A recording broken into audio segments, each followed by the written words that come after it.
Morning, everyone. Good morning, good morning. So sorry for the delay. Just now we had a little bit of a snag where a little bit of information was not conveyed correctly. So good morning, everyone. Hi, I am Teacher Sam from Ace Night Classes. Welcome to our live webinar for today. So I hope everyone has had a good night's sleep and is ready for the best what do you call that? The best webinar that we ever have. Okay. Where am I? I don't see myself. Where is it? Are we there? Hello, hello. Good morning. Can you all see us? Hold on, I don't see our live.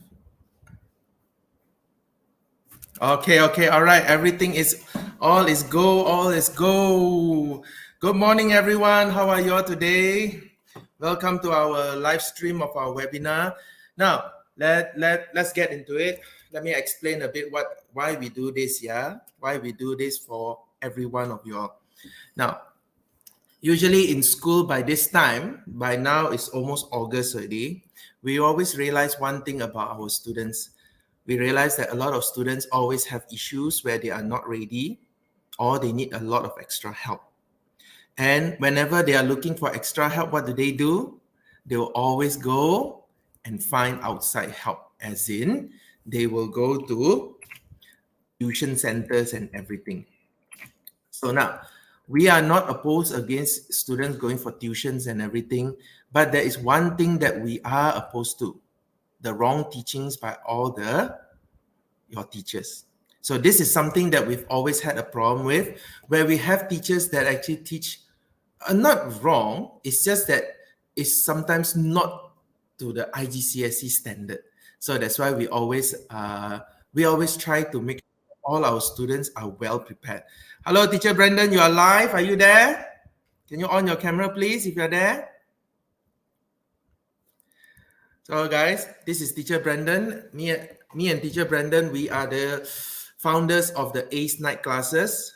Now, the Ace Night Classes, again, once we found out about the students learning the wrong things from the teachers outside, what we always try to do is that we are thinking, okay, since they are going to learn things outside, might as well we take this opportunity and help them to learn the right things. That's why Ace Night Classes was created. And the next thing that we did is that we wanted to make sure that whatever that you are going to learn from the best teachers, the accredited teachers from actual schools, just like how our Ace Night Classes is affiliated with 3 international schools, mainly Sri Amas, Dwi Amas, and MIT STEM or PTS. All right, we have 3 international schools that are with us here, and our teachers are all from these 3 international schools. I am a math teacher. I've been teaching math for 8 years already in the school. So I've already made a lot of friends, a lot of students that have been taken under my wing. And of course, they have already thrived from there. So this is what we want to make sure that you guys are getting. Okay? Now, Teacher Brandon is our most famous chemistry teacher. A lot of our students also under his wings have done very, very well in IGCSE. He has been in the school for about, I think, 11 or 12 years already. And he is one of the chemistry. Hello, Teacher Brandon. Please introduce yourself. Hello. Okay. Hello, everyone. Morning. I'm Teacher Brandon. So right now, if you see my background, right, I'm actually in Malacca now. Okay. Yeah. And so I just want to check, right, like how many of you are here? You just type in the group chat, say good morning lah. Okay. Yeah. So I have been teaching for, this is my 13th year already. Yes. So just imagine if, let's say, I have a kid when I started teaching, right? He or she will be now in year 7 already. Yeah. So for me, it has been a very incredible journey. I think, especially when we decided to kickstart this intensive course, because during the pandemic, right, we have seen a lot of students struggle, in terms of like preparing for the exams. And even now we are actually like post COVID already, right? We do see the effect of due to the like the online classes for the past few years, right? It actually kind of like the after effect is still there. So that's why we really hope that by joining this intensive class, right? I mean the webinar, you guys will actually get massive values because the teachers that we have lined up for this entire um, course, I think we will end about like 3 something or 4 if I'm not mistaken. It is gonna be very very valuable for you all. Yeah. So I mean, my recommendation is you guys can actually get ready your water, your snack, probably get ready some writing stationery, just so that you can take out the notes. Now, so just a heads up that later our teachers, right, we have physics, biology, chemistry, maths, and maths. Okay, so what we are asking for you guys is actually only one thing, which is participation. Like you guys need to ask questions so that you can get the most out of it. Yeah, because what I have learned during this holiday it's like participation equals value. All right. So by asking questions, then only you guys will really get the best out of it lah. Yeah. So but don't worry, our teachers will also ask a lot of questions. So do keep in stay tuned and also stay alert. All right. Because we will have something very important and very amazing at the end of the entire session. Yes. Okay. So teacher Sam is mapping teacher mapping here already. I can't hear Oh, you. sorry. Yeah. Teacher Meeting is already in the stream already. She will only start at 9. I can add her in just for you to just to show you how she looks. Hello, Teacher Meeting. Good morning. Hello. All right, Hey, guys. today we Let's do do a color little bit of actually. introduction. Same green.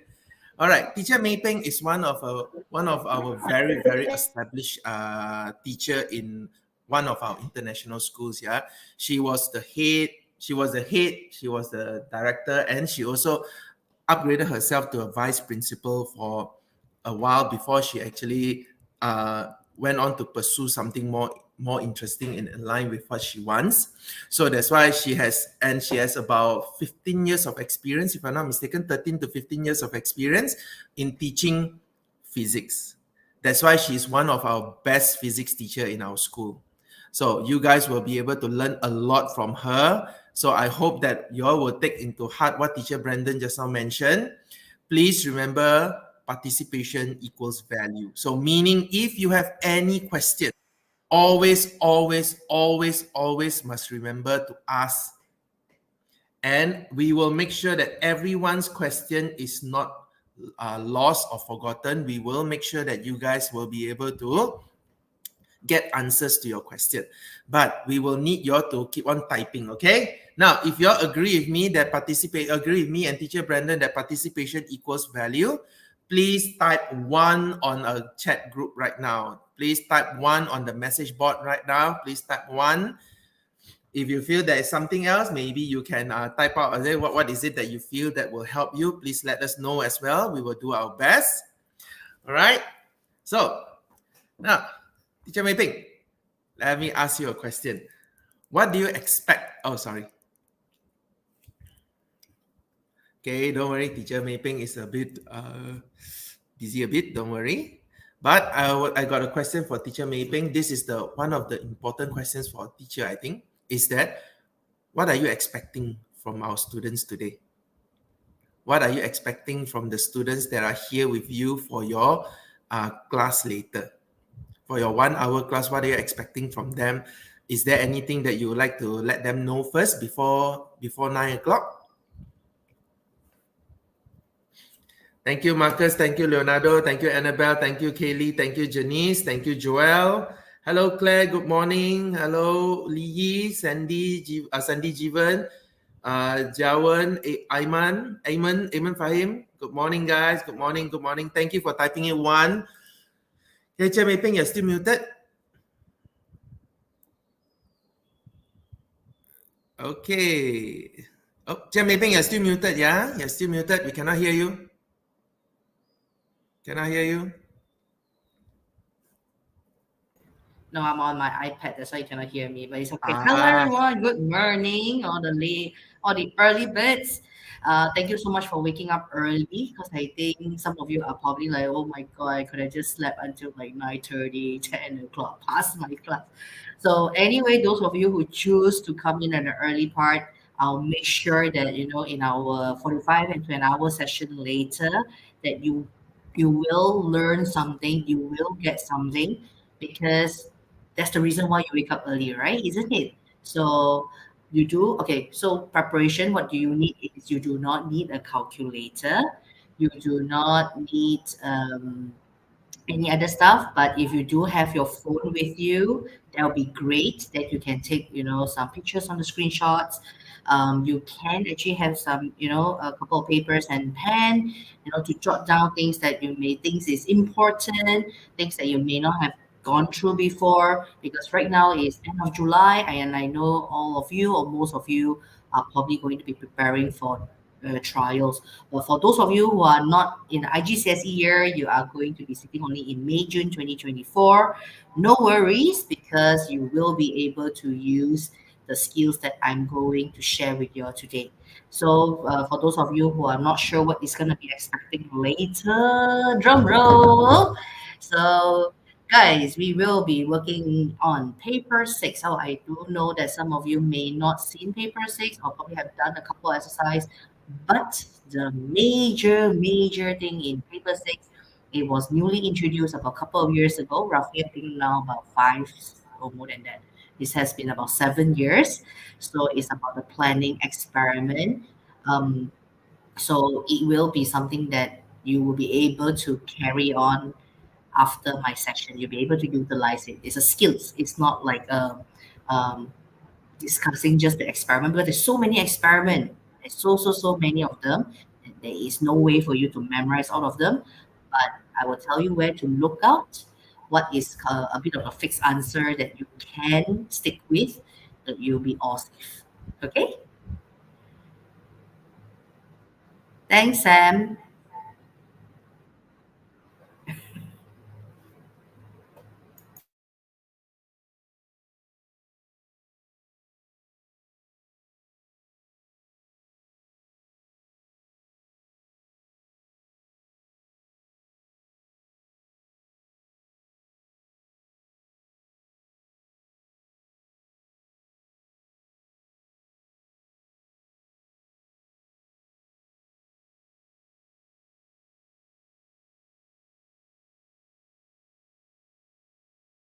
I'm still muted. Oh, why am I muted?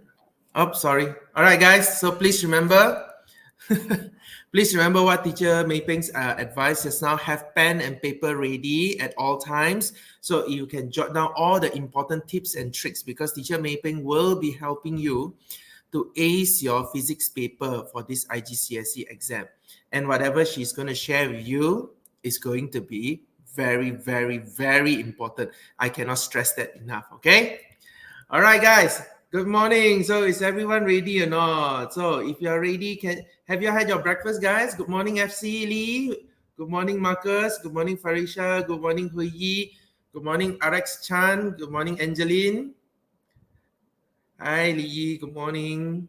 So please remember, get all your pen and paper ready. If you got a copy of your paper 6, any paper 6 question that you have from the past year papers, if you want to ask Teacher Mei Peng for help, please remember, take it out, get it ready, get the question out, type it in the message. I will make sure that Teacher Mei Peng gets it. Now, what will happen later is this. All your messages that you all show, okay, I'm going to show you what will happen. How Teacher Mei Peng will be seeing your messages later. All right? How Teacher Mei Peng will be seeing your messages later will be this. So example, you type a certain thing. Let's say we have Li here. So once Li has a question, or any one of you have a question, if teacher Mei Ping is free to answer the question, because you need to remember, this her class is only a 1 hour class. So we need to make sure that she's able to cover everything that she wants to cover. So if your question don't get answered immediately, please bear with it. But what I will be doing is this. I will make sure that teacher Mei Ping sees your message. Example this. I will put it onto the screen. Okay. As you can see here, Lee will say, okay. Wong Lee say, okay. So this is what teacher Mei Ping will be reading as well. Right? This will be where your question is going to go. I will post it up, and hopefully teacher Mei Ping will read it and answer it. However, again, like what I said, some teachers will prefer to let them finish their whole lesson first, then later they will give you time for Q&A. All right? So please remember, be patient. If you got any questions, keep it for later, or you can type it in the message. I will make sure that teacher Mei Ping gets your question. All right? Is that okay, guys? Good. All right. So any one of you got any questions today? Before we begin, because we got another 20 minutes, this is just me and you're talking only right now. So do you have any questions that y'all would like to ask first? Anything y'all would like to say, y'all would like to share? So we now have, hello Norel, good morning. Okay, we have 37 people watching us right now. Now that is very encouraging. Thank you so much, everyone that is joining us right now. Thank you, everyone, for joining us. Please continue to come in. Please continue to come in and learn. There'll be a lot of things for you to learn today. We have really, really good teachers. Our next after teacher Mei Ping will be our biology teacher, teacher Yuki. Teacher Yuki is also very experienced in this field already. She has been teaching in our school relatively about a year already, but before this, she has been doing a lot of other things outside that is related to biology. So she will also be someone that will be able to guide you through your bio paper. Then followed by another senior in our school, teacher Sherlyn. Teacher Sherlyn will be doing chemistry. Okay, teacher Sherlyn has been working with teacher Brandon. Teacher Brandon is also our chemistry teacher. Teacher Sherlyn has been working with teacher Brandon for a long, long time. They're working together, so they have been growing together. So you will be able to see that teacher Sherlyn will be able to give you a lot of insight into chemistry as well. Then for our final two subjects, math and ed math. Math and ed math will be taught by the same teacher, teacher Brian. Now, teacher Brian, surprisingly, is actually one of our ex-students. He graduated from our schools and he went out to pursue teaching. Yeah, so now he's teaching math and ed maths because he always believed in giving back. So this is what a lot of our teachers here we do. We always try to give back to the students as much as we can because we believe only by giving back to you all will we be able to see a better bunch of students in the future. Students that are really well versed and really well prepared for what the future holds. What the future holds in your journey.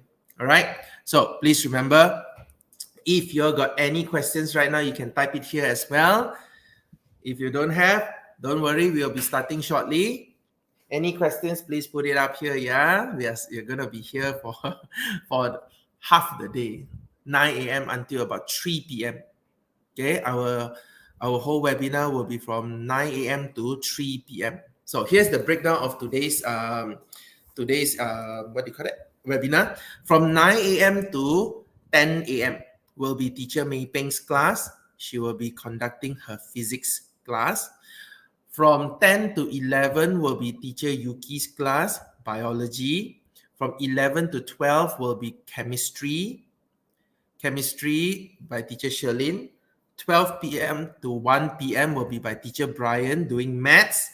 And from 1 p.m. to 2 p.m. will be teacher Brian as well for ed maths. All right. Now, please stay until 3 o'clock. Please stay until 3 o'clock because by then we'll be finishing up everything. So we also want to make sure we've also got a few students that will be coming live as a testimonial as to how they gone through when the teachers were the teachers were guiding them. Okay, we have 2 students. One will be coming slightly later. Okay, and another one will be coming much later. So if you all want to know who these ex-students are, they who have already graduated and finished their IGCSE, but they've gone through our classes with us.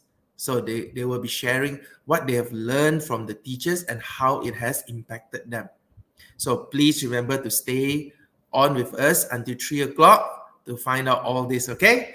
All right, thank you, Kiandru Chiu. Good morning. How's everyone today?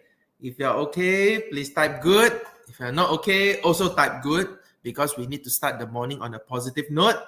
Everyone needs that, all right? Okay, we have another 15 minutes before we start our class. Anyone has any questions? Hello, Vaishnavi Salvaraj.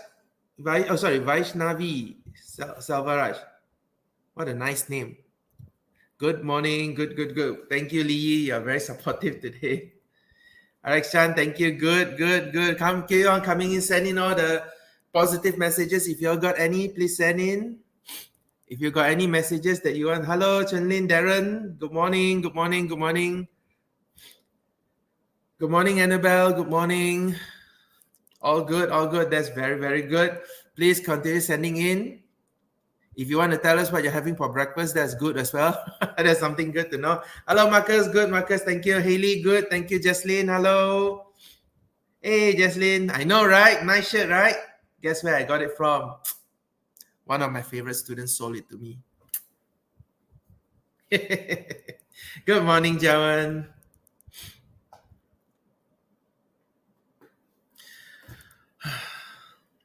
Good morning, Natalie. All right, so we've already got about 43 people joining us. Very good. I'm looking for more. Hopefully, we get more students coming in. Okay, let's see what else we have. Okay, so guys, how have you all prepared for this morning? I've had my breakfast already. I had my favorite breakfast, those sushi rolls, those triangular sushi rolls. I forgot what they are called. It's really good. I bought it from the market just now. Early in the morning, I went out before getting ready because I needed to have some breakfast also, right? Because today is going to be a long day and I'm going to be with you the whole time. Okay. Thank you. Whoever that is typing, of course, I look handsome today. Always. Thank you for the compliment. All right, guys. I had curry puff as well for breakfast and a cup of Milo. How about you guys? What did you all have for breakfast today? Anyone care to share? JJ Lin, Yao Mo. Thank you, Joel. Thank you, Kendra. JJ Lin, very familiar then. Oh, yeah, I know. No, I don't think I look like him. If anything, I look like Huang Xiaoming. So good looking. It's okay, Vaishnavi. Don't worry. Woke up late. You're still early. Don't worry. We have another 15 minutes. We're not even done yet. So please go get yourself some breakfast. A cup of Milo will be good. Fried eggs. Who is this? Fried eggs? Ayman. Okay, thank you, Ayman. 2 fried eggs. That's good. Water is Ethan. Thank you, Ethan. That's good. Continue to make sure you all eat your breakfast, because breakfast is one of the most important meals of the day. It will technically affect your whole day. How your whole day goes will be affected by your breakfast. Farisha, please go eat something, Farisha. I know you like to eat air, but no, that's not how you're supposed to do, okay? Go get some water or a cup of Milo will be good. All right? Please make sure you all have your breakfast. Everything comes down to your breakfast, yeah? Remember, guys? Okay? So, now, let's talk about our 3 schools. Our 3 schools that we are affiliated with, they are Sri Amas, Dwi Amas, and MIT STEM or PTS. So our school now, we also have Biosphere and Little Unicorns. So our 3 schools, the international schools, has been on for like Sri Amas will be PTS will be the longest. but Sri Amas will be followed second. I think Sri Amas also about 10 years already and above. 10 years and above already, and our school have always been producing some really, really good students. A lot of those colleges, when they have our students, they are really, really very happy. Most of our students, after they finish IG, they're always into those few schools only, like Sunway University. So Sunway has always mentioned to us that our students have always been a gem to them, very important to them. So that is something that we always strive to make our students, prepare them for what is the best. Okay. So our students, a lot of our students, I wish I could get our seniors to come back and do some live commentary about how their life have gone through. I've already been with this school for 8 years already.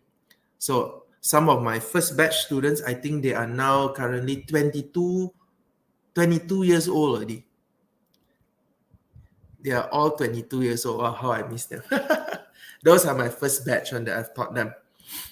So they have gone in to do a lot of good things. So I got one that's in China. I think one of the Chinese international schools. She's there. Colleges, sorry. Chinese college, very good Chinese college. She's there. Another one, a lot more overseas. So hopefully they'll come back soon, then we can catch up. All right, guys. If you guys are seeing this, I miss you all. All right, we have another 10 minutes. We have another 10 minutes before we start our Teacher Mei-Ping's class. If anyone got any questions, please let us know. Huh? Can't hear me? Y'all can't hear me? Serious? Hold on, Can't hear me? Cannot? Y'all can't hear me? Sorry, hold on, I need to check something, because I got students say that they can't hear me.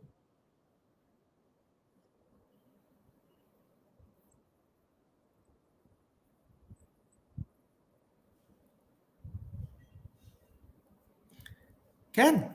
Everyone can hear me, guys? Everyone can hear me.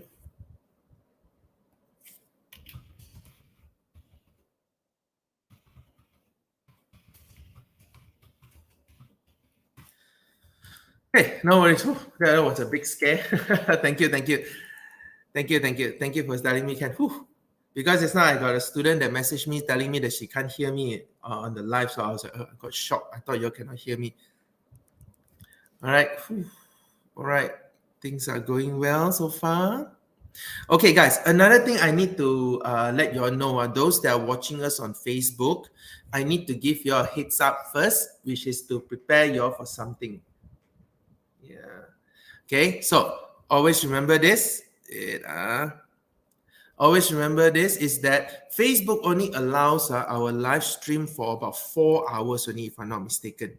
So if later we are cut off or we have to restart, please don't go anywhere. Just rejoin the link again that we will send to you. We will be on the same place only. So please remember, if let's say we are cut off later after 4 hours, meaning we have now been live for about 28 minutes, almost 30 minutes already.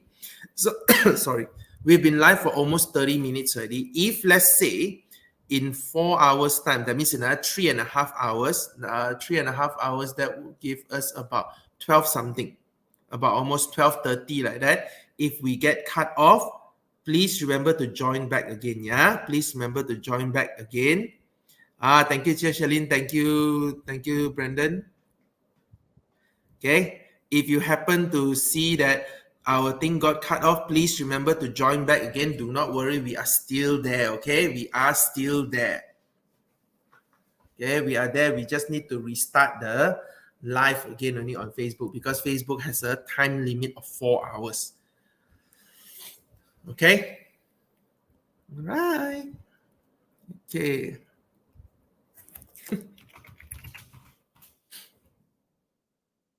All right. Okay.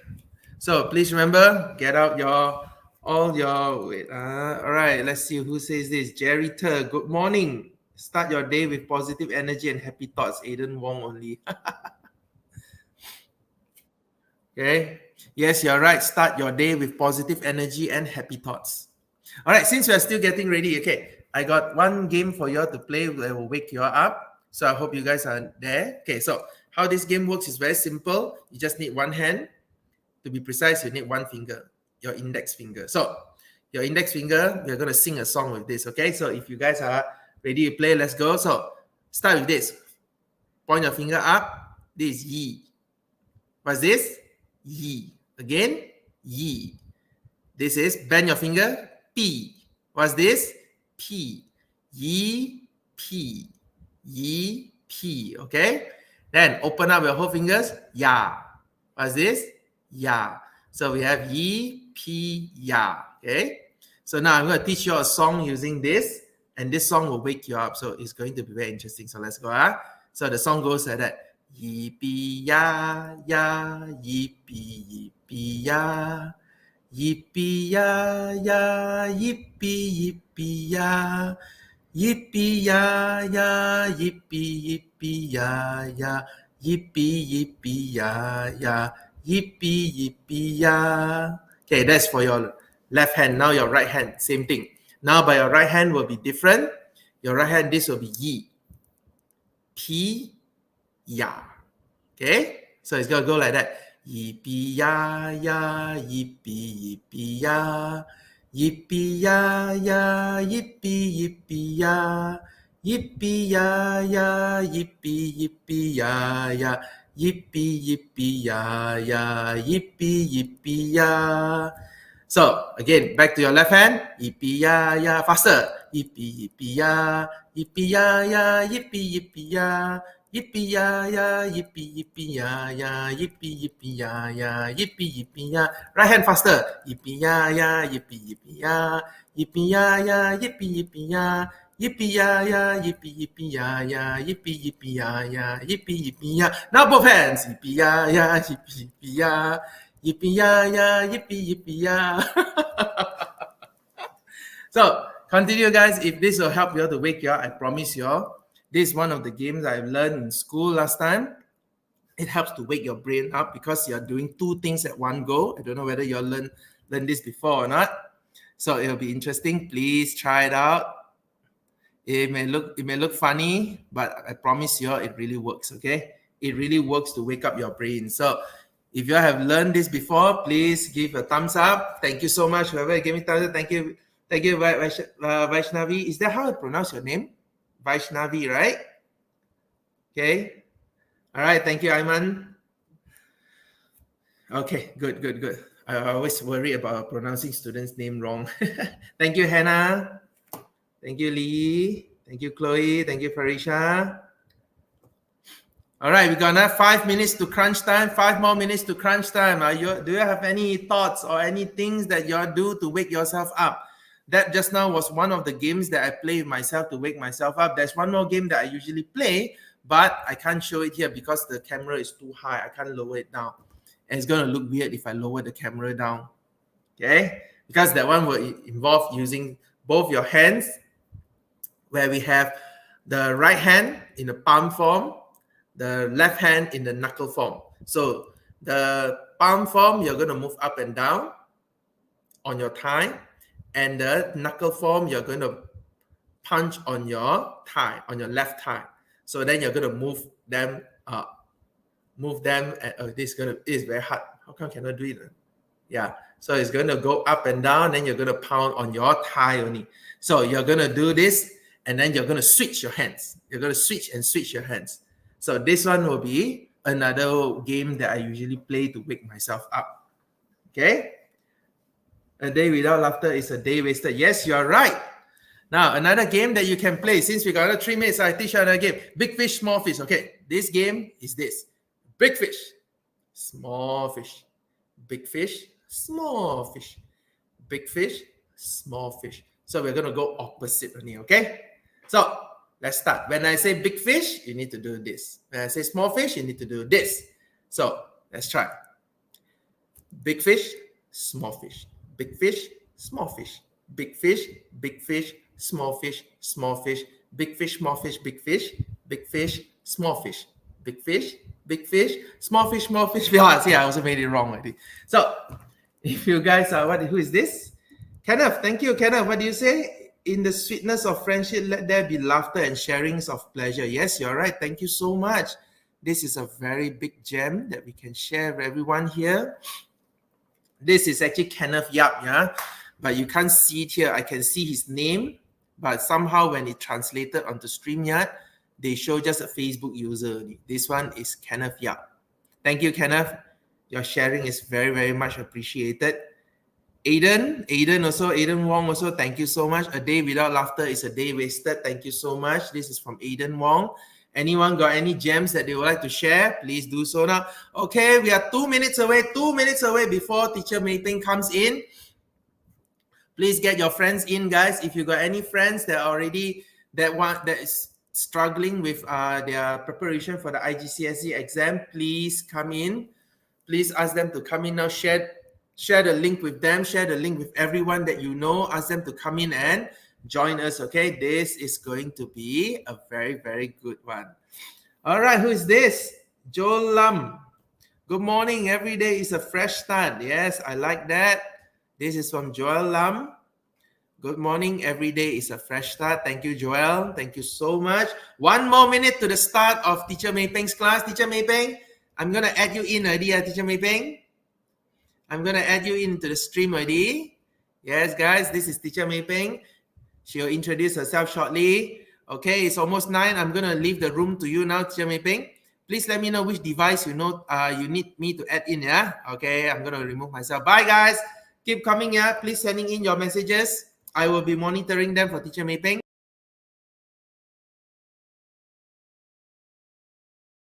Teacher Mei Peng, you're muted, Teacher Mei Peng. You're muted, yeah? Hi, good morning, kids. Yes, I introduced myself earlier just now, but for those of you who just joined, I'm Teacher Mei Ping. I am going to share with you about physics today. Especially, there is something particular that all of you can benefit from it, regardless whether you are taking core or you are taking extended. Up so early because I took the morning slot because I do have a class after this as well. So I know some of you like, hooray for you all to wake up so early in the morning. So I make sure that you don't lose anything. You will get something out of this. So I don't really need any of you to prepare anything special. So long if you have your device with you, you just have to prepare for screenshot or you just prepare to take pictures. I don't think you even need papers and pen. Okay. Are you able to hear me? Can I just double check first?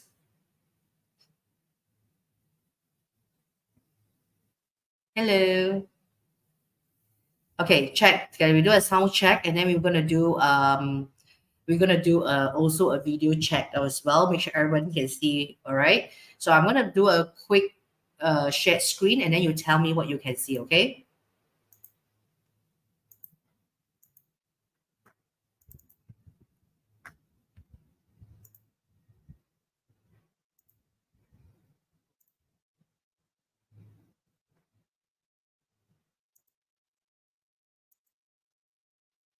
Okay, guys, are you able to see the screen now? Tell me what you can see on the screen.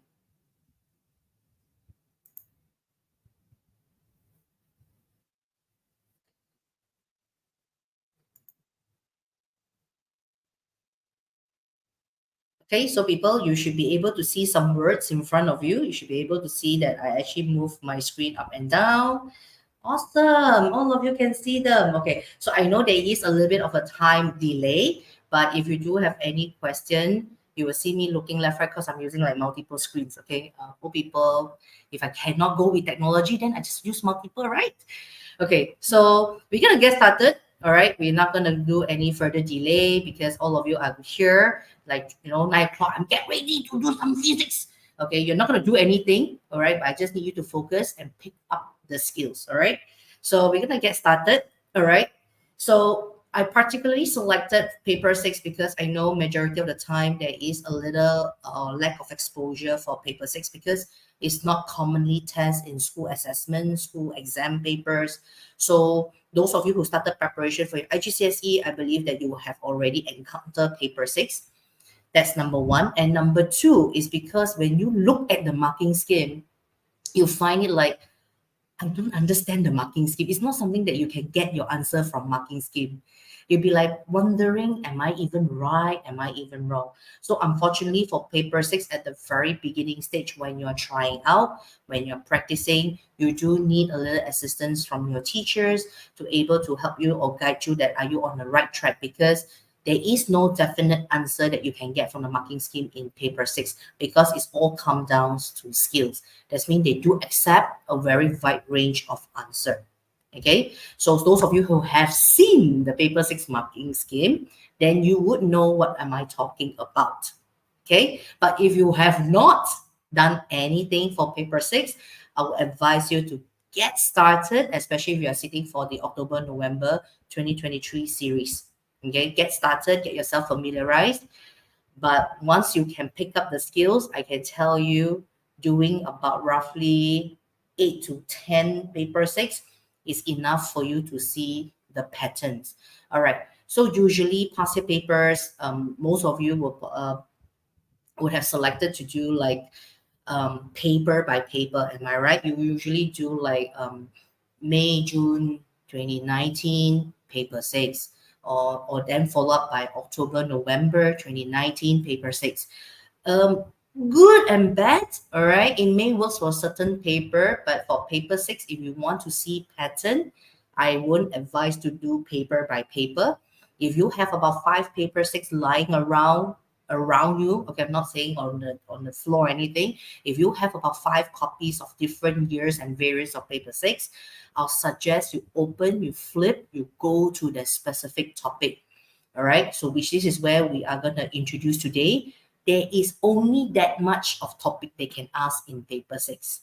Okay, so it's actually quite fixed.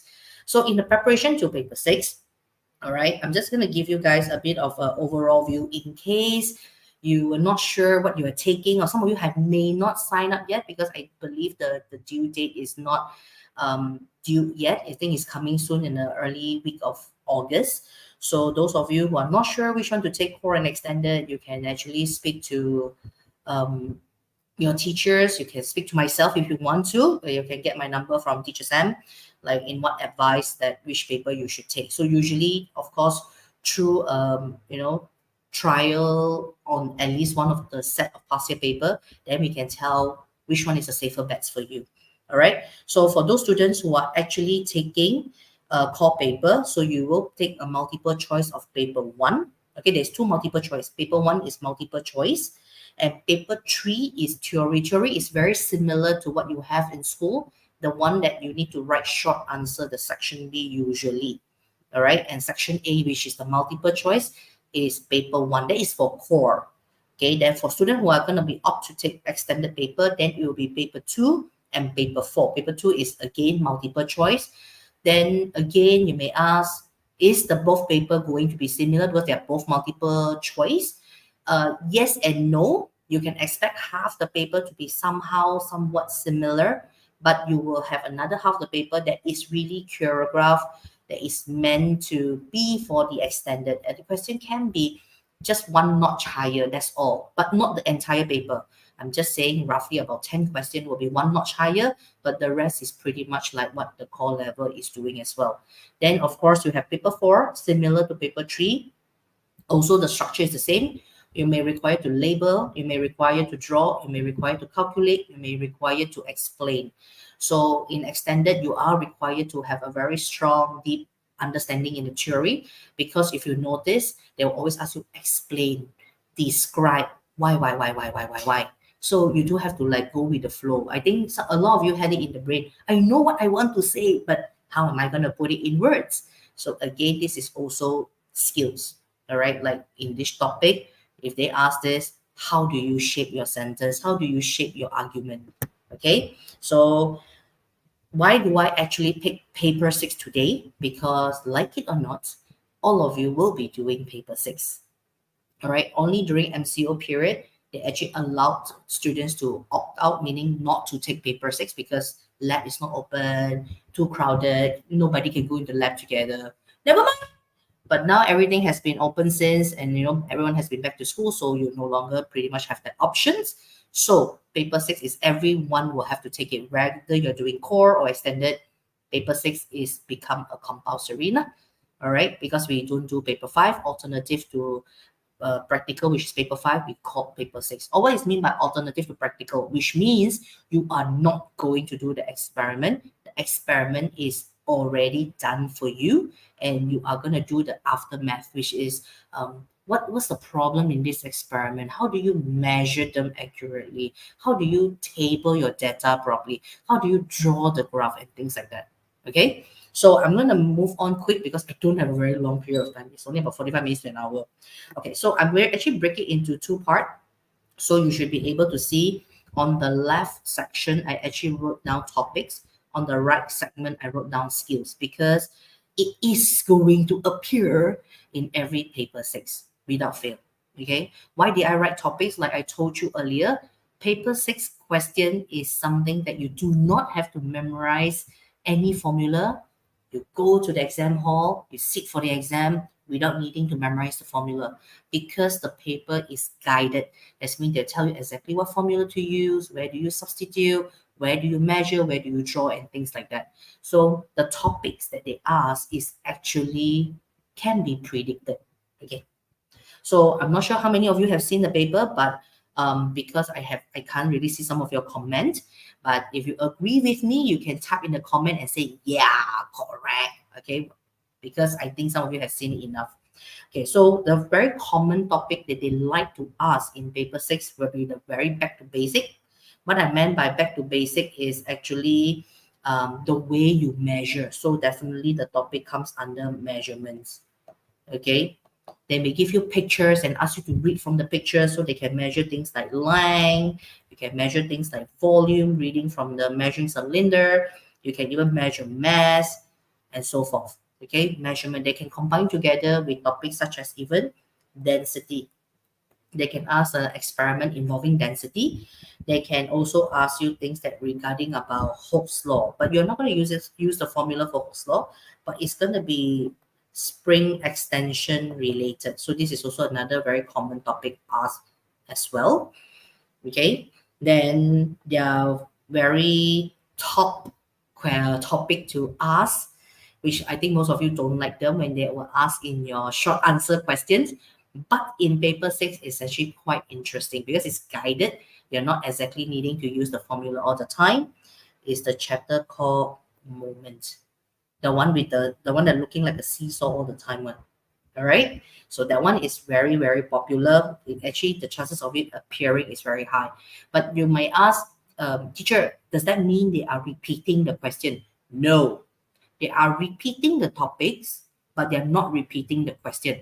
So what does it mean is they may ask things related to moment, but the picture, the diagram can be different. They can ask about different experiment, carry out, they can tweak the experiment, they can change it a little, and it is not the same thing. They can play around with the length, they can play around with the mass, they can change the shape, and then they do this experiment and ask you how is it affected. All right. So remember, it's not repeating experiment. So far, I have not seen them repeating the experiment. They still have very creative way to ask a lot of questions. Then number 5, you will have the one that definitely, you can open up your paper 6, then you will know what am I talking about. Electricity is something that they will always ask for sure. For sure, yeah. That means out of 4 questions, one of them will definitely about electricity. But they are not going to ask you about motor, transformer, or the extreme. No, they're not going to ask you about sensor circuit. They only go to the basic of voltage, current, and resistance. That's it, at most up to series and parallel only. Like how do you read the voltmeter? How do you position the voltmeter? Things like that. Okay. Then of course you have another one which is under the chapter of light. This is also very popular. Light is quite big. Okay, there's quite big. There's a lot of subtopic in light. So you may have chapters such as reflection. They can ask you about reflection. They can ask you about refraction. And what? Lenses. All right. So in my session, in my class, in my intensive class, we do go through experiment, like what are the precautions, how is it being carried out about experiment, because I know some of you may and may not done the experiment. So it's very difficult if you have not seen the experiment. Maybe not doing it, even seeing it, you have not seen it. It can be a bit difficult to attempt the question in paper 6. At least you have seen it, you know roughly how it's being done. It's a lot easier. Trust me. Okay, so light, they don't ask all refraction or lenses. They only ask one. It's either one only. So depends. Maybe that year they like to ask about refraction, or then they can ask about reflection. So you may ask, teacher, then what do they ask in reflection and refraction? So those of you who have done the experiment, they will ask the one with the one you have to pierce the pin onto the softboard. All right, so it's about the pin experiment. You have lenses. So these are the few very popular one. Can they ask about others? Yes, one is going to be about heating and cooling. Heating and cooling, that's in all about hot liquid, cold liquid, pour together, get the average, read the thermometer. It's still a skills, it's a measurement. So it's at most up to that level. All right. So those of you who's going to be joining the intensive class, I will share with you in details, in deeper. But the 7 topics that I listed here is not the final, because they also like to ask about forces. So 1, 2, 3, 4, 5. So roughly these are the few topics. So whatever that is not written here, like specific latent heat, no, they don't ask about specific latent heat. All right. They don't also ask about Boyle's law. They don't ask about pressure. So they don't ask about momentum. So this one, all this can take out from your mind already. Okay. Then what about skills that I mentioned here? Okay, so I'm going to write on the other side. I'm going to write in the different color. Okay, skills, what I meant is experiment skill, lab skills. Not you doing it on the spot, you see, like pour slowly, glide down, whatever. No, it's not. The skills, what is expected of you in this paper. What should you be okay about? Number one, which is one most of you are quite fearful about, is the graph.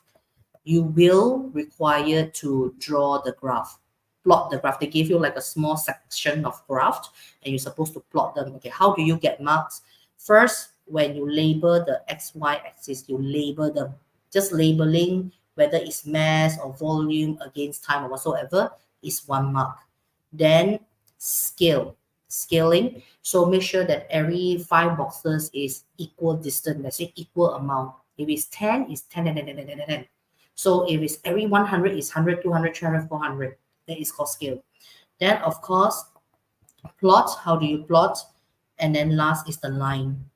So all in all, graph will earn you 4 marks out of 40 marks of the paper, which is actually 10%. So if you can do the graph, you already get the first 10% of it already. Okay. Then number 2, table, because that's how you put in your data. Like how neat are you going to present your data? What is the unit that you're going to put in? That make sure that when people read the table knows that it's measured in centimeter, it's measured in kilograms, sorry.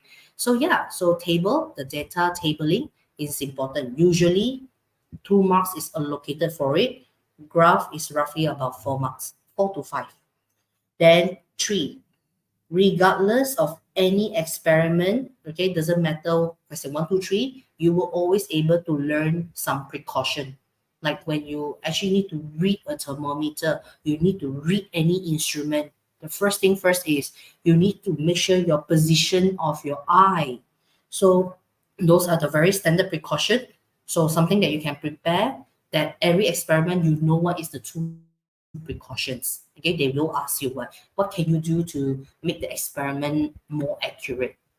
Okay, then number 4, you must be able to actually include units at the right place.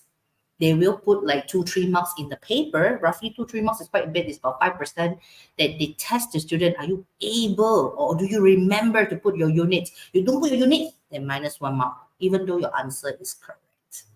Okay, so you need to be very careful. And I think one thing that has been puzzling some of you is the significant figure. Like you're not sure. Sometimes in the marking scheme, your answer and their answer not the same. Especially those of you who have done paper 3 and paper 4, you'll be questioning yourself, is my answer correct? Most of the time, it's correct. Okay, because when you round up your answer, it's the same answer as the marking scheme. So that is for paper 4 and paper 3, they did not specify that you must round up your answer. But For paper 6, is either your significant figure is according to your instrument, or I will only advise up to 3 sig fig, not more than that. Okay, what I meant by up to instrument is, let's say, ruler. Okay, all of you have your ruler with you. You remember how the ruler looks like for sure. If you look at a ruler, you can definitely read the measurement 2.8 cm. No problem, right? It's correct because the ruler has the ability to read up to 0.1 centimeter. But you cannot write your length measurement as 2.80 centimeter if you measured using a ruler, because ruler does not have the ability to measure up to the last decimal point. So this is not correct. That's why what I meant based on instrument is based on how sensitive your instrument is. Okay? There is a lot more skills. I only have half to share because otherwise we have no time to jump into the question and see exactly what we should be looking at today. Okay? So I only, out of the 4 questions in paper 6, I will only look at question 4, because I think usually this is something that is blank, because they give you a full page of single line and you think that this is how long that I need to write. No, guys, you do not need to use up. Okay, they will definitely give you way extra space for you to sketch, draw, redraw if you need to, write the content if you need to, but if you don't use up the space, is okay. Okay, so question 4, what to be expected in question 4, like what do I need to know? You cannot go and look at your textbook and then try to memorize the experiment or make sure I done it, then only I can do this paper 6. No. All right, stay calm. Question 4, all in all, is very similar when you write your lab report. And I know usually lab report may not be done individually. You may not have the exposure to write lab report. Like, teacher, am I going to memorize the sequence to write the steps? No. They have bullet points. It's guided.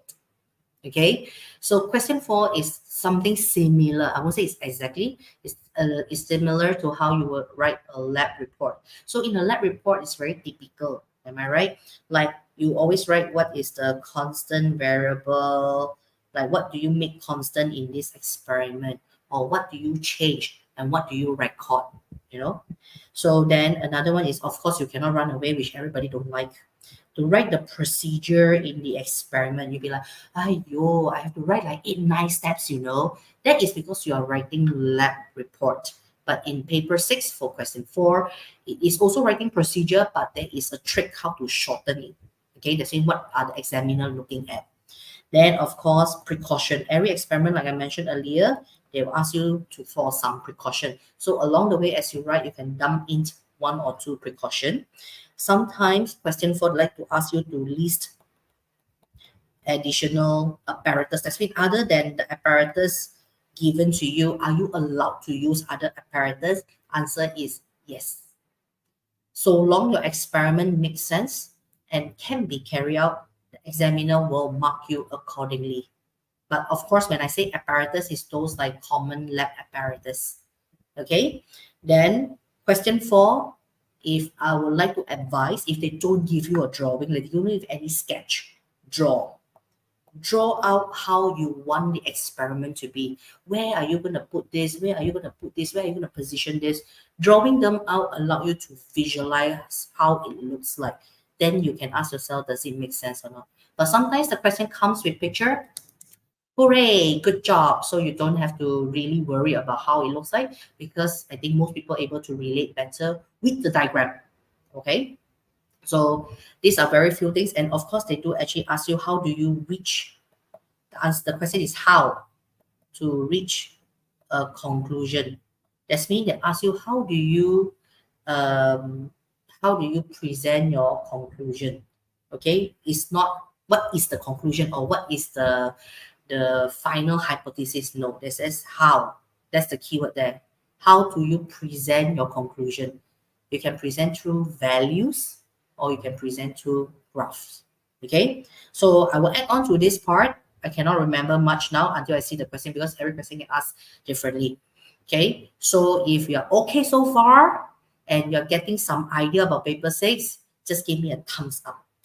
Okay, give a thumbs up like you're okay. This, you know, there's a certain topic asked, there's certain skills required. Okay, put a thumbs up that you're okay. So at least if you have question, then I can read your question from here. Okay. All right, we give people some time with your thumbs up. Then we give everyone some time to digest what you can see in front of you. Oh, okay, this is good. Okay, I selected a few questions in the recent year, okay, by random now. So from the 2022, 2021, I don't think I took anything from 2020.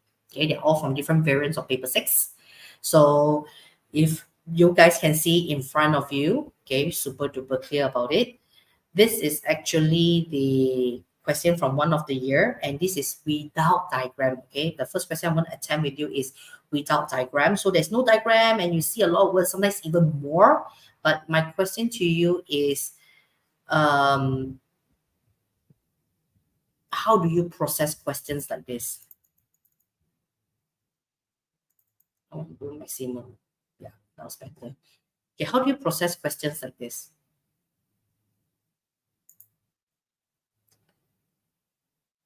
How many of you like no idea where to start? I think this is the biggest problem, right? Like, are you supposed to write the whole lab report? No. You can just follow the bullet points. So here we have 5 bullet points. So it's roughly 1 to 2 marks because the whole entire question is usually about 7 marks. Okay. So I'm going to try out 2 questions with you. This is one of them. The second one will be with diagram. Okay. So they will tell you the introduction, blah, blah, blah, the student, da, da, da. Okay, I'm going to zoom in so that all of you can see better. Those of you using a mobile, I need you to zoom in, okay? It's a bit difficult, but if you want to take a screenshot, you can do so as well.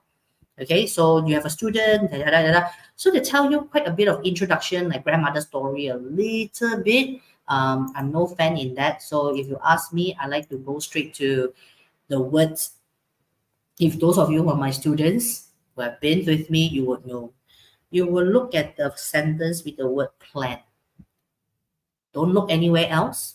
Okay, you can read but we want to know what is this experiment about. You want to know what changed. What do you change each time of the experiment and what do you measure? Look at this particular line. All right. Plan and experiment. This is the line which I can guarantee every single paper 6 question 4 will have this line for sure. Okay, plan experiment will tell you what you need to manipulate, what you need to change each time, and what you need to measure, which is your responding. So experiment to investigate the time taken to heat water in different insulated container. So which one?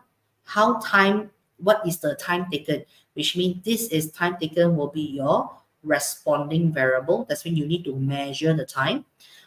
Different insulated container means you are going to try different container. So this is your manipulated. Okay. So far, so good, everybody. Okay, so this is how you actually pick up your things that you want to measure. So here they give you following all that part. Okay, so I'm going to read up to you for some of you who find the words too small. So students investigate the time taken to heat water in different uninsulated container.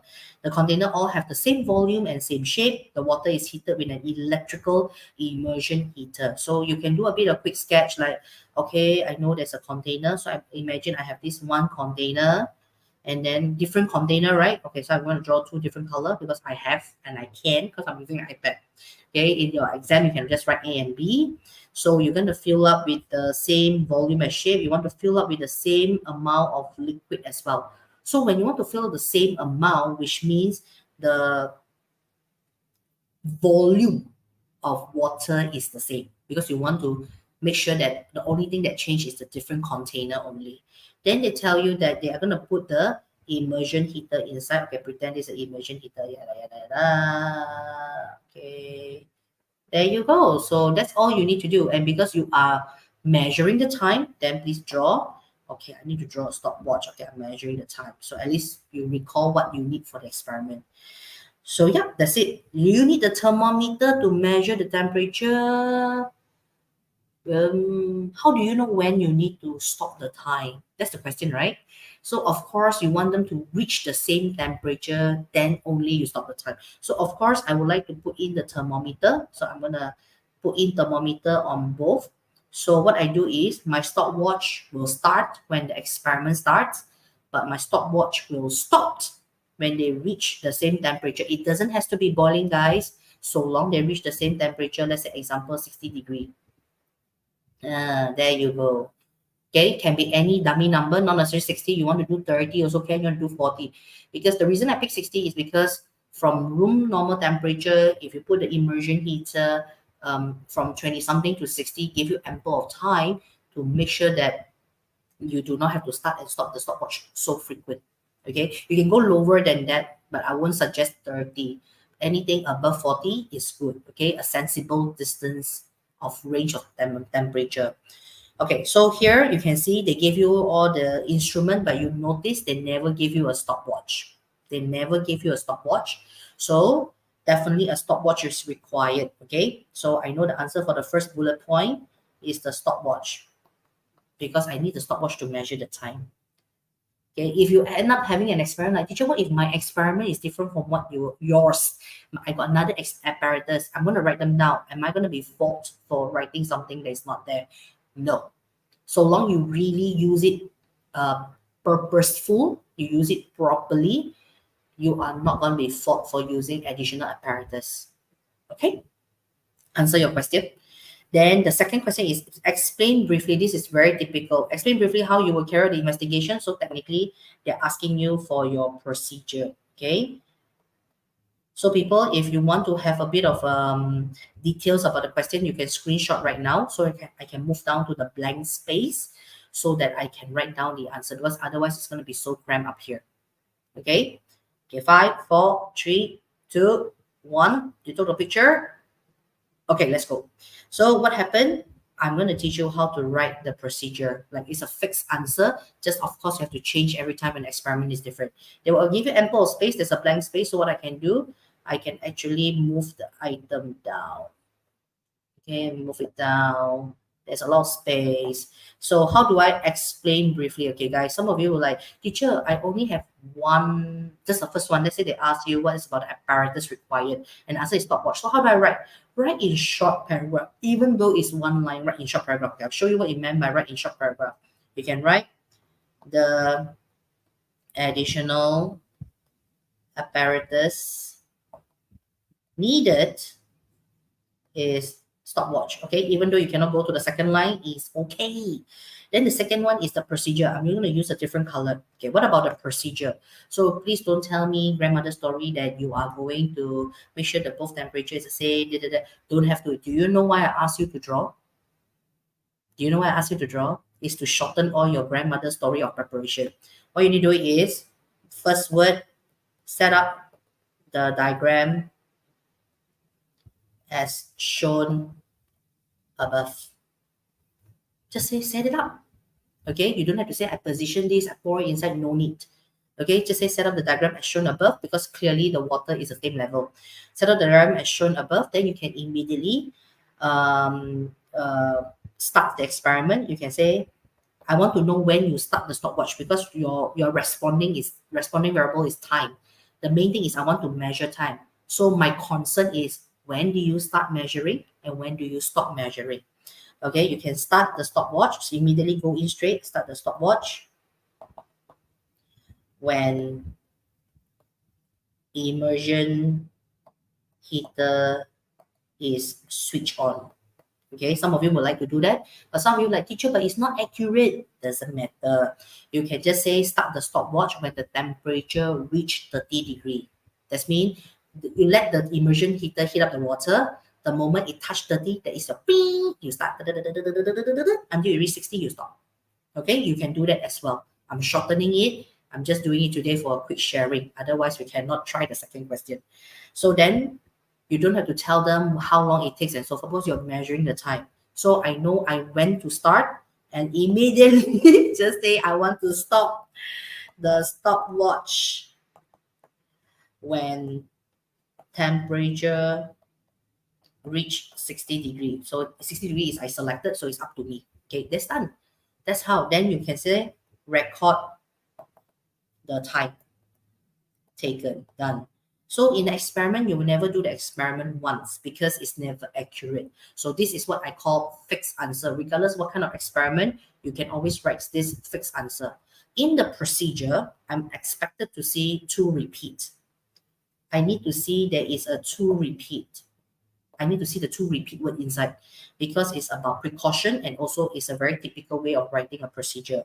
So what you do is you did it once and you are going to repeat experiment how many times? Let's say you're going to repeat, you're done once, you're repeating 1, 2, 3, 4. Let's say you want 5 readings. You can repeat the experiment 4 times to obtain average. Okay, that is your 1 mark there. Then you are going to repeat experiment with different uninsulated containers and you're done. So what I'm interested to see is this repeat, when you start and when you stop. This is how you earn your 2 to 3 marks in your procedure. Standard. It's very standard. What if teacher, they are not asking me to measure time? Doesn't matter. You can always, let's say they ask you to read thermometer, you can say record the initial thermometer, then record the final thermometer. Start, stop. Isn't it? Okay, so if I answer to some question, if you do have more question later, you can always type it down, then teacher Sam will put it up. Can I do temperature change in 5 minutes? Yes. Whoever you are, they ask, can I do temperature change in 5 minutes? You can, but not for this question. You can, but not for this question. Because this question, the one that I highlighted in yellow, very specifically they ask, how is the time taken is affected? Hi, Felix. Oh, I know you. Hi, how are you doing? So because this question in particular, they ask about time, so you cannot change that. But because sometimes the way how the question shaped, you can either measure through the temperature change or you can measure through the time. So it can be either. But this question cannot. Okay, very good question there. Very good. Okay, so what else you have? Okay, so after we're done with procedure, then they're asking what is the key variable that you will keep constant? See, I never lied to you. Keep constant, or they say, or maintain the same. They can change it in any other words. Technically, what should be the same in this experiment? All I need is only 2. I need 2 only. You don't have to write more. So what is the same? They tell you the container is same size, same volume. You don't have to mention again because it's already mentioned at the earlier part. So here you can clearly see that the water, the volume of water is the same. And what else? One more. Do we need to? No need. You do not need to put a very specific value. Not necessarily. You can still plug a little from the sky, like I want it to stop by 60 because it's within your control. No, you don't have to plug in a specific value for it. Okay, so volume of water, you want it to be the same, and you want the thickness, because they didn't mention, right? The thickness of not only the shape is the same, the thickness of the container is the same. You'll be wondering, right? Because if the container have different thickness, then the heat going out will be differently. So to be fair, the thickness of the container should be the same regardless whether it's different material. Okay, but to be safe, I'm asking you to write 2. If I'm not mistaken, usually they only give 1 mark. I'm asking you to write the 2 of them because just in case the mark allocation is 2 mark for constant variable, you have 1 as spare. Okay, the list is not just volume of water. If you can spot more, you can write whichever you feel like the strongest point. But I only advise write 2 only. Okay, just 2 constant variable will be sufficient. Then last one is second last one, they actually ask you, sorry. Okay, 2 here. Draw a table. Okay, again, draw a table like the one someone was mentioning. Do I need to put specific value? No, table, they are only interested how you design the table. Okay, I'm going to show you how to design table. I need to add page. I didn't add enough page for it. Okay, so what it meant by table, you need to design the table so you can design. Although we did 5 readings, but you don't have to be so complicated with so many columns. You can just do a very quick one. First one is the different type of container. Am I right? So you can just put type of container. So this one doesn't have a unit because we're playing around with different material.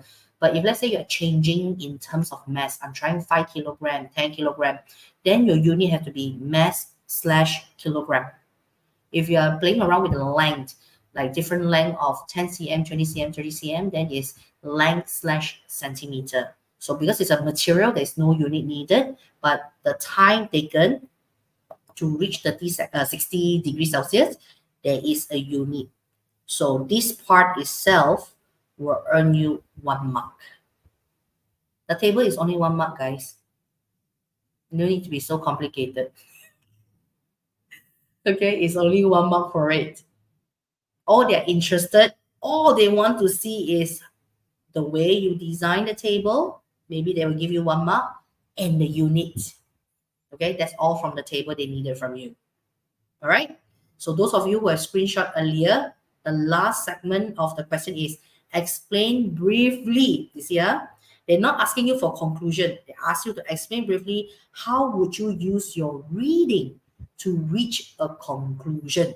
So I have a lot of students who have a major confusion in this particular question or this bullet point because they think that they need to give a conclusion. No, you did not do the experiment. They will not ask you which container is the best. No, it's not. Do I need to list down the kind of material? If you feel adventurous, Chloe, yes, you can. You can. If you feel like you want to I'm more prepared. I know better how this experiment is going to be. I feel like I want to be insulated because they say uninsulated. If I'm not mistaken, Chloe, if you read carefully, it's different uninsulated. That means they are not covered, which means they are just different material. It can be a brass container, glass container, iron container, and so forth. Okay? Nice. Right. So then how do you reach a conclusion? The ultimate way to find out whether it's being affected, not affected, is best we see from graph. Guys, when I say graph, right, please don't put your head into just line graph, okay? Your graph can be a bar graph, can be a pictogram. It can be any graph. So my safe bet is in order for me to see a conclusion, then I just draw a graph. Do I need to list down result 1, 2, 3? No need. No need to be so complicated. I know that I did multiple rounds of experiment. I asked to repeat 4 times, but the table can be simplified that I mainly just want to know what is my manipulated and what is my responding. That's the reason why I underline at the very beginning, what is your responding? That's been one of the column on the left-hand side, which is your time taken. Right-hand side, the time taken, and then the different type of container, or different material container on the right-hand side. That's all. They're mainly testing you. Do you get your manipulated and time taken right? It doesn't have to be a vertical column, guys. Like you say, teacher, can I do a horizontal? Yes, up to you. Up to you. There's no wrong answer. Okay, no wrong answer. That's why what makes this question difficult, not difficult, is because of the confusion. It's not difficult. It's confusing. Like you're not sure what's your boundary. How much can you exit beyond the certain limit? Then the last part is the graph. I highly suggest how do you reach a conclusion? By looking at the graph. You don't have to draw the graph. You don't have to draw the lines. You don't have to draw the bar graph or whatsoever. Because through the graph, I'll give you an example here.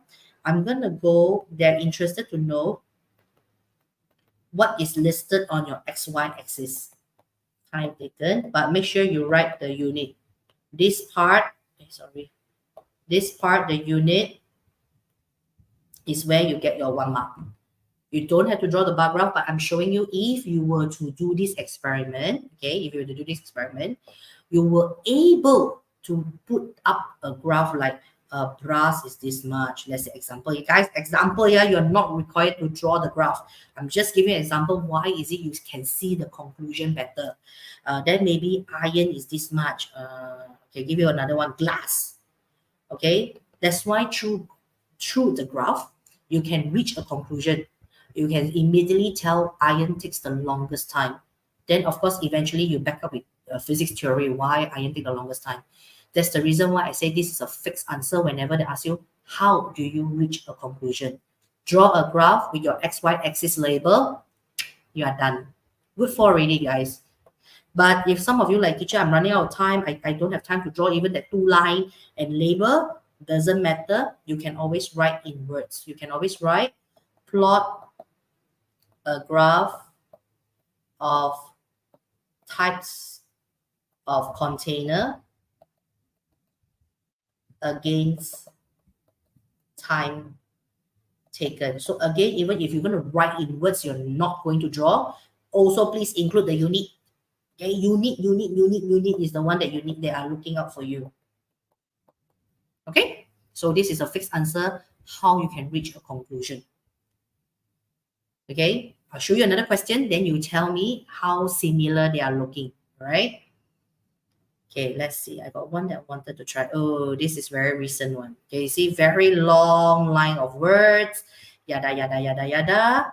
So again, you can read, but the main highlight is plan an experiment how the horizontal distance, depending on the angle that the right-hand track makes with the bends. Right-hand end, where is the right-hand end?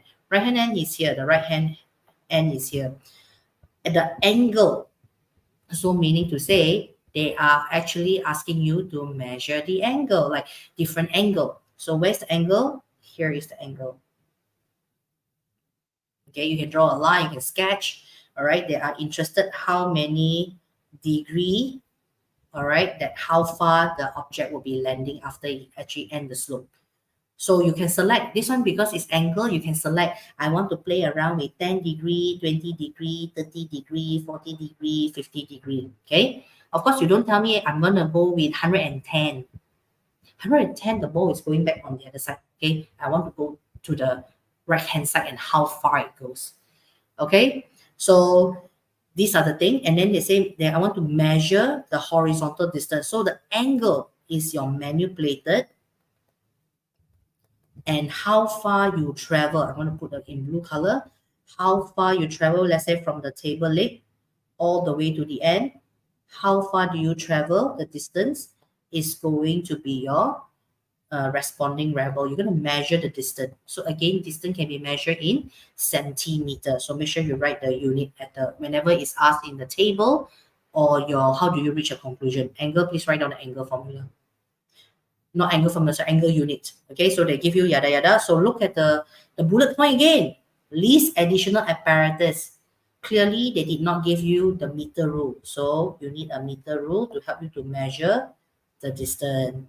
Second thing, ask you to explain the procedure again. Remember, you must have 2 times of a repeat.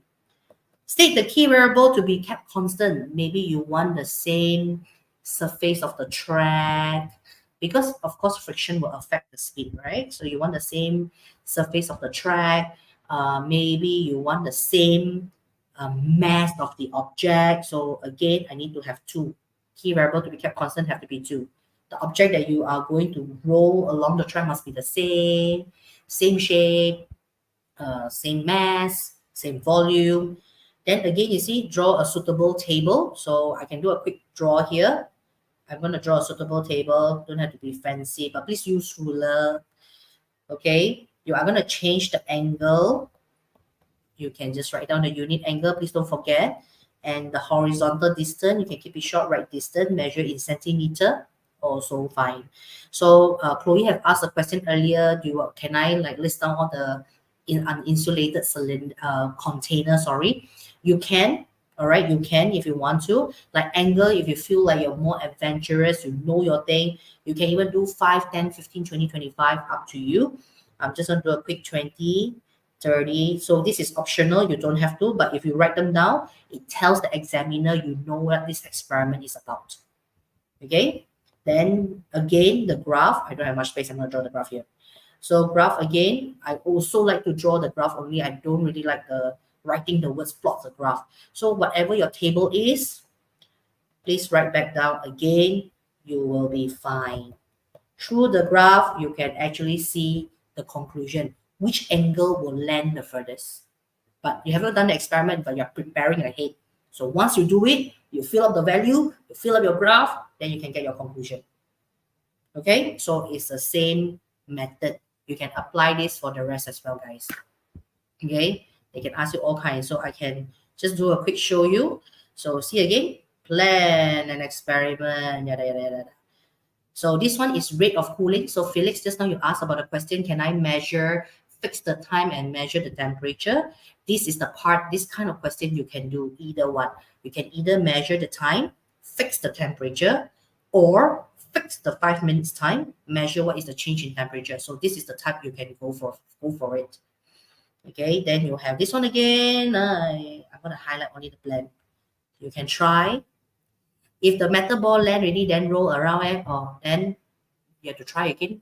No skill. So what you can do is every experiment you can actually put a bit of a precaution in terms of you don't throw, you just release, then it hits. You can even create a track. So Leonardo, you can actually, of course, not mention. You don't have to. Like if you were to do it in real life, your way to make sure that the ball don't roll around, like you mentioned, you can actually draw, like get a track, like a divider. So when it land, the ball was still kept within the boundary and it goes a distance.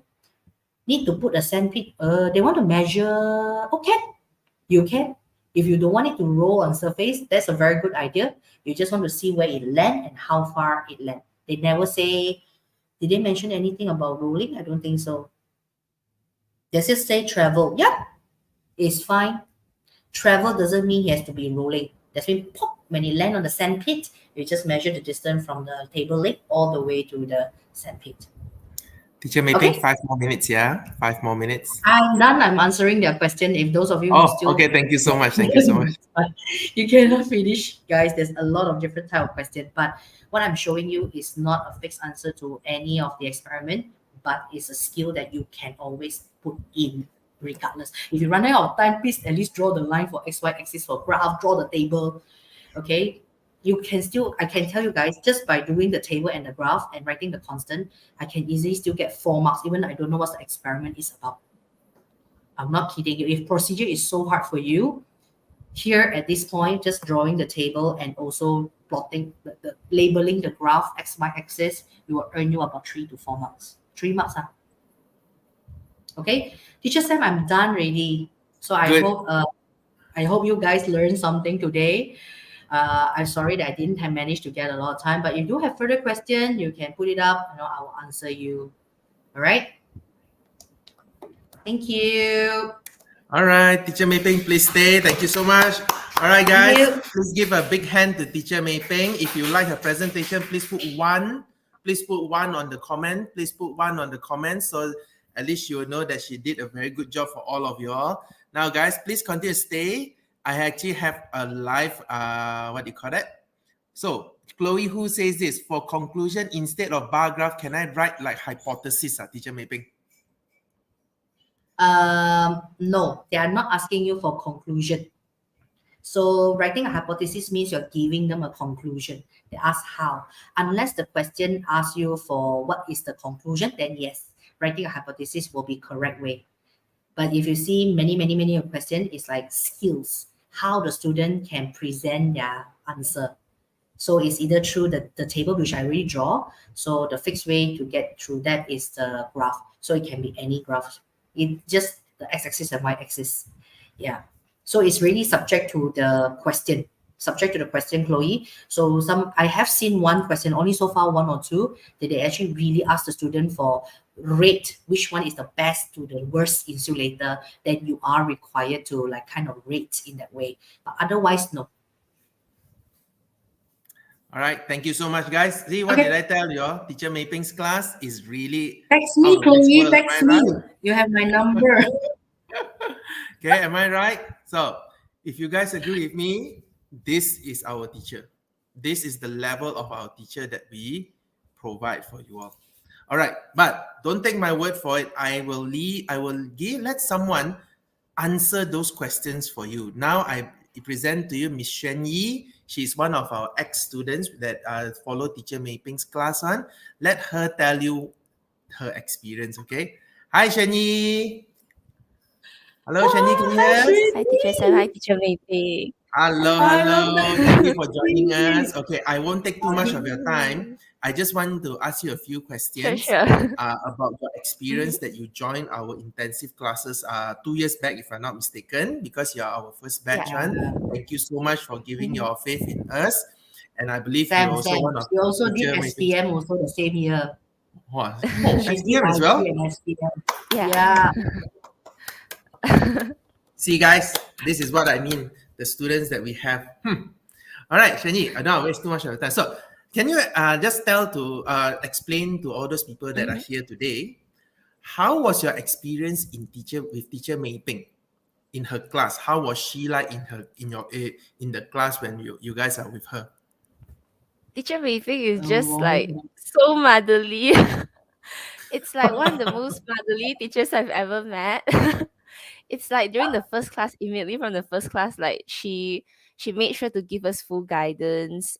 I remember I think we had like this whole group of students, and then she made sure like each of us could follow up. She would give questions.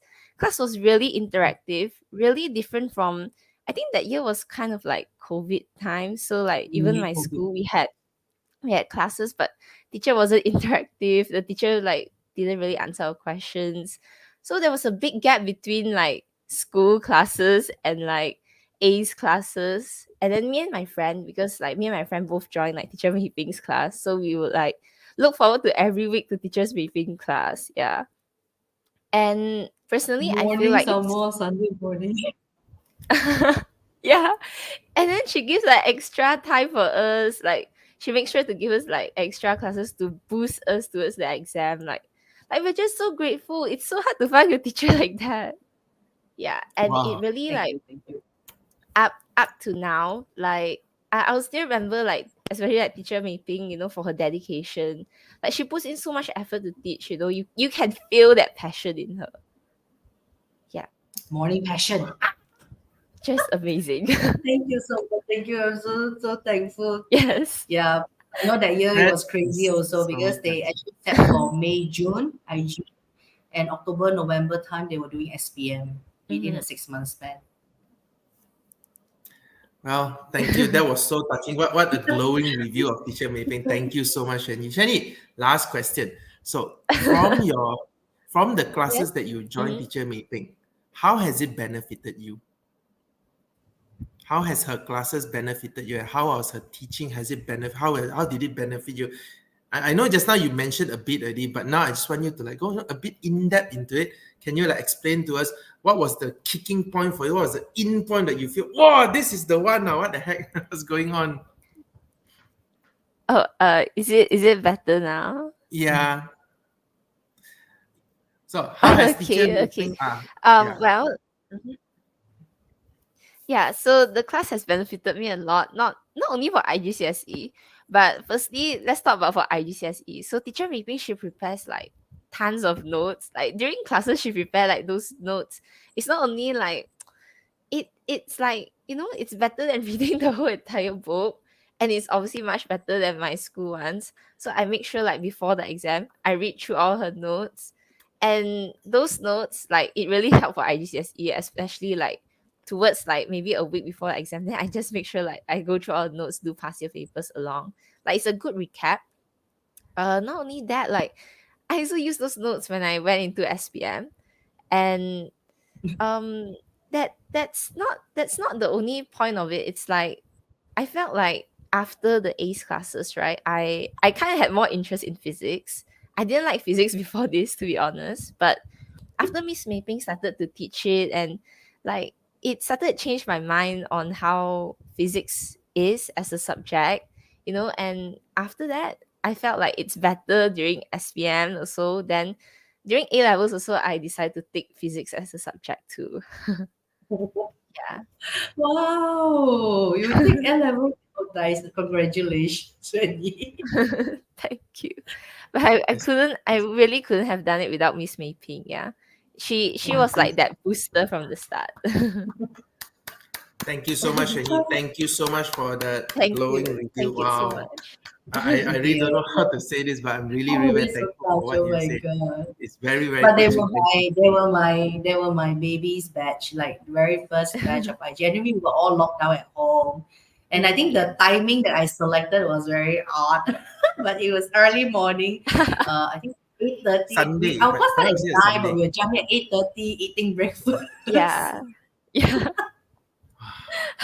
Yeah. But it was I so So we do seriously thank you so enjoyable. much. good Thank you quality so time. much, Shani. Your insight into this is really, really appreciated. Thank you so much. I hope Thank everyone that you. listen, don't take it from me, take it from an ex-student. Those that have already gone through the classes with teacher Mei Ping, this is how they feel. All right, thank you, Shani. Thank you so much. Yeah. Thank you so Thank much for you. having Thank you. me. Have a Thank good you, Thank Shani. day. Let's keep in you. touch. Thank Okay. you. Yes, yes. Bye. Bye. Bye. All right. Nostalgic. Yep. Okay, teacher Mei Ping. Thank Okay, you I so much gotta for go your time. already. I got another 2 minutes already. Thank you so much, teacher Mei Ping. I will talk to you Thank again later. you. See you later. Okay, see you back. Bye bye. All right, guys. I don't know about you all, but I learned a lot from teacher Mei Ping today. I think I don't know about you all, but her lesson was really important and very interesting, right? She gave you all the tips and tricks that you all need to answer paper 6. And I think on how to actually get the best of marks from paper 6. All right.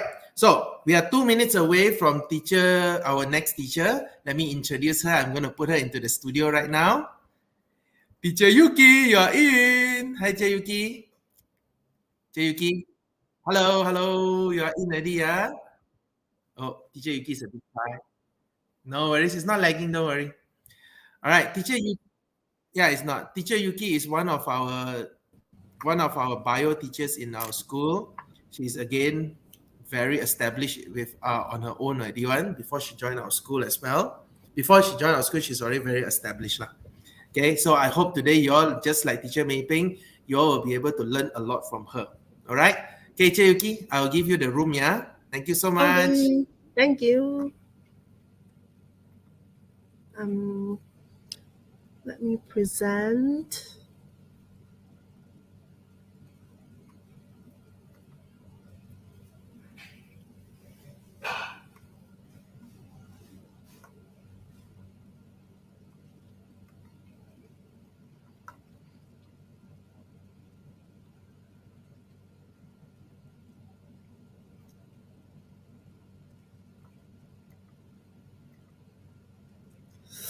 Hello.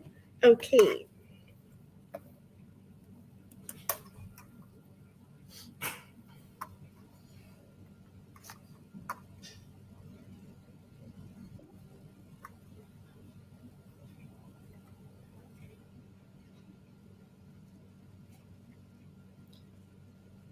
Hello, hello. All right. So I am going to present this. Let me just change the layout.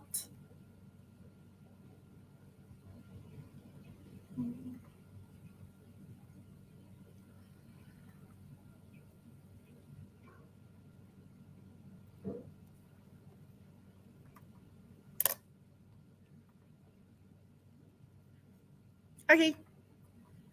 Good morning, everyone. A very beautiful Sunday morning. I'm teacher Yuki, and today I'll be bringing you um, through this paper. It's a paper 6, May June 2022 paper. Okay. So while we're going through the question, I'll be talking about the little tips on how to answer a certain questions. What are the technique you need to score the marks for the respective questions? Okay. All right. Let's look at the first question. So Figure 1 shows some raisins which are made by drying grapes. So raisin contains high concentration of sugar. So this is one keyword. Okay. So there is pictures of raisins. Now let's look at the procedure that they share with you. So osmosis is a movement. So they're talking about osmosis here. Okay. Osmosis is a movement of water across a partially permeable membrane. They have given you the definition from a dilute solution to a concentrated solution. So a very, very important point is usually the first question is a practical question. Okay, it's a practical alternative to practical paper. So they'll be doing a full experiment setup, including all the steps for you in the first question. So your job as a student is actually to read every single step and to pick up the points from that. So here they say a student investigated the effect of temperature on the rate of osmosis. So whenever you see the word investigated, okay, it actually tells you that this would be your manipulated, or some of you might know it as independent variable. Okay, what you are going to investigate, what you are going to change throughout the whole experiment to get your result. Okay, so step one, the student labeled one empty beaker cold. Pay in mind with this words cold, and another beaker hot.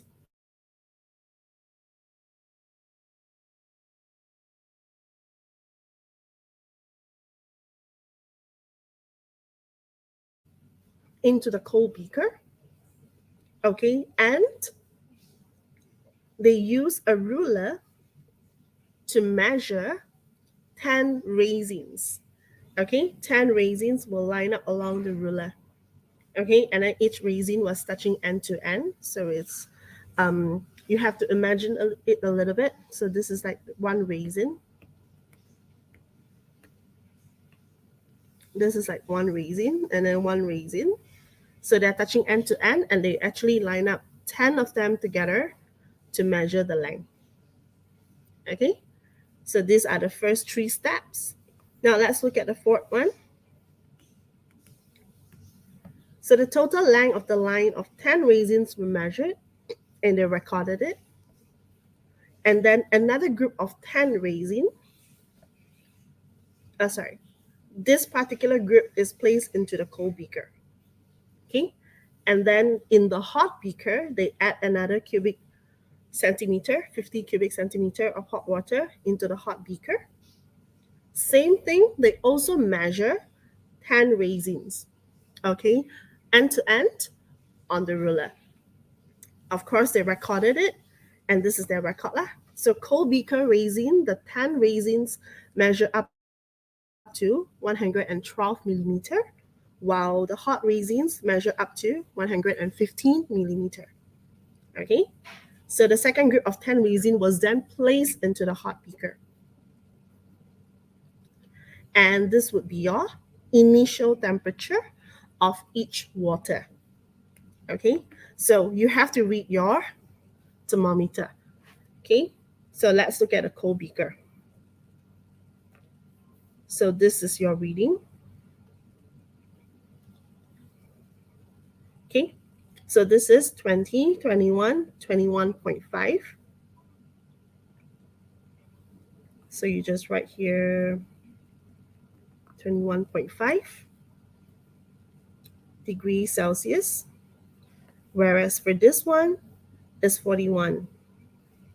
So you just write 41 degrees Celsius. So the question here specifically mentioned to include the unit. Okay, and there's only 2 marks. So if you were to write the answer without the units, you will not get the mark. Okay, because they have specifically mentioned to you that you have to include the unit yourself. Okay, so it's very important to read the question at least twice to see if you actually get all the question or you actually include all the answers that they ask for. Okay, so this is one very, very straightforward question.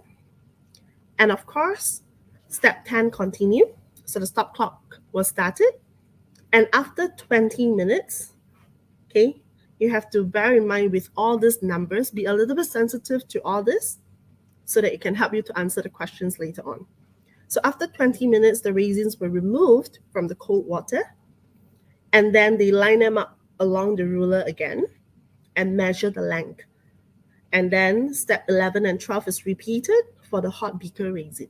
So they will remove the raisin from the water, line them up on the ruler, and then they'll measure the total length. Okay, so this is how it looks like. All right.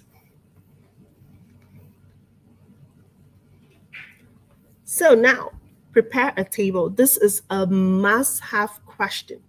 Okay, this question will fetch you a total of 4 marks. So how do you get the 4 marks? Let's see. Let's draw the outline of the table first. Remember, whenever you're drawing a table, you use pencil. Okay, use pencil to draw the outline. Okay, one is it's easier for you to erase if there's a mistake. Okay, so your paper will not be too messy as well. Okay, now let's look at what are the data you need to add in. So complete the table by recording the measurements shown on the notebook in figure 1.2 and also measuring the recording the length of the lines of resin shown in figure 1.4. So 1.2 is here. This is the initial. Oops.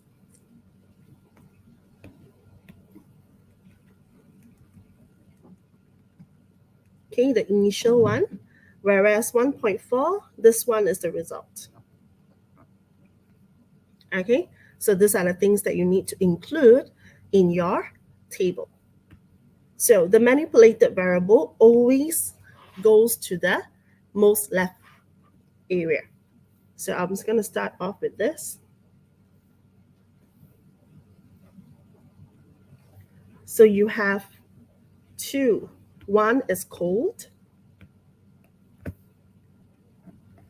Another one is hot.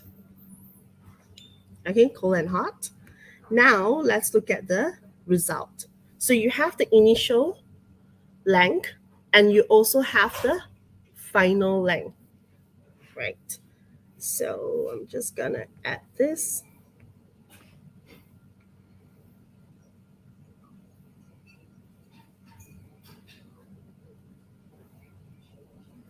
Okay, all right. Make sure that when you're doing your headings, you have to include any units needed. So here would be the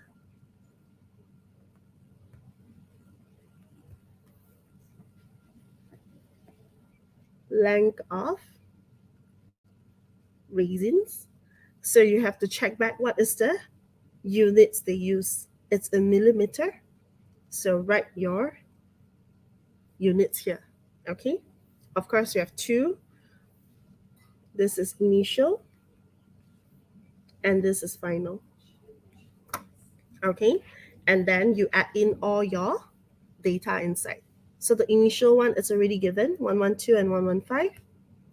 So I'm just going to write 112, 115. Now let's look at the final. The final one, you have to do your readings yourself. So for the cold beaker resin, 9, 1, 2, 3, 4, 5, 6, 7, 8, 9, 10. So it's here.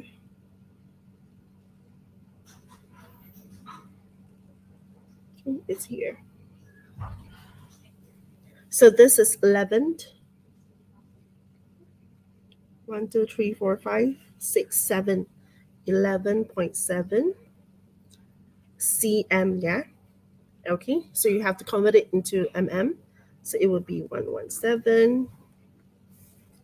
And as for this, 1, 2, 3, 4, 5, 6, 7, 8, 9, 10. This is 1, 2, 3, 4. 12.4. So it would be 124. Okay, so that's it. So where are the 4 marks? Now let's look at how you get all the marks. So first you have the correct headings. Okay.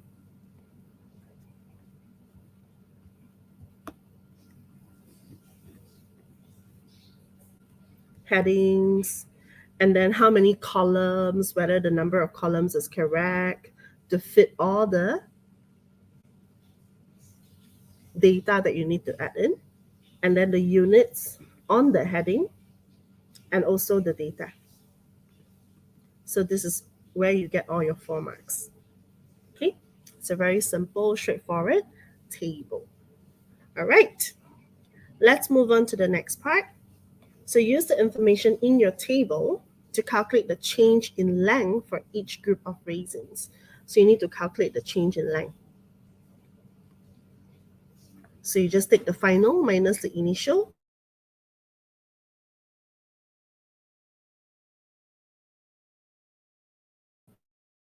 One, two, you have 5. Another one. So for the hot raisin, final is 124. So you take 124 minus 115, you get 9.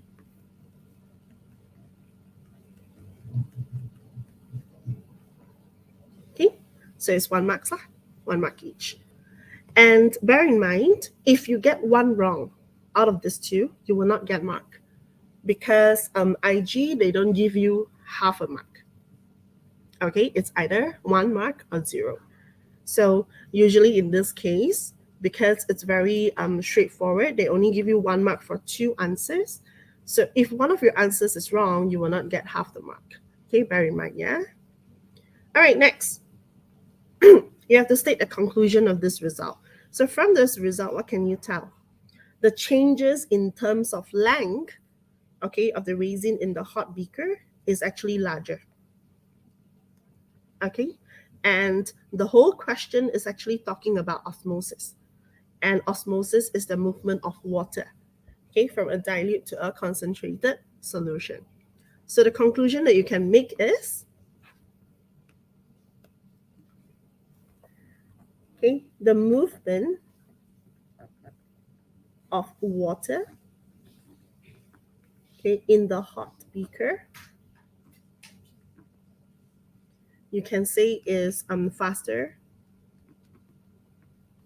Okay, or you want to write it in another way, you can say osmosis, okay, occurs at a higher rate.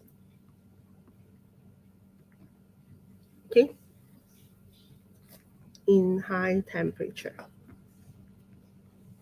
All right, so it's just 1 mark. You don't have to write too much lah.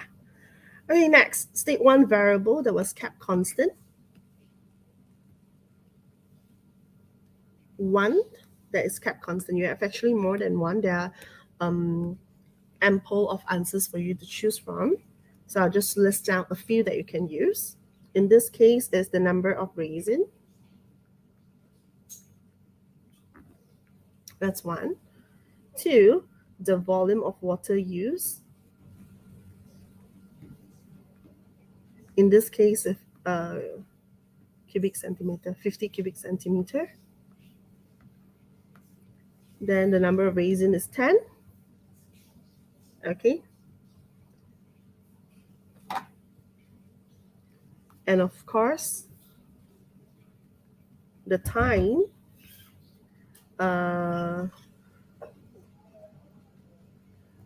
raisins are submerged, which is 20 minutes. Okay, so these are the possible answer for this question. Okay, so it's only 1 mark lah, so you just write 1. All right, so far everyone is following.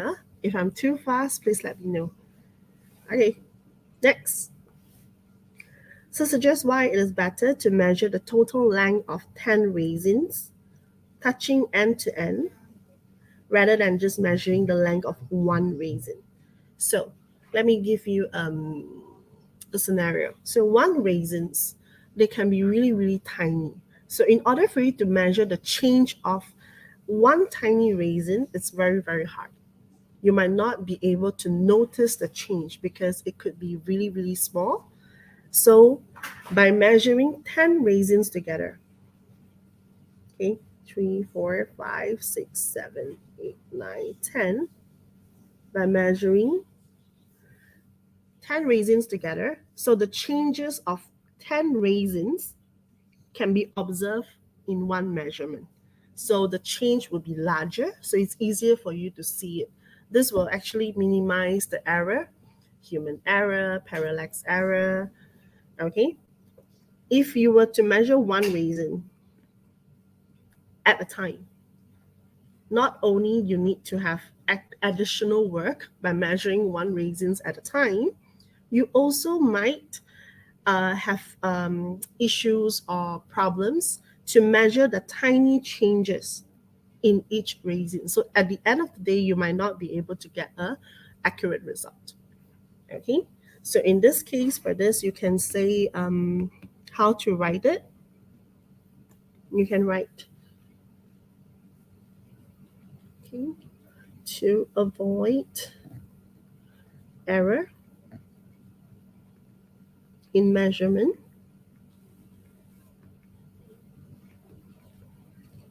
or you can write to ensure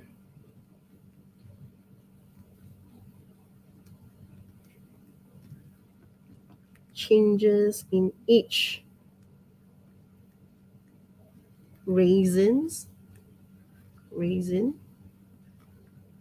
can be observed. Okay. All right, next. So a student investigated the effect of different concentration of sodium chloride solution on osmosis in potato. Potato, it's a very, very popular plant that they like to use when you are studying osmosis. So the student used this method. So let's look at the method that this student uses. So there are 4 different concentrations of sodium chloride solution in separate test tube. And then they cut pieces of potato into 5 cylinders that are approximately the same length and diameter. Okay, and then they measure and record the mass of each potato cylinder. Then they will put 1 potato cylinder into a test tube that contains distilled water, and then 1 into the 4 different concentration test tube. So they'll leave the potato cylinder for 30 minutes. After 30 minutes, they remove the potato cylinder and they dry the potato cylinder with paper towel. They will measure and record the mass of the potato cylinder at the end of their experiment. Okay, so it's a very similar method, but they're using different concentration now. So state the variable that was measured, okay, in the investigation. So dependent variable is basically your result. So at the end of the day, what are you measuring, okay, from the experiment? So you are measuring the mass of potato cylinder.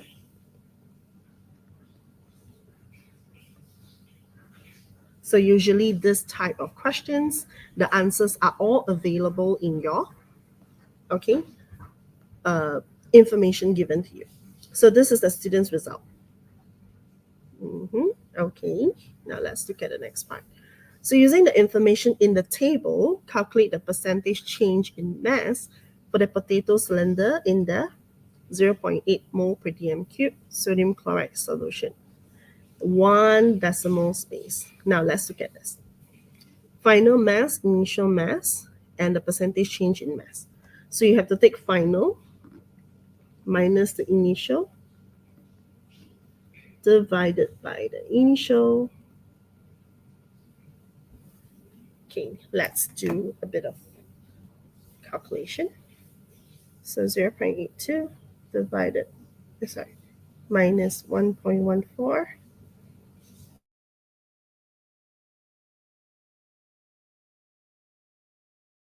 Hungry. Minus 1.14. Okay, then you have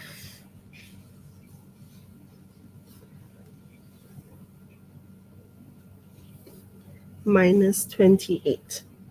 Okay, so you can do your working here because it's 3 marks. If your final answer is wrong, but you make the correct working, you will still get marked from that. So 0.22 minus 1.14 over 1.14 times 100. Okay, so you will get negative 28. 1 decimal point, 0.1. All right. Next, use the data in the table and your answer in 1.C2. Plot a line graph on the grid of the concentration of sodium chloride solution against the percentage change in mass. So one axis has been started for you. So they gave you the axis here already. It's a tiny graph.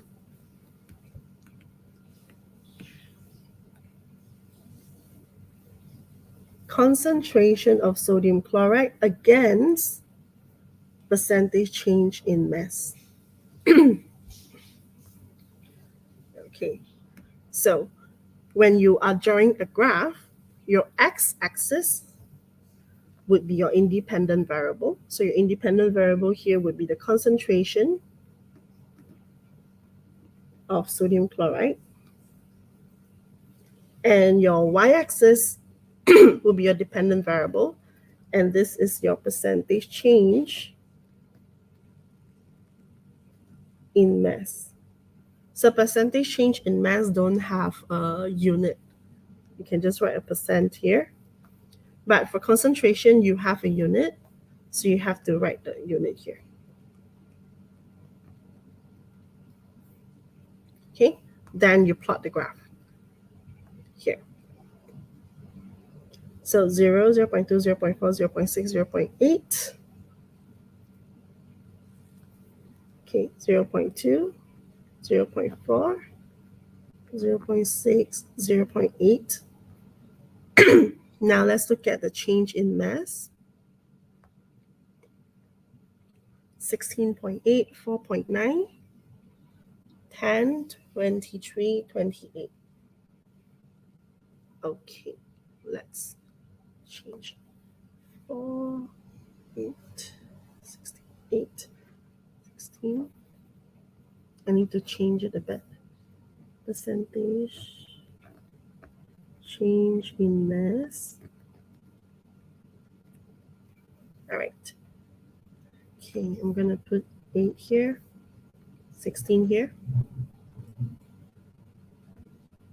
No, it's 16.8, so no. Just gonna put 10, 20, negative 10, negative 20. Okay, all right, let's plot. So whenever you are plotting the graph, make sure the x is very visible. So you have to draw or into that rectangle and look at your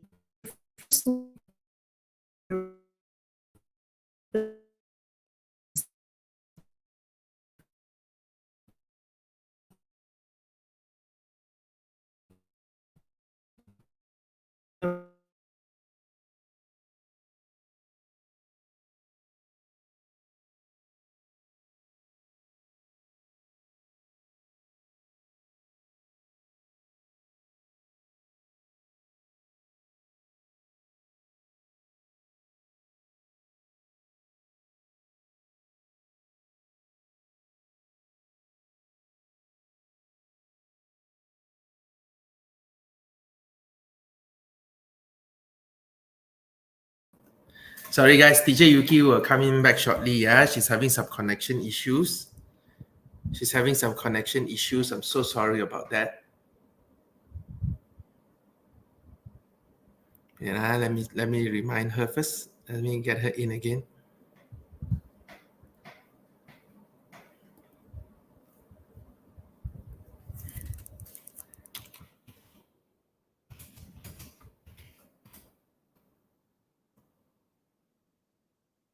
Okay.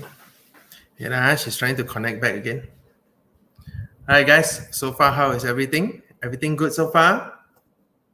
Is everyone still with us? If you're with us, can I see? Can you please type in the message group 1? If you're still with us, type 1 there. Is everyone still there? Thank you. Thank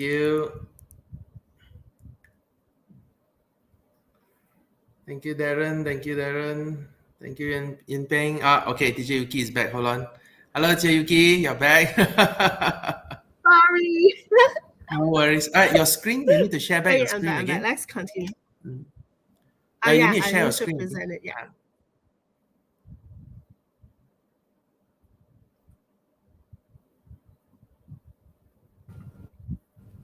Okay. All right, Wait, added already. Mm-hmm. Can. Okay. Okay. All right, I'll leave the All floor to right. you. Thank you, Teacher Yuki. Okay. All right. So here we are on the graph. So it's a line graph. So this is how it looked like. Try to draw it as smooth as you can. Freehand. I will try my best also from here. So it would be like a curve. Okay. So this is as smooth as I can drawing on a tablet. Okay. So how do you get 4 marks? Let's go through it. So first mark, the name of the axis. So you have your correct x-axis, correct y-axis. You get 1 mark. Your scale. So you use the correct scale based on the data given. You will get 1 mark. And then your points lah. You plot it correctly. Okay, you get 1 mark. And your line. Okay, so your line, if it's smooth enough, like you cannot do this. You cannot do this, yeah. Like you cannot this is not like an art class or something. No sketching like this. Okay, make sure that the line that you use is a smooth line. Okay, so that would be 1 mark, and this would be your 4 marks graph. Okay, all right, next. So based on your graph, usually if they were to ask you to draw a graph, they will want you to use your graph to find the next answer. Okay, so estimate the concentration of sodium chloride solution at which there will be no percentage change. Okay, no percentage change means 0. Okay, they want you to know what is the concentration of sodium chloride solution that there will be no percentage change. So you look back at your graph. Okay, so this one, the answer will change depending on how you draw your graph and at which point your line intersect with the x-axis. So 0 is here, right? Okay, so the part where your x-axis intersect with the line, that would be your answer. So in this case, the graph that I drew, the answer would be this. So this is the intersecting point. Okay, this is the intersecting point. So it would be 0.24. So I just write here 0.24. So that would be my answer. So you have to show your answer because it's 2 marks, yeah? So this one, you get 1 mark. If you show it clearly on the graph, you get another mark. Okay? So if you draw your graph wrongly, maybe you plot it wrongly, the line is not very nice, but if you show it clearly on your graph and then you write it here correctly, you will still get these 2 marks. Okay, you might not get full marks for your graph, but you will still get marks for the estimation. Okay, all right. Next. So suggest why the student calculated the percentage change in mass. So we calculate percentage change in mass rather than using the difference in mass directly. So if they use the difference in mass directly, they don't have to add particular student, they did the additional step.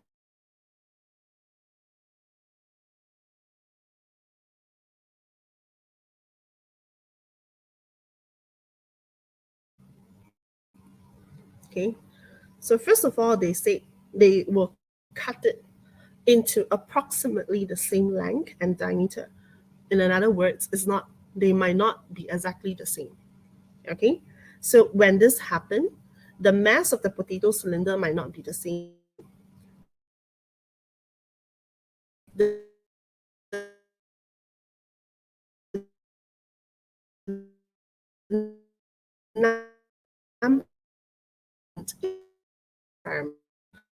as a scientist, as a biologist, when an experiment, you have to make sure that the data you collected is reliable, the data you collected is as accurate as it can be. Okay, So the reason why they use calculate percentage change is it's only 1 mark, but I'll just write like 2 different ones. So you can see the mass of potato cylinder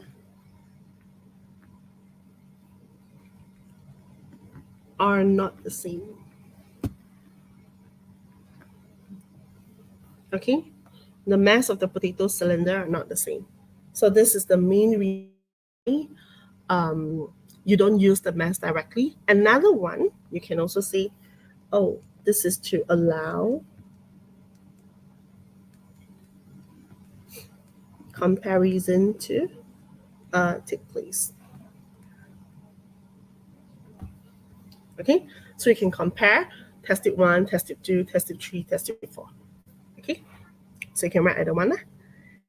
Next, suggest why the student dried the potato cylinder before measuring their mass. So they did mention before the student measure the mass of it, when they take it out from the solution or from the distilled water, they use tissue to dry the cylinder, potato cylinder. So bear in mind to measure, okay, they are going to measure the mass. So if they are measuring the mass, water that is on the surface of the potato will actually affect the mass because water is matter that occupies space and has mass. So to eliminate that error, they pat dry. So here you can say to remove water on the surface of potato.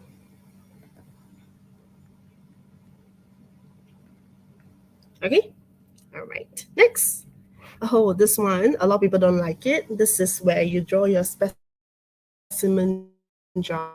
Okay, so this is a cut surface of half an apple, and then they will ask you to draw it, and it gives you 4 marks. So how do you get the 4 mark whenever it comes to drawing specimen? Number 1, always remember, use pencil. Okay. Number 2, the line that you use, it has to be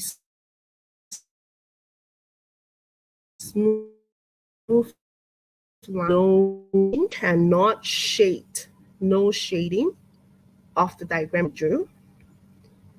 Okay, of course, it has to be a big diagram, big drawing.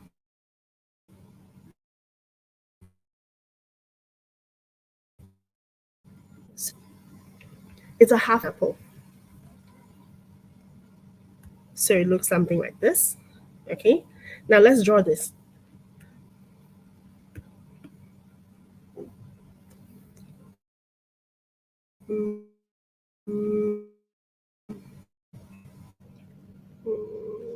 Okay, pardon me, I'm drawing on a tablet.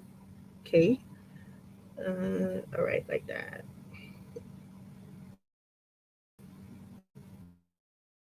Something like,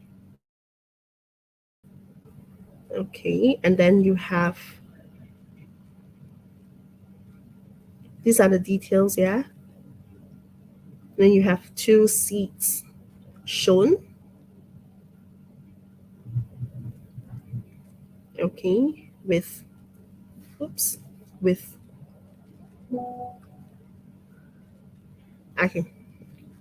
okay, this is the best I can do. So you don't shade, like let's say the seed. Okay, no, don't just leave it like that. Okay, the details here, then we show you the seed. So all this is included, then you'll get all your 4 marks. Okay, it's a very simple. You don't have to draw like an art would do. Okay.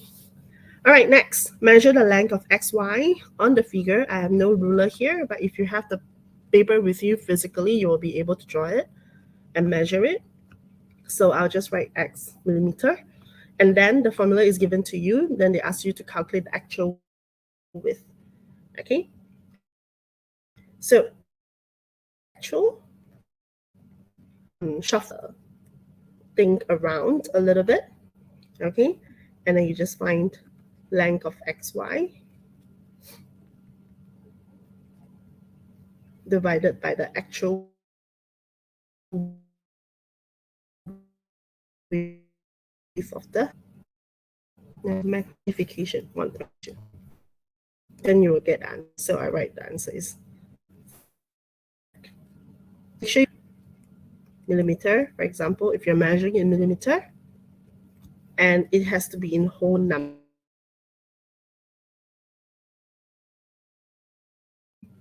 Okay, all right. Next. So apples can be made to make juice. The enzyme pectinase that is released from each apple. A scientist carried out an investigation to find out which concentration of the pectinase solution gave the maximum volume of juice. Okay, this is the experiment performed by a scientist. Identify the variable that was changed by the scientist in this investigation. So here, same thing, to carry out an investigation, okay, to find out which concentration of pectinase solution gave the maximum volume of juice. So from the question itself, you can already pick up the clue. What is the independent variable? So the independent variable here would be percentage concentration. So you just write percentage concentration of pectinase. Okay, that would be it, 1 mark. And the scientists decided not to include the trial result 3 for the 2.5% pectinase solution when they calculate the average, and explain why. Let's look at this. 2.5, trial 3. Okay, now look at this and compare. So you would realize that the data collected for trial 3 at 2.5%, it doesn't fit into the same category as the other results collected. So this tells you that this result here is an anomaly. So whenever you are calculating an average, you do not include the anomaly. Okay, so you can just write here. The result is an anomaly. Okay, that's it, 1 mark. Okay, simple. Next, describe how to test a sample of apple juice to show the presence of reducing sugar. Okay, give the result of positive test. So this is 3 marks. Reducing sugar, you use Benedict solution. Okay, so what you do is you just add maybe 2 cubic centimeter of apple juice into a test tube. And then you also add 2 cubic centimeter of Benedict solution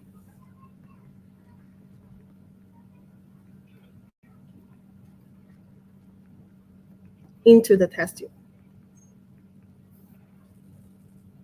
Okay, so for Benedict solution, it's a bit special. You need to put it in your water bath. Okay, so place the tube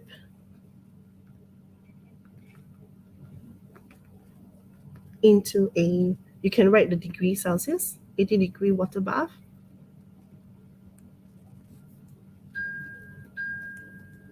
For maybe 10-15 minutes. 15 minutes.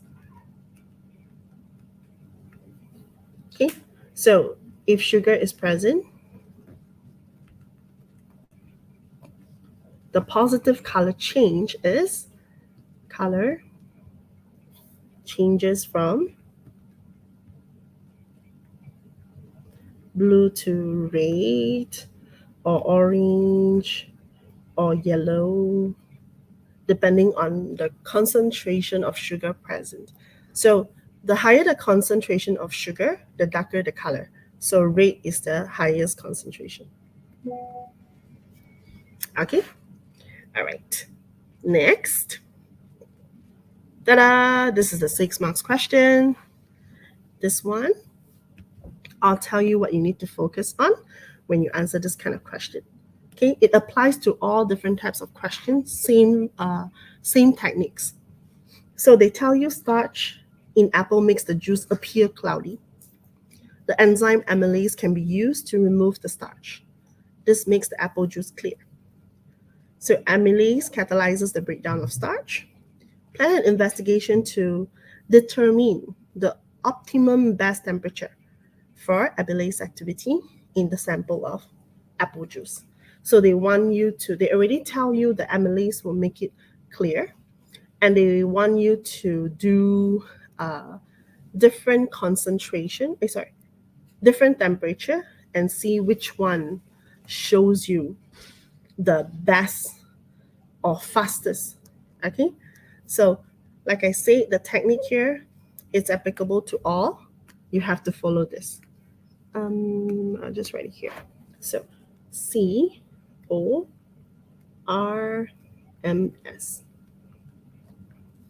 Okay, so what is C? C is the change. What are you changing? Or this is your independent variable. Okay, this is your independent variable. This is a bit, I'll just write it later. In this case, it's temperature, right? You need to give 3 to 5 different temperature. 3 to 5 factor. Minimum is 3, yeah? So maybe you can start off with 10 degree, and then 20, then 30, and then 40, and then 50. 5 lah. Okay?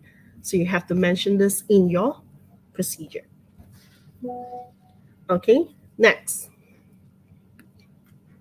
O. Okay? The site on the organism lah. This one is already decided for you in the question. They talked about apple juice. So in this case, it's apple juice.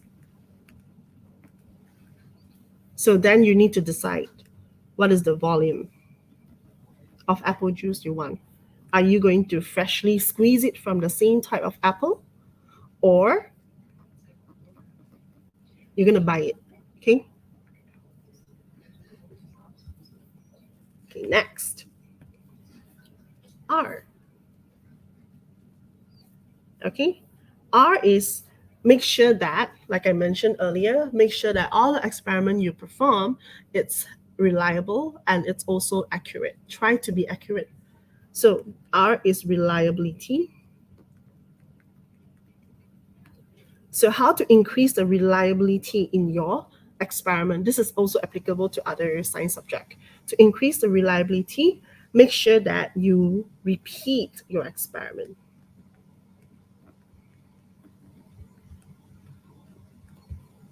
Okay, repeat your experiment like 3 times. Okay, you just mention somewhere. To repeat it, you will get 1 mark from that. Okay, next you have M. Teacher Yuki, sorry disturb your class. 10 more minutes, yeah? Okay, yes. Minutes, thank you. Finishing 2 more. Okay, M is for measure. Yeah. So what are you measuring? This is your dependent variable. So in this case, you are measuring whether the apple juice is clear or cloudy. Okay, so this will be the clarity of juice. So how are you going to measure it? Okay, are you going to see whether you can see through the apple juice? Okay, maybe there's a mark behind the apple juice. How long does it take for you to look through the juice and see the picture behind it? Things like that. Okay, so that is what you're measuring. And finally, as this is your standard. meaning your constant variable. Okay, so constant variable, you can give as many as you can. Okay, in this case, type of apple juice. You're using amylase. So what is the concentration of amylase you're using? So how long are you going to allow the amylase to react in the apple juice before you check for its clarity? Okay, time of experiment, time taken. So you just write lah, but minimum also 3. Okay, and for this question, this is how you get all your 6 marks. Yeah, you can add in your safety measure.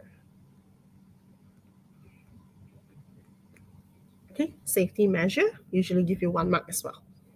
Okay, remember, do not write in point form for this question. Don't write number like 1, 2, 3, 4, 5 like that. You can write it in different sentences, but just make it like it looks like a paragraph. Okay. All right, then I'm gonna stop here. If you have any question, feel free to ask. It's a bit rushed, but yeah. Teacher Sam, I'm done. All right, thank you, Teacher Yuki. All right, guys. Again, Thank you, Sam. another very insightful Oh, yes. insightful sharing. Guys, if you got any Yeah, I'm questions, done. please type it here. I'll make sure that Teacher Yuki sees it and then answer your questions. Yeah. If you got any questions, please type it into the message part. I will make sure that Teacher Yuki sees your message and answers them. Yeah. Any questions so far? No? All clear?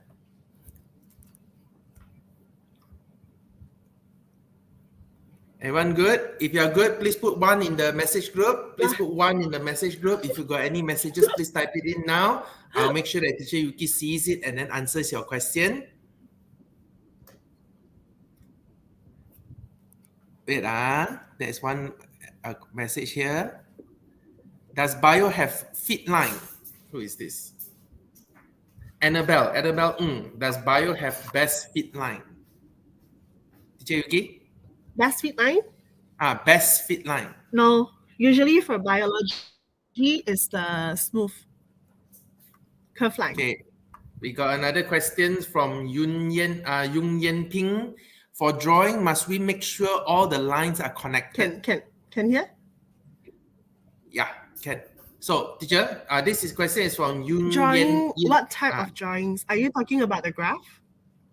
If it's the graph, it's one line. So are you referring to the points, whether you have to connect all the points together? If it's a curve graph, not necessary. But if it's a straight graph, like, from the plot that you can see, if it's a straight graph, then yes, just connect everything together. But if you're talking about the diagram drawing, yes, it has to be a complete smooth line. You cannot overlap the question. You cannot overlap the lines. For example, you cannot sketch. If you sketch, right, then the lines will be overlapping, right? But for drawing, it has to be a smooth line. So if it's a circle, just one circle, it has to connect. If you don't connect, right, it's considered a non-complete line, and then you will get penalized for that.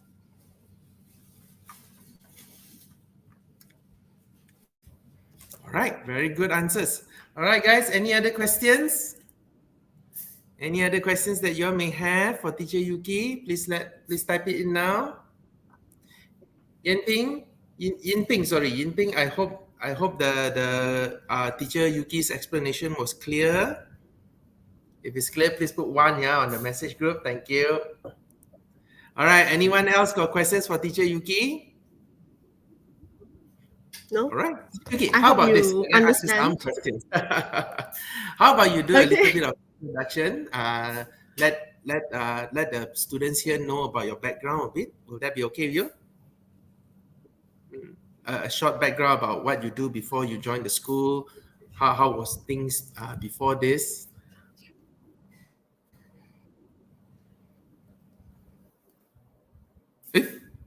Oh no.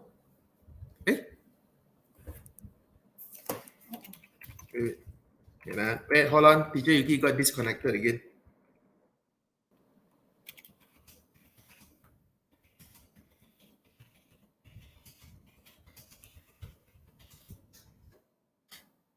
Sorry, guys. Teacher Yuki got disconnected again. I don't know what happened. Let me get her back in again.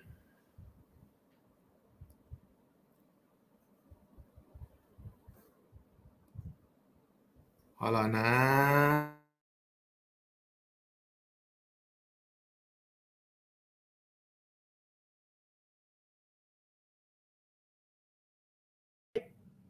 Yeah, you're in. Oh, thank you. Sorry, I don't know what happened. Sorry, you got disconnected. It's okay. So, Teacher Yuki, maybe you can explain a bit about yourself so the students can know you Explain a better. bit. Mm. Okay. So I have joined ACE for like 2 years, and then prior to that, I have also been teaching for 6 years, biology.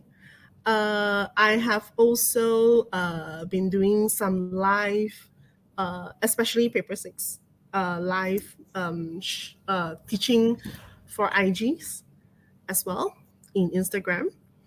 I don't know how. Okay, I have a degree in pharmaceutical chemistry and a master in biotechnology. So in terms of content wise, I'm very familiar with it.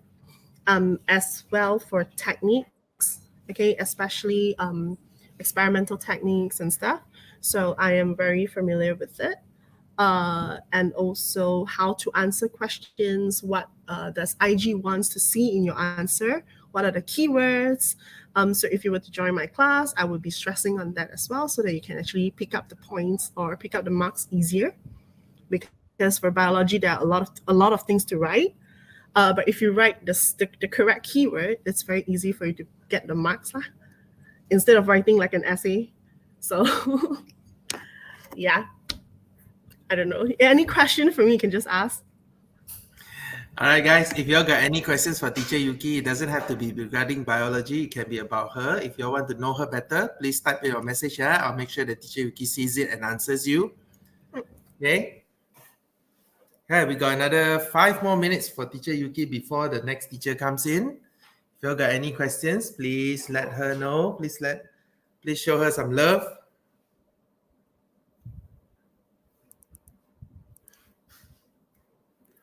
All right. Okay, Teacher Yuki disconnected again. I think her connection there is very bad. It's okay, no worries. You will get to meet her again shortly. Okay? All right. So we have 5 more minutes now, guys. If you need a toilet break, please go now before Teacher Sherlyn comes in, because Teacher Sherlyn will be our chemistry teacher. I can guarantee you it's going to be another awesome session with her. Just like how the previous 2 teachers, like Teacher Yuki and Teacher Mei Peng, has done. Teacher Yuki is back. Hello, Teacher Yuki. Hello. I'm sorry, I don't know why I kept disconnected from this thing. It's okay. Yeah, okay, I'm back. Your connection line there is probably quite bad. But it's okay. We're also almost time's up already. I'm just waiting on Teacher Sherlyn to come in. Then after we can pass the floor to Yeah, her. I think so. Okay. Okay. Any more question, guys? You can ask while I'm still here. All right, guys. Do you have any questions? Any more questions for Teacher Yuki? If not, please give her a round of applause. Yeah, round of applause by just typing 1 on the message. Type 1 on the message. Type 1 on the message as a round of applause for Teacher Yuki. Because you all can't show her, so I'll help you all do it. So just type 1.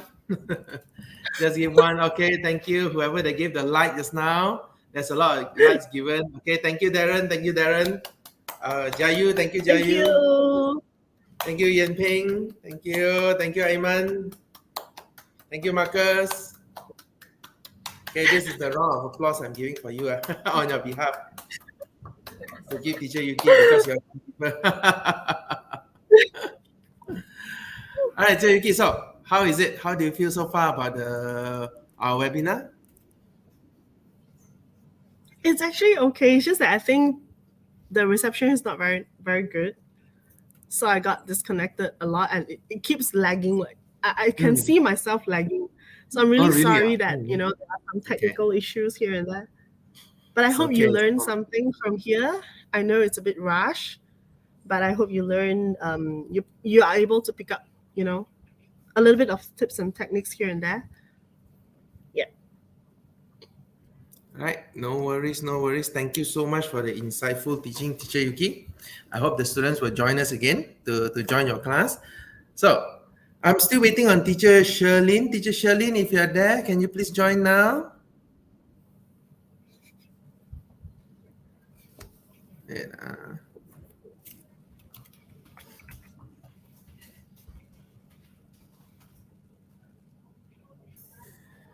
okay, right, they're not in yet. Okay, thank you, Teacher Yuki. I'll remove you first, yeah? Okay, Thank you, see you bye. later. See you again later. Bye. All right. Okay, guys. Is this? Okay, okay. All right. Teacher Sherlyn is having some laptop problems. She'll be changing laptop. She'll be coming in shortly as well. Those that need to get the toilet break there, the water break, please go now. Please go now. Because if not, it's another 1 hour of intense lesson, yeah? Hello.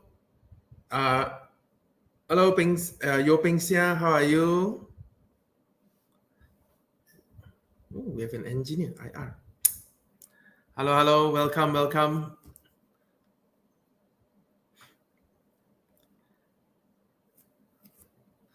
So guys, how is the webinar so far? Are you guys okay with it? Do you have any questions? Any questions, please type it there, yeah. So at least I know that I can let the teachers as a way of improvement. The teachers will also like your feedback on how we can help to improve further, yeah, for our next one. So if you got any advice for us, please let us know, yeah. Okay, thank you so much, Aiman. Thank you so much. So far, all good, huh? Thank you, thank you, thank you. But it's good to have. If anyone got, please let us know, yeah. We are open. We are just like you all. We are also still learning.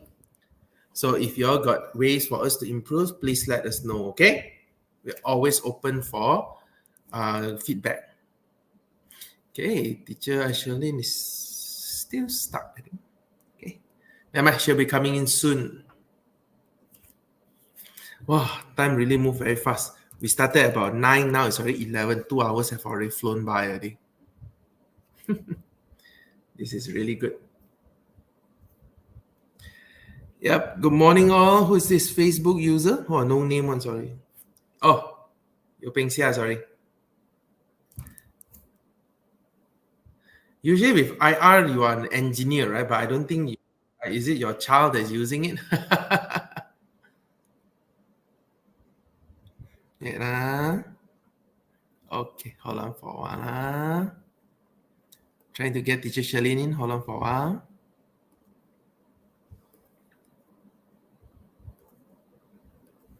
I got a student that asked me this question. Che, your wife never say you noisy, man. Yeah, she always tells me that. Don't worry. My wife always tell me I'm very noisy. But what to do? I need to talk to you all, right? Yeah, professional engineer, I know. The moment I saw the IR, I know already.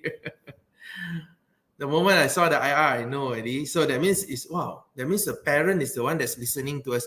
Welcome, welcome, Mr. Yo. Thank you so much for joining our webinar. We are still waiting on teacher Sherlyn, which is our chemistry teacher. She'll be joining us shortly. She's just fixing her computer issues. Yeah, but I got students that ask me questions this all the time. Yes. Oh, she's here. Hi guys. Hello, teacher Sherlyn. Hello, hello, hello. Hi, good morning. Good morning. Sorry guys, I'm a bit late because there's some hiccup. Okay, my laptop, the fan is very loud. So I'm concerned that it will affect the clarity of my voice. So I actually switched to another PC. So it took up about 4 minutes. So All right, teacher Sherlyn. I will give guys, you the clock now, can yeah? you hear me? Is it loud and clear? Very Yes? good, very loud. Very good, yeah. So I'll share screen right now.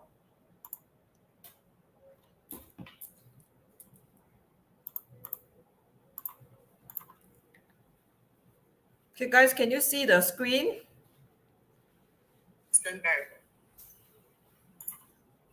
Can you see the screen, guys? Okay, guys, can you see the screen?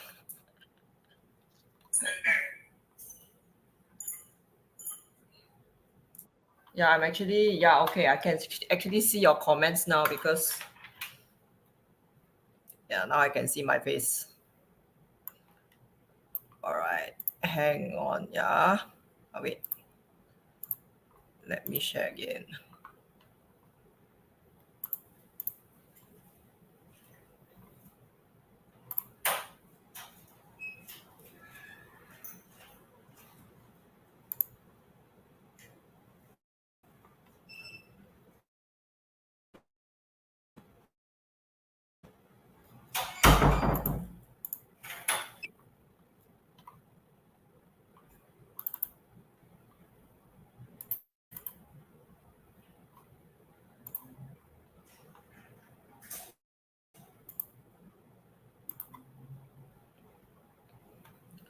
Okay, guys. All right, okay, just a brief introduction of myself. I'm not sure if Teacher Sam has introduced me. I'm Teacher Shalin. So basically, I've been teaching chemistry for the past 9 years. Oh, no, 8 years actually in Sri Amas International School. So basically, just have a positive mind. Chemistry is everything about trying. All right. Okay, before we start, I just want you to rate your experience in preparing chemistry. So how would you rate yourself in a scale of 1 to 10? So if you're very stressful right now, it's between 1 to 5. Like, oh, because so tough, so I don't know what to do. I'm a bit clueless. Then if you're confident, then you'll be above 6. So can you type in the chat right now your happiness level in preparing chemistry, because IGCSE is quite near already if you're taking October, November paper. 6/10. Wow, Mahadev, very good. 5/10. Yeah, Amen. 5/10. Darren, 6. Yen Ping, 5. Any more? 7. Wow, Annabelle is quite confident.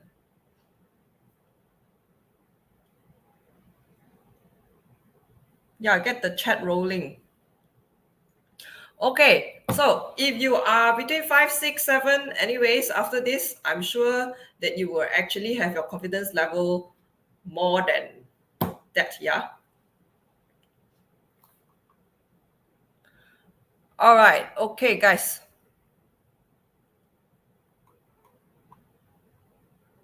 Now, in terms of your, okay, just show you a bit of about just show you the threshold level. Guys, can you see the screen?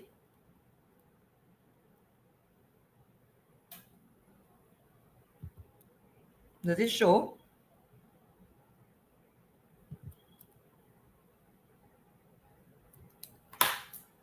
Hang on, it doesn't really show the table that I want to show.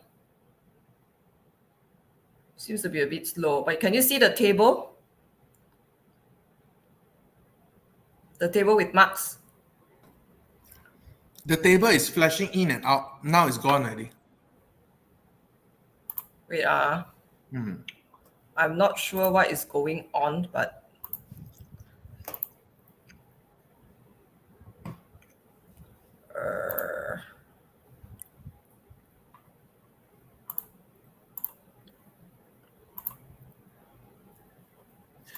Don't worry, is it Chechalin. still Wait, adding it now.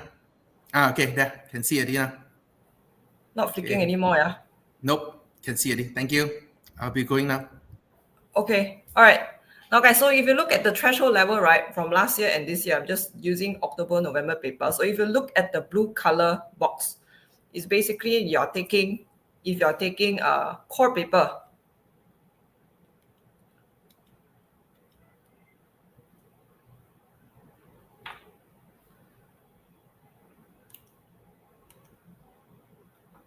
Wait, yeah. So let's say you're taking core paper, you're basically taking paper 1, 3, and 6. You're taking extended paper, you're actually taking paper 2, 4, and 6.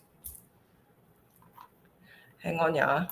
Let me try another way, because it seems to be always flicking.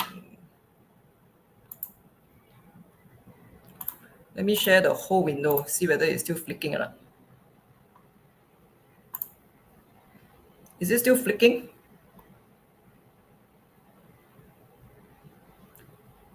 Is it still flicking, guys, the screen?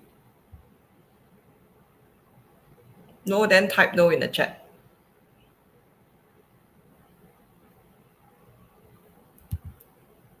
It's not flicking anymore, but you're not sharing anything now. It's just a black screen.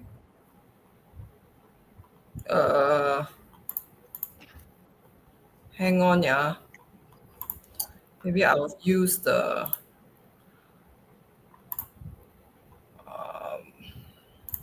Maybe you can try the Google Meet, Anja. Google Meet. That means how? You just join the Google Meet link that I'll send to you in a short while. Uh-huh. Then you share from there. All right. Okay, share already. And just mute yourself from there.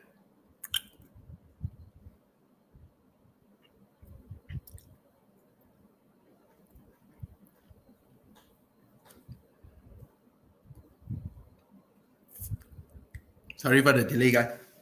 Sorry for the delay, yeah. Okay. Now you share your screen from there.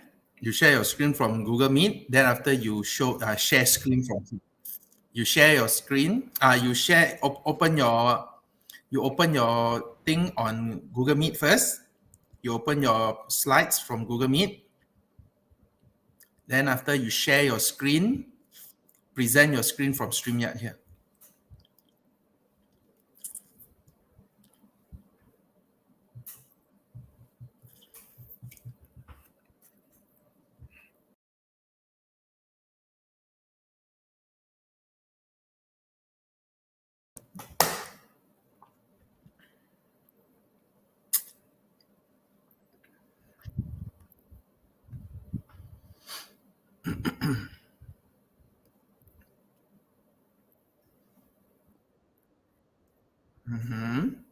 Then whatever you present here already, right? You share your screen from here, StreamYard. You go to StreamYard, present there. Then you present, then you find share screen. Then you share from the Google Meet that side. You share your Google Meet screen. Nope, you're not sharing it. Okay, got it. Now, here you go. Okay? Now hopefully can work already. Okay? Please off your picture from Google Meet there. If not, there'll be 2 persons.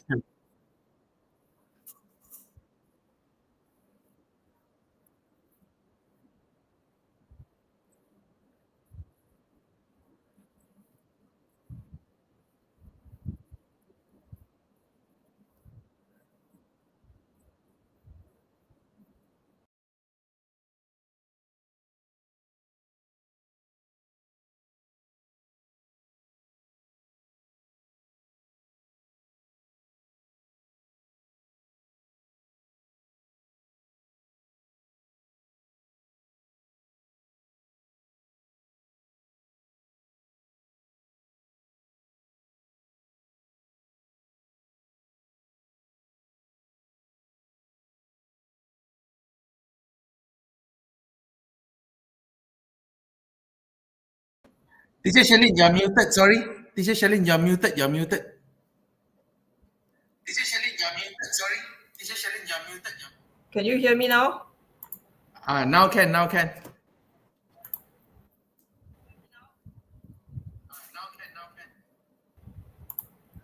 Can I? Yes, now can. Sorry. Can you hear me? Okay. Yes. All right. So back to this. Okay.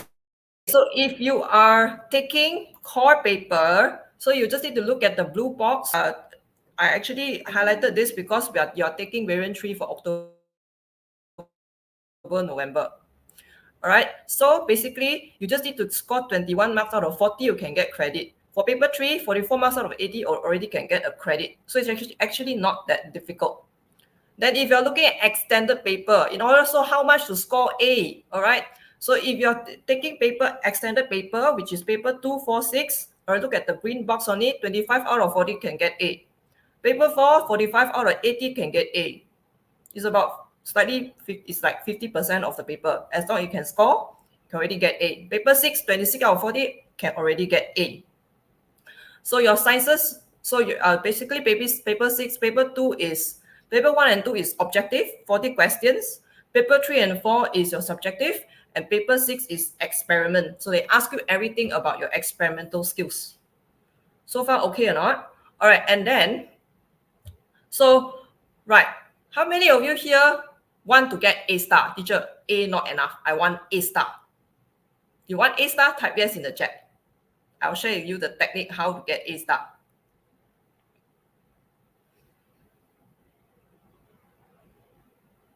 If you want to get A star, type yes.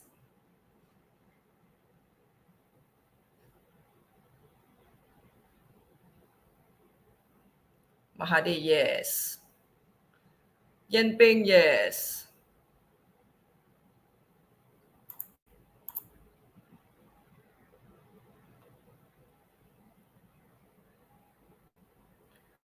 Yes.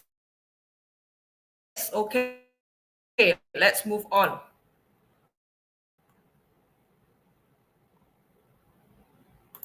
right. So in order to get A star, right? Okay. What is the score you should get?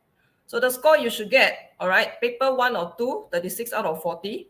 Paper 3 or 4, 50 to 60 out of 80. Paper 6, 36 out of 40. You think that this is very high. Actually, the more you do past year papers, and by obtaining the right skills, all right, you are able to score 36 out of 40 for paper 2 and 6 because the questions are very predictable. And if you do a lot of past papers, as you are now, most of you should already be starting. Okay, so paper 2 and 6, you want to get an A star, you have to nail it. All right, so today I'm basically going to share with you tips how to handle mainly your paper 6. So guys, just breathe, okay? Think like a proton and stay positive. Okay, guys, can you see the screen or not? Because in my Facebook, actually, it's blank. It's black.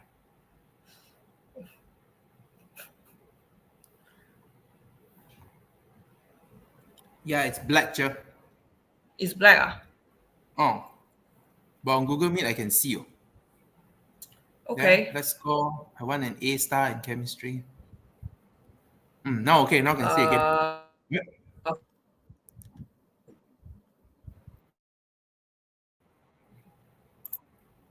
Stream I can see now. Okay, never mind. All right. So let's say, so for you to actually utilize the threshold level, right, what can you do is now when the moment you are drilling yourself with doing puzzle papers, okay, every time you finish it, you mark yourself. You mark already, and then you know where you are. So if paper 1 or 2, you're scoring basically above 25, above 26. All right, let's say you're taking extended paper above 26, or you're getting 30, 32, 35, you're always getting more than 30, then you know you have A star within your hands. Paper 4 also, if you're scoring about averagely, more than 50 and above, you should aim more than 50 and above, you have A star in your hands.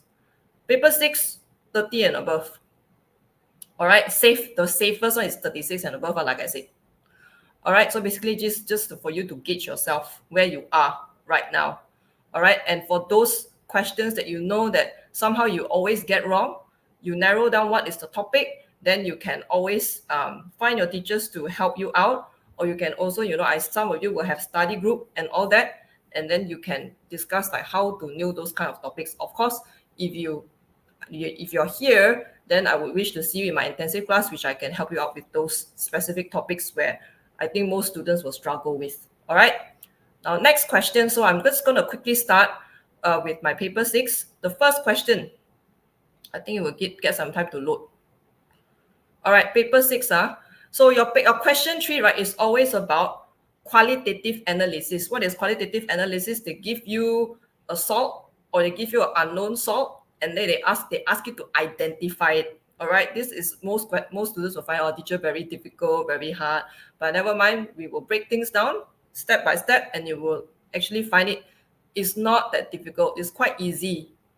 And the more you do it, and you will actually have fun doing it, and okay, it's very easy to nail it.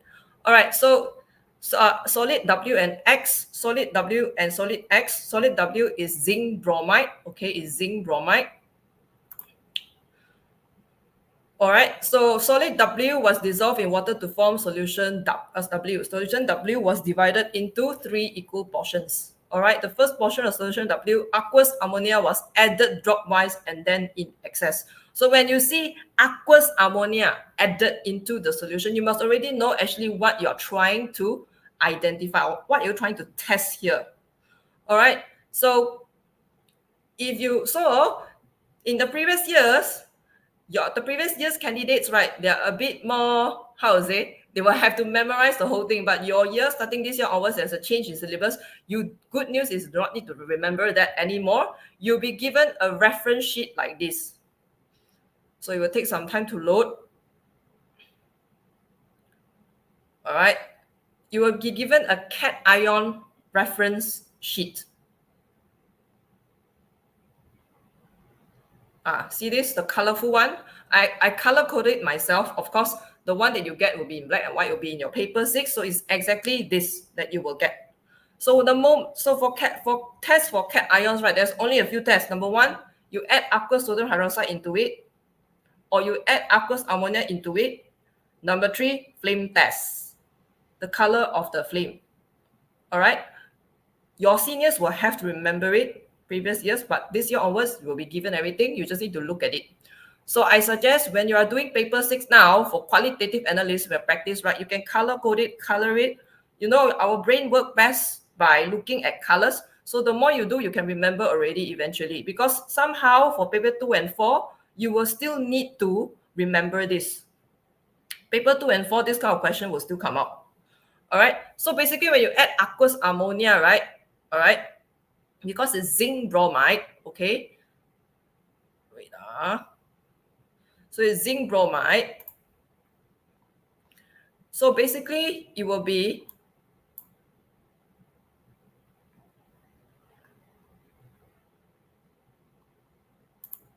hang on, yeah.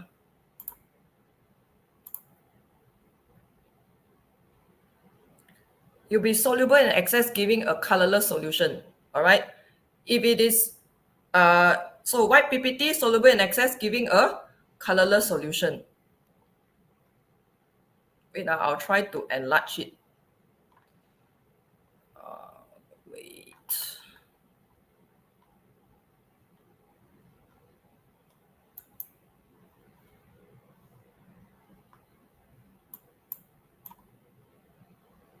Can you see? So white PPT giving soluble in excess, giving a colorless solution. That is the effect of aqueous ammonia. So all you need to do is here, all right, soluble white PPT. You can write PPT as a short form. It's the only short form that is accepted. The rest cannot. Soluble in excess. Okay, this is how you get 2 marks. 1 mark here, another mark here. Second portion, you add dilute nitric acid followed by a few drops of aqueous barium nitrate. Now for this one, it's definitely an anion test. So you do more already, you will know the trend here. Barium nitrate, nitric acid followed by barium nitrate is basically the test for anion test. Okay, so same thing, you just look at your reference sheet here. All right, so you are adding nitric acid followed by barium nitrate. You know it's testing for which anion? Sulfate. But the salt is what? Zinc bromide. Does it contain sulfate anion? The answer is no. So when you see white PPT, the answer is no. So means what? The answer should be no change.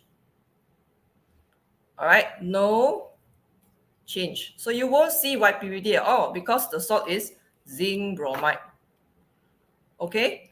Then the third portion, right, you add dilute nitric acid followed by a few drops of aqueous silver nitrate. All right, same thing, you're also testing for anion. So you're testing for anion, all right, then look at the list again. So basically, few drops of nitric acid followed by silver nitrate is testing for halide. All right, Now, because that's what is halide. Halide is basically your anions from your halogen, your fluoride, your chloride, your iodide, your bromide. Right? So it's zinc bromide. Basically, what observation you will see? You will see PPT as well, which is precipitate. However, the color is cream PPT. So as you can see here, cream PPT. All right, from the reference sheet. Okay, it's loading, cream PPT. So you just need to put your answer down, cream PPT. That's the color of the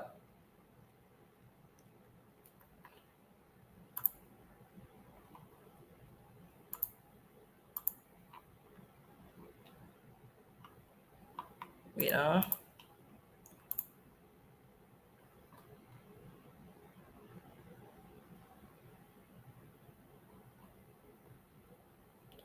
So you put that down as the color of your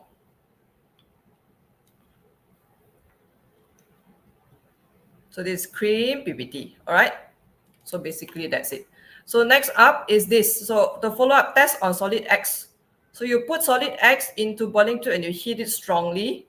All right. And then you soak in acidified aqueous potassium manganate solution from turning purple to colorless. So from here, right, all right, same thing. You can look at the reference sheet again, but I want to scroll back and forth already. So basically, it's testing for sulfur dioxide gas. You can put that down. It's sulfur dioxide gas. So it's an acidic gas. It's actually it will decolorize your purple potassium manganate to colorless.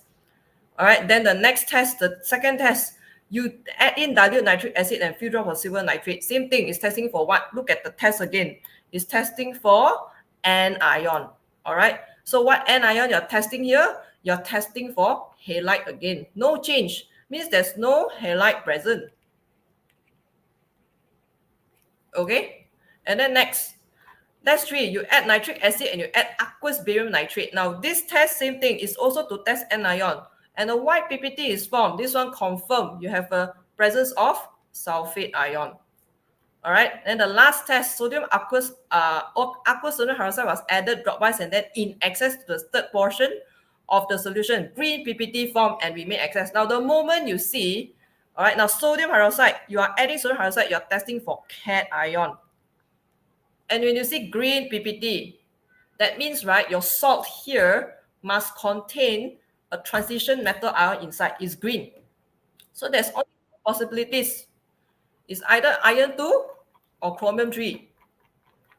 All right, so for your cations, all right, you just need to know, all right, your cations, you just need to know basically this. For colored, if the salt is colored, if you look at the physical appearance is colored, you know already it will contain a transition metal ion. All right. Then of course, it will, if it is colored, there's this only 4 possible transition metal cation that you need to remember. Okay. So if it is green PPT, there's 2 possibilities. It's chromium 3 or iron 2. Then you say, teacher, how do I differentiate? The differentiation here comes from whether it is soluble or insoluble excess. The observations say you add aqueous sodium hydroxide, it is insoluble in excess. So you definitely know it is iron 2. All right. So the cation present here is iron 2. So this is iron 2 or Fe2 plus. Okay. So now, so here, name the gas given us the test 1. Just now we already mentioned this is actually name the gas. So you better write down the name, sulfur dioxide. So please answer according to the question. They want you to write, name it. All right. If you put this, all right, you are not answering the question. Sulfur dioxide. Okay. Give a chemical test for water. Now, chemical test for water, there's only 2 you need to remember. Anhydrous copper 2 sulfate or anhydrous means it is dry. There's no water molecule present. So anhydrous copper 2 sulfate or anhydrous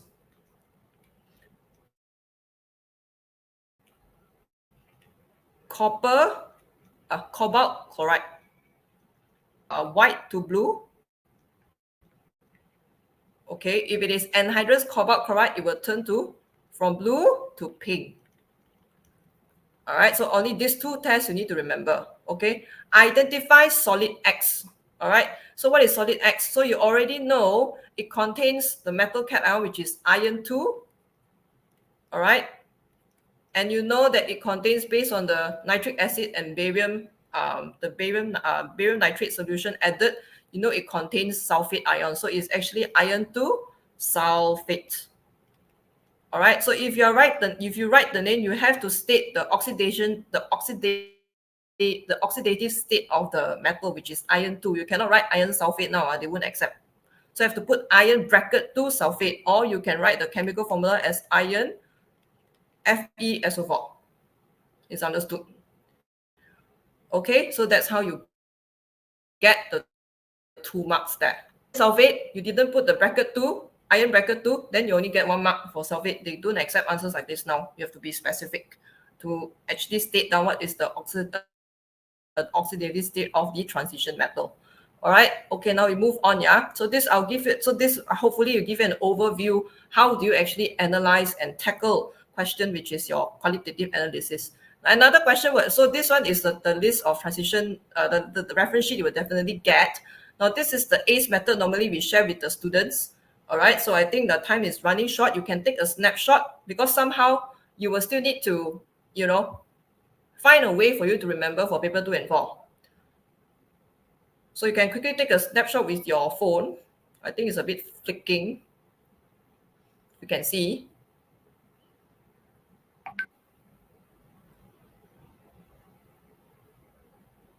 All right. So basically, right,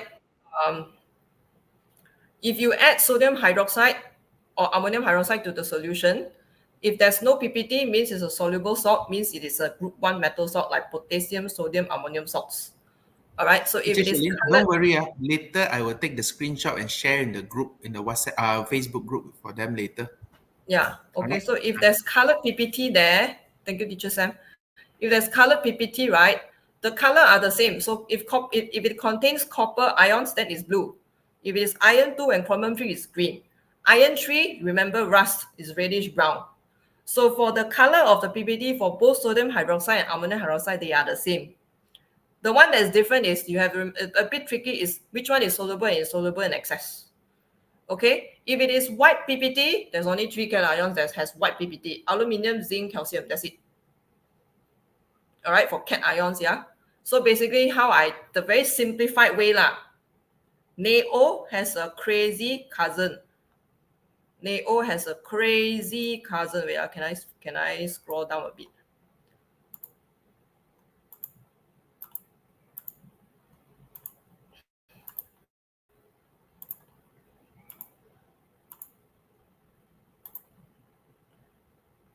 NaO has a crazy cousin. So why crazy cousin? So your cousin, that means the one that is soluble in excess. Basically, if it contains the cation, it will be the one that is soluble in excess. All right, CrAlZn. CrAlZn. If you add NaOH in excess and it forms a solution means it doesn't have PPT, right? So if it contains the cation of chromium, aluminium, or zinc, you won't see any solid left behind. That is the meaning of soluble in excess. Okay, Cr3+, you see that? Cr3+, Al and Zn. Crazy cousin. So cousin is what? Cu2+, Zn2+. So if you add ammonium hydroxide in excess, right? So they are the cations where it will be soluble in excess. You will see there's no residue left behind. It's just that for copper, you form a dark blue solution. Chromium, you form a green solution. All right, so it's just a simplified way, all right, to sort of consolidate this so that you can remember better. With color, of course. Then, of course, this is your flame test. 6 ions, 6 cations that you need to know for flame test. All right. So yeah, so you can color code it for yourself so that you can eventually, you do a lot of these questions, you repeat a few times, right? All right, then you can sort of remember the color already. So I hope your teachers do show you demonstration for that, then you can also remember better. Okay, so now Another question, which is question 4, right, is always about experiment. So experiment is just like your thinking process is like how you write your lab report. So the first step is always about your variables. Variables is about your constant, what you have to keep the same, what are you measuring here, okay, and what are your manipulated variables. You can have your thinking process there. Secondly is your procedure, okay, and thirdly is your apparatus use. Okay, fourth is of course your if there is a need, repeat and compare. So basically, this is the 4 thinking process you need to apply when you're doing these questions. And it's the easiest question to score. The moment the examiner see you have point, they will give you the mark already. 6 marks for this question out of 40. All right, so let's look at the question. Brass is a mixture of 2 metals, copper and zinc. Copper does not react with dilute sulfuric acid. Zinc reacts with hot dilute sulfuric acid to form soluble zinc sulfate. You need to plan an investigation to find the percentage by mass of zinc in the sample of brass. In your answer, you should include how to calculate the percentage by mass. So the clue here is mass. So means what you need to measure. You have to measure mass using what? Weighing balance. All right. So you already have a clue there. But you have to start off first how. You already know that copper doesn't react with acid at all. So you have to know the initial mass of brass first.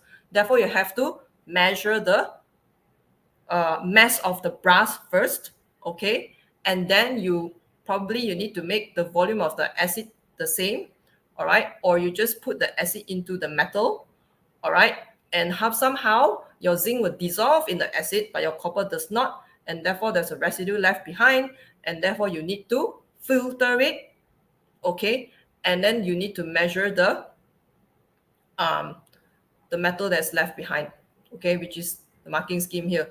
So you weigh the brass first, all right, then you add the acid inside, okay, in excess, you filter it, okay, you wash and dry the residue, you weigh the copper residue, and then you calculate the percentage of zinc correctly.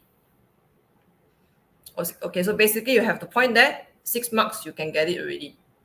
So this is experiment question. Another experiment question like this, okay, window cleaning products contains aqueous ammonia. Aqueous ammonia is an alkali that reacts with dilute acid. You plan an investigation to show which one is more concentrated. All right. So what can you do here? So what is the experiment that normally you do and you actually learn for acid and bases that can allow you to find out the concentration of an unknown solution? Start with the T. See whether you can remember or not. It involves burette and pipette. Can you type in the chat and see? Start with T.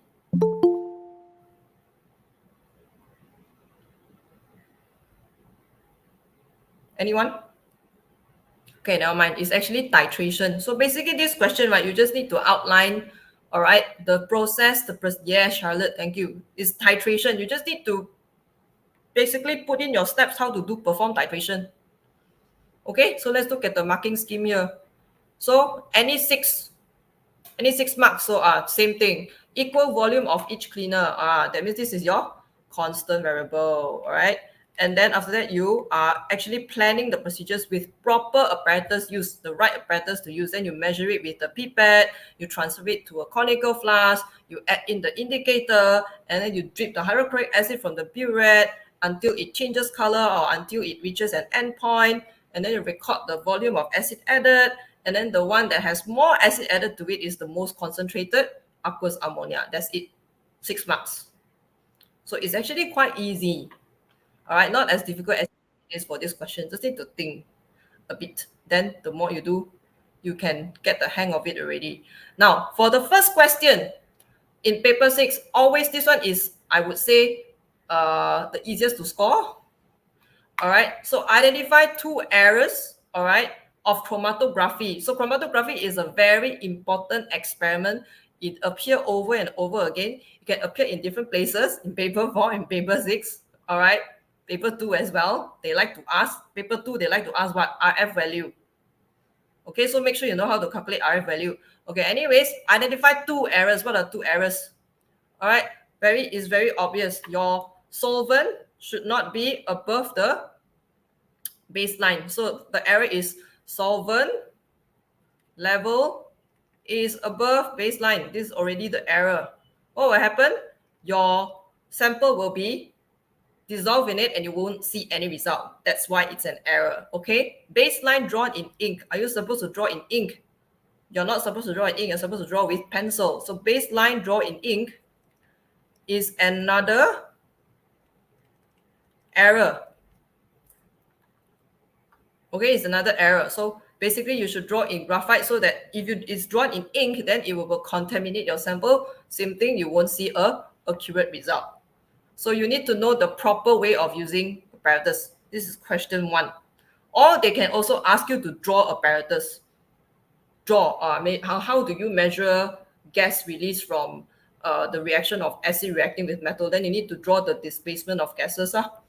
All right, that you need to know. So your drawing apparatus is also very important for question 1.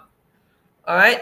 Now another question here. So error. So they also like to ask error of using apparatus. Now explain the error. It's a bit slow. Explain the error. Now this is actually displacement of gases. All right. So so basically when you're displacing gases or trying to collect gas, this is a water displacement method that is very commonly used. I think most of you might have done it before. All right. So basically the error here is the rubber bung that is stuck onto the delivery tube. Rubber bung, okay, connected to the delivery tube. All right. Here. For gas collection. So that is the error.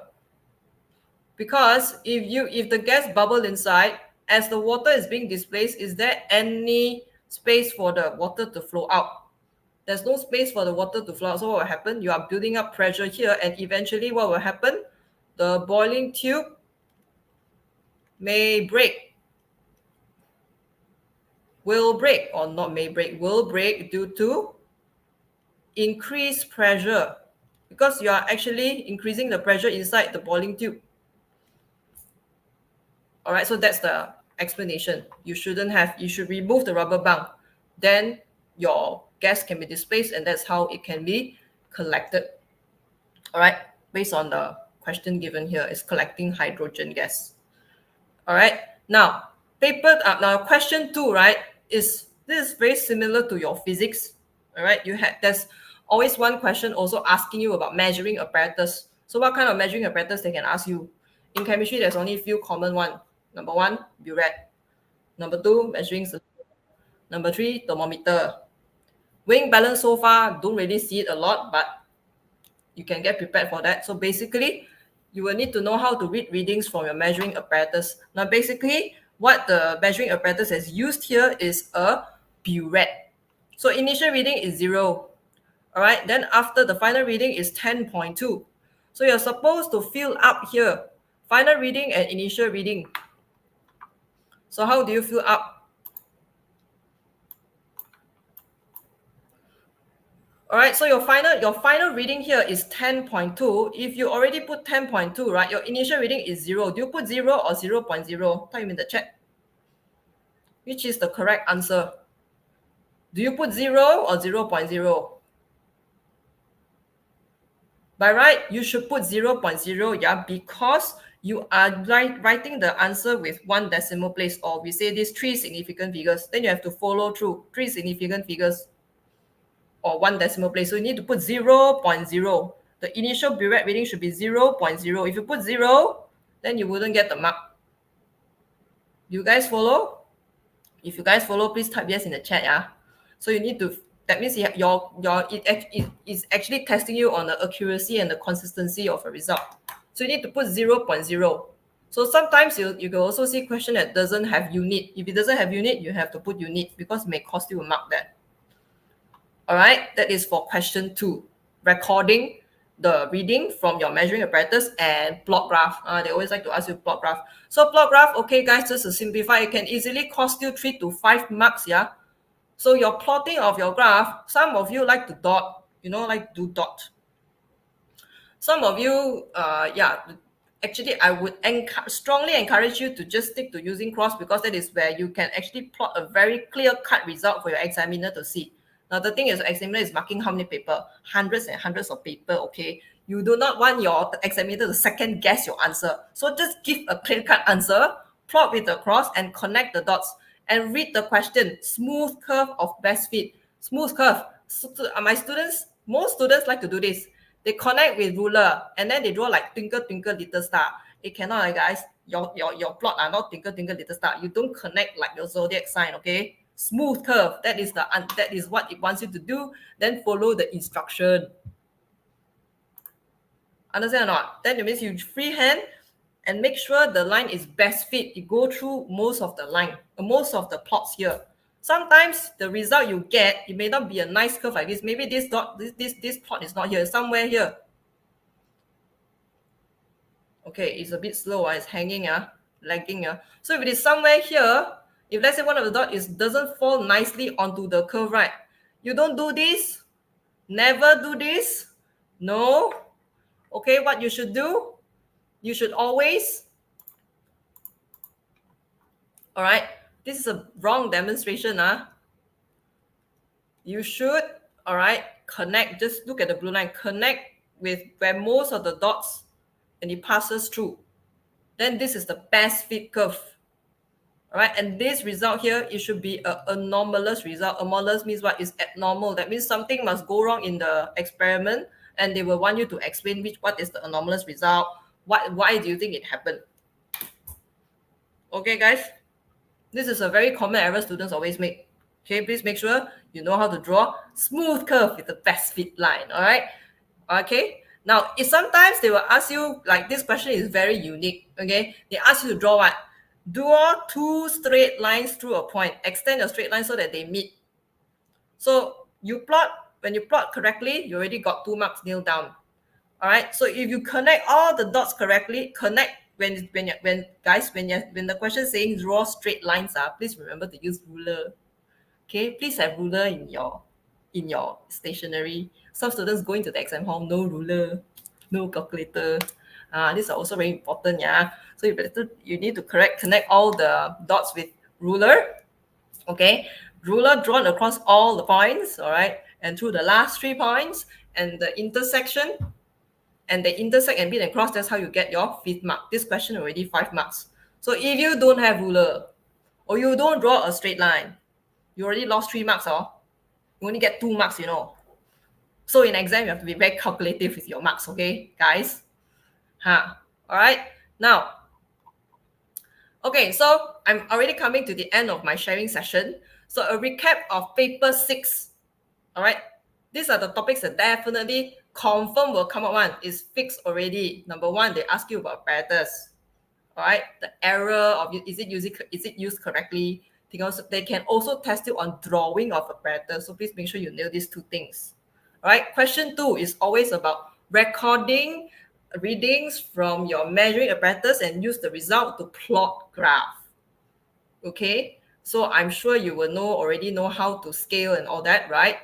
Yes. So I encourage you to plot with cross and learn how to draw best fit line. Okay. That's second question, graph. Okay. Third question, sort identification, which I went through first during the beginning of this sharing. All right. There's only few things they can test you for cation test or sort identification. Cation test, anion test, flame test. As I mentioned already, flame test and cation test. Cation test, what is the reagent used to test? Either sodium hydroxide or aqueous ammonium solution. Flame test is where you actually just use an inoculation tube and actually dip it into the solution and put it on fire and you see the color. Right? That is flame test of anions, and lastly, test for gases. These 4 things they can test you. And lastly, of course, to plan your experiment. They give you a question on experiment. They will require you to plan out the experiment, which is the easiest to score because there's 6 marks there. And then as long as your point is there, you'll get the mark already. Okay, guys.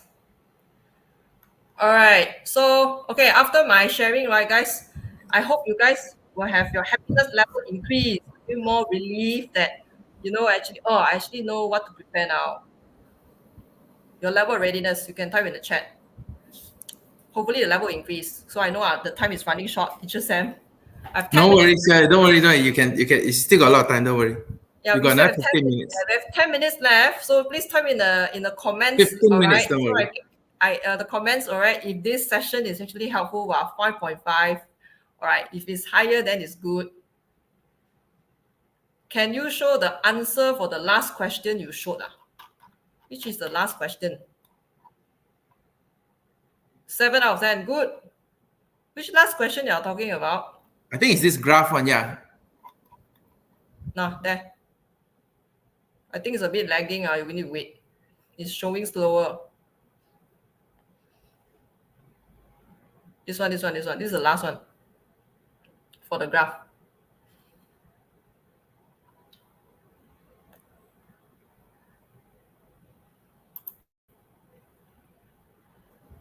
Can see?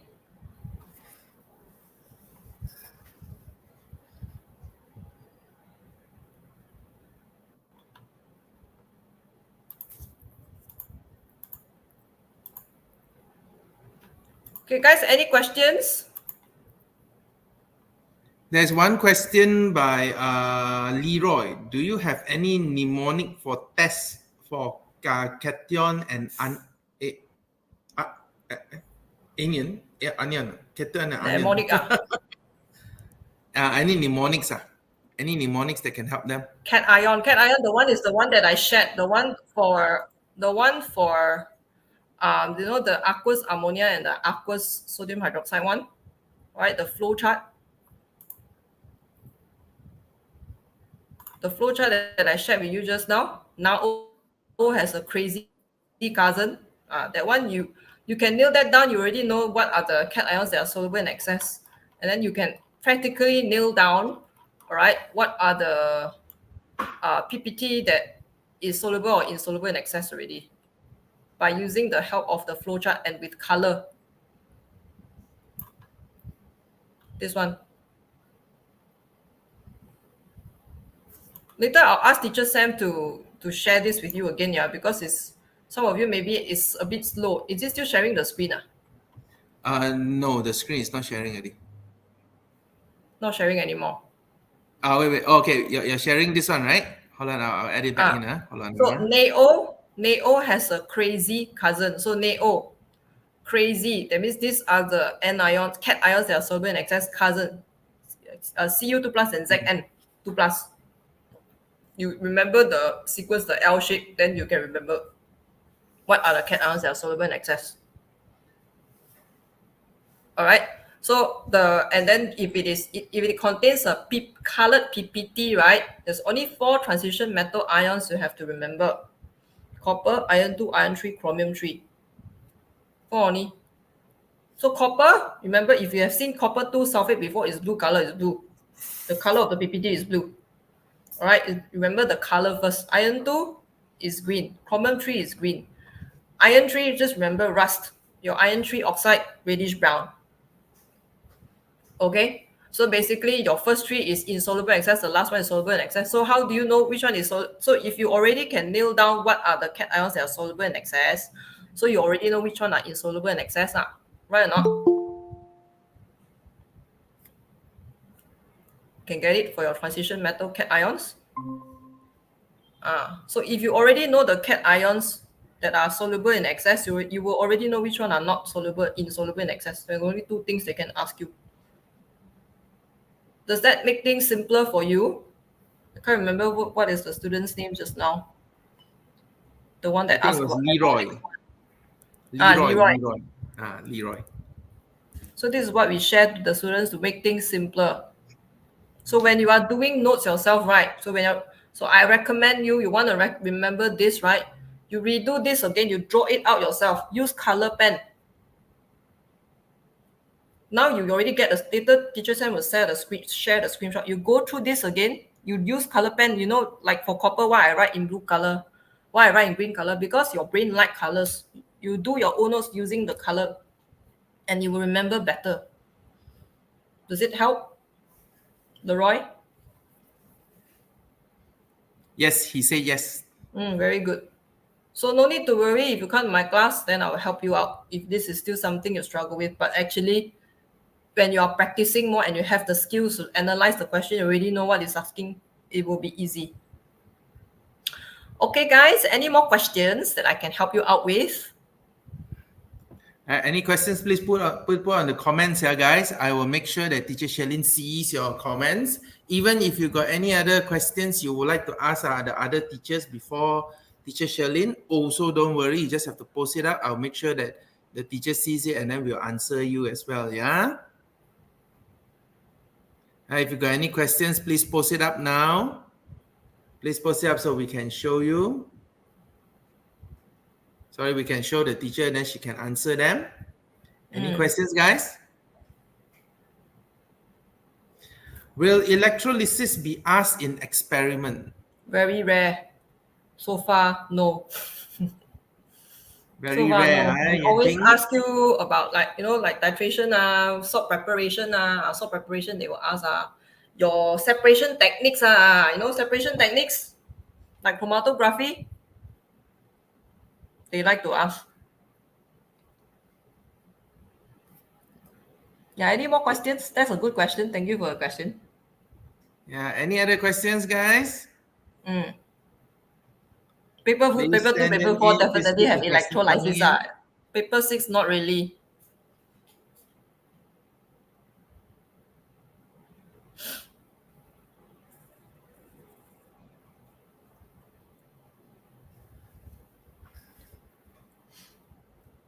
Any more questions? No? All right. Okay, that's good. guys. Thank you so much for your time. And of course, I apologize for the technical glitches that was happening just now. It's okay lah. Online I stuff hope always online.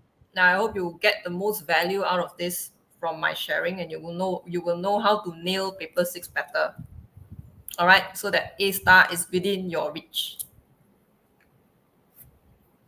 Okay. All right, guys. Thank you, Charlotte. No worries, Charlotte. Hope to see you. All right, so guys, I'm so excited to get to see if those of you who are in the webinar right now. I'll be looking forward to see you in my intensive classes. All right, then yeah, we will walk this journey together to help you to achieve your goal in your IGCSE. All right, guys, if you all want to thank Teacher Sherlyn for a wonderful presentation, please put up 1 in the chat group. Yeah, please put 1. That's for a round of applause. For a round of applause for Teacher Sherlyn, please put 1. Please put 1. Thank you. Thank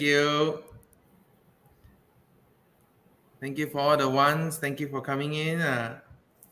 Thank you, guys. Okay, Darren's put 1, Yan Ping put 1, and then here also I'm a bit slow. I can't see who's the rest. Thank you, Marcus Lloyd. Thank you, Eamon. Thank you, Yan Ping. Thank you, Darren. Thank you, Kelvin. Thank you, Aiden. Thank you, Jerry. Thank you, Fauzia. I hope I pronounced your name correctly. Thank you, Natalie. Thank you, Alicia. Thank you, Adeline. All right, that's nice. Thank you, Sean. Okay. So, all right, Teacher Sam, you help put up this. Yeah, yes. You put up this flow chart there. Correct. Yeah. I will share in the WhatsApp group later. You just send it to me. You just send the thing to me, then I'll post it up for them later. All right. Okay. Okay. Thank you, Teacher Sherlyn. Guys, thank you. Bye-bye. Bye. All right, guys. Thank you for sticking with us so far. I hope you guys have learned something from Teacher Sherlyn as well. Again, I would like to highlight that Teacher Sherlyn is another one of those very senior teachers that have been with us in the school for about 8-9 years or so already, and she has been teaching from lower secondaries chemistry until now year 11 chemistry. So you can see her vast experience already from here. All right. So I have now Teacher Brian who will spearhead our last 2 sessions for maths and maths. So I hope you guys will be able to learn something. I'll add him into the stream now. Hello, Teacher Brian. Hello, Teacher Brian. Can you hear me? Yeah, I can. Can you hear me? Hi, yeah, I can hear you. Yeah, I can Teacher hear you. Brian, Can you hear me? Okay. I think there might be something problem with the streaming part. Your background, right? Maybe if your screen later when you're sharing your screen, right? If it starts blinking, right? You try to off your background because now you use the blur background, right? Okay. Later your screen got any Yeah. problem, you undo the blur background. Then I think then it should be okay if there's no problem lah. Okay, but if there's any problem, you should do it this way. Okay. Okay. All right. Okay, guys, a Okay. little bit of Okay. introduction. Teacher Let Brian me is share actually my one of our ex-student, yeah. He's an ex-student from our school. Oh, wait, what's wrong? He's an ex-student from our school, graduated already. Once he graduated, he started do a lot of work, but he realized that teaching is actually his passion. So that's why he has always taught only math and maths, because I think maybe it's a past trauma from school. So he would like to give back. So he like to give back to make sure that once you all learn maths, it's going to be fun, and maths is going to be interactive and fun. All right, Teacher Brian, I'll give the floor to you. Any problems, you please let me know. You got two screens that you're sharing. All Which right. screen should I share? It should be the one with my presentation. Wait, let me check and see. Oh, the one with your name on. Sorry. Okay. Sorry. Hold on. I take my one out. Okay. I add your thing in. Okay, Teacher Brian, I'll give you the floor now. Okay, thank you. Teacher Brian. All right. Okay, guys. So, yeah. Good afternoon. Okay, hope you guys not hungry yet lah. Okay, cause yeah, almost lunchtime already. So bear with me for just this 1 hour. And if you guys are sitting for maths also, then yeah, bear with me for another 1 more hour. So lah. Okay. So yeah. Okay. So to give you a little bit about tell you a bit about like what we are gonna be doing in this intensive course. So I believe a lot of you right now should be ending your syllabus already, and then you'll be doing past year papers, doing revisions and stuff like that. So yeah, that is what we are mainly going to be focusing on as well. Okay, so for today, I'm just going to give you a brief idea of how my classes are going to be like. Okay, and then yeah, I will be putting a lot more focus on how to answer questions in your past year papers. Okay, because I think back then as a student, I felt like that was what really helped me a lot in my exams lah. Okay, so practicing past year and learning all the proper techniques to answer questions. Okay, so this one is just a brief idea to show you like what is included in your maths exam. Okay, so yeah, these are the 4 main topics that you'll be seeing. Okay, so your numbers, algebra, shape and space, and then of course your probability and statistics. Okay, so as you can see, number under the topic is just number only lah. Okay, because you are dealing with a lot of those like your factors, multiples, prime numbers, your rational numbers, cubes, square numbers, things like that. Okay, so you can also see from here, okay, the percentage that they allocate. You can see for extended paper, numbers is actually just a very small percentage only. So this is not to say you don't focus on numbers. Okay, it's just that if you feel like you are weaker in other topics, you can try to put a bit more focus on those. And when we say weaker topics, we are talking about maybe topics like your algebra or even your shape and spaces, your probability and statistics. Okay, so those are some of the strategies that you can use for revisions like that. Okay, so for today, okay, we will be mainly focusing on your trigonometry.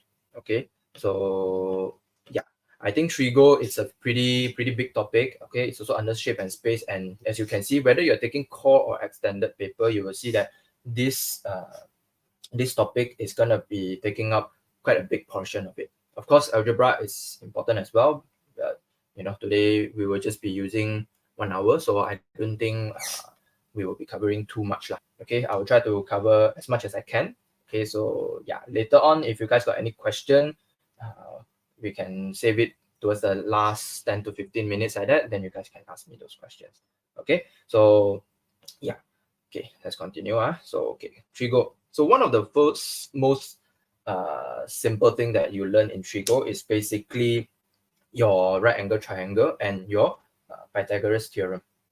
Okay, the screen is a bit laggy, I think.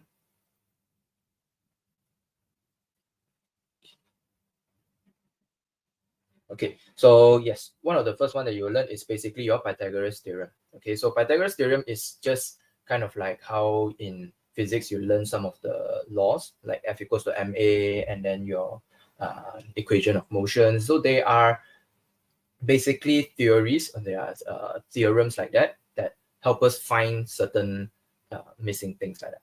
Okay, so in this case, we are looking at basically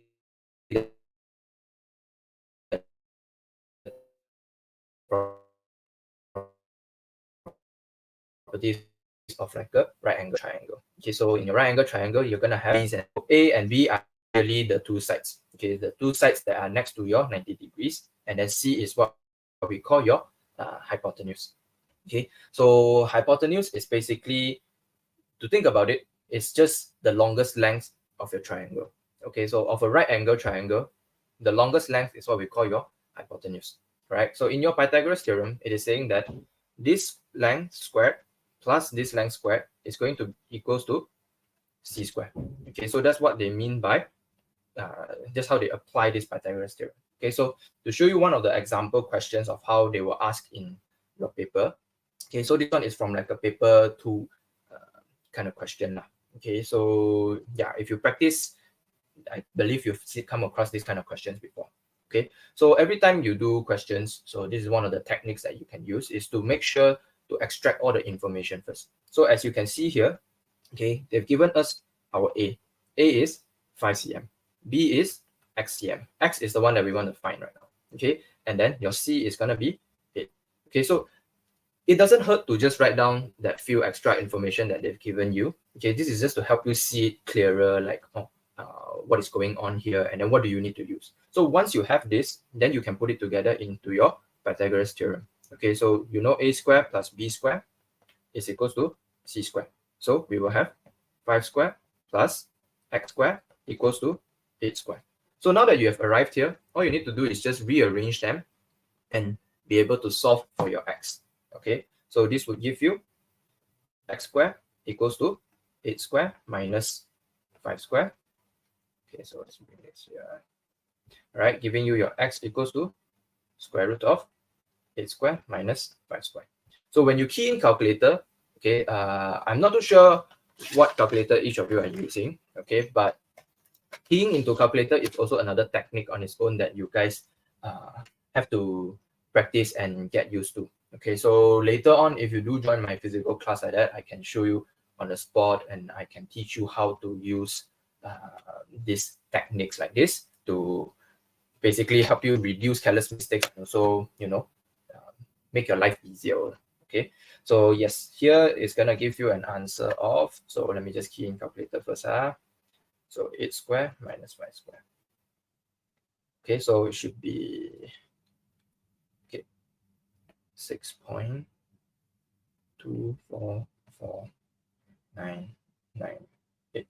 Okay, so why do I write so many decimals? So you need to understand one thing. In your maths paper, they only accept 3 significant figures. So after you write down the whole answer with many decimals already, what you want to do is just simplify it to 3 significant figures. So giving you 6.24. Okay, so x will be 6.24 in this case.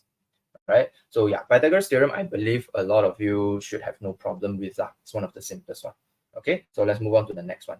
Okay, so your ratios. Yeah, I believe you guys have heard of the Tuakaso.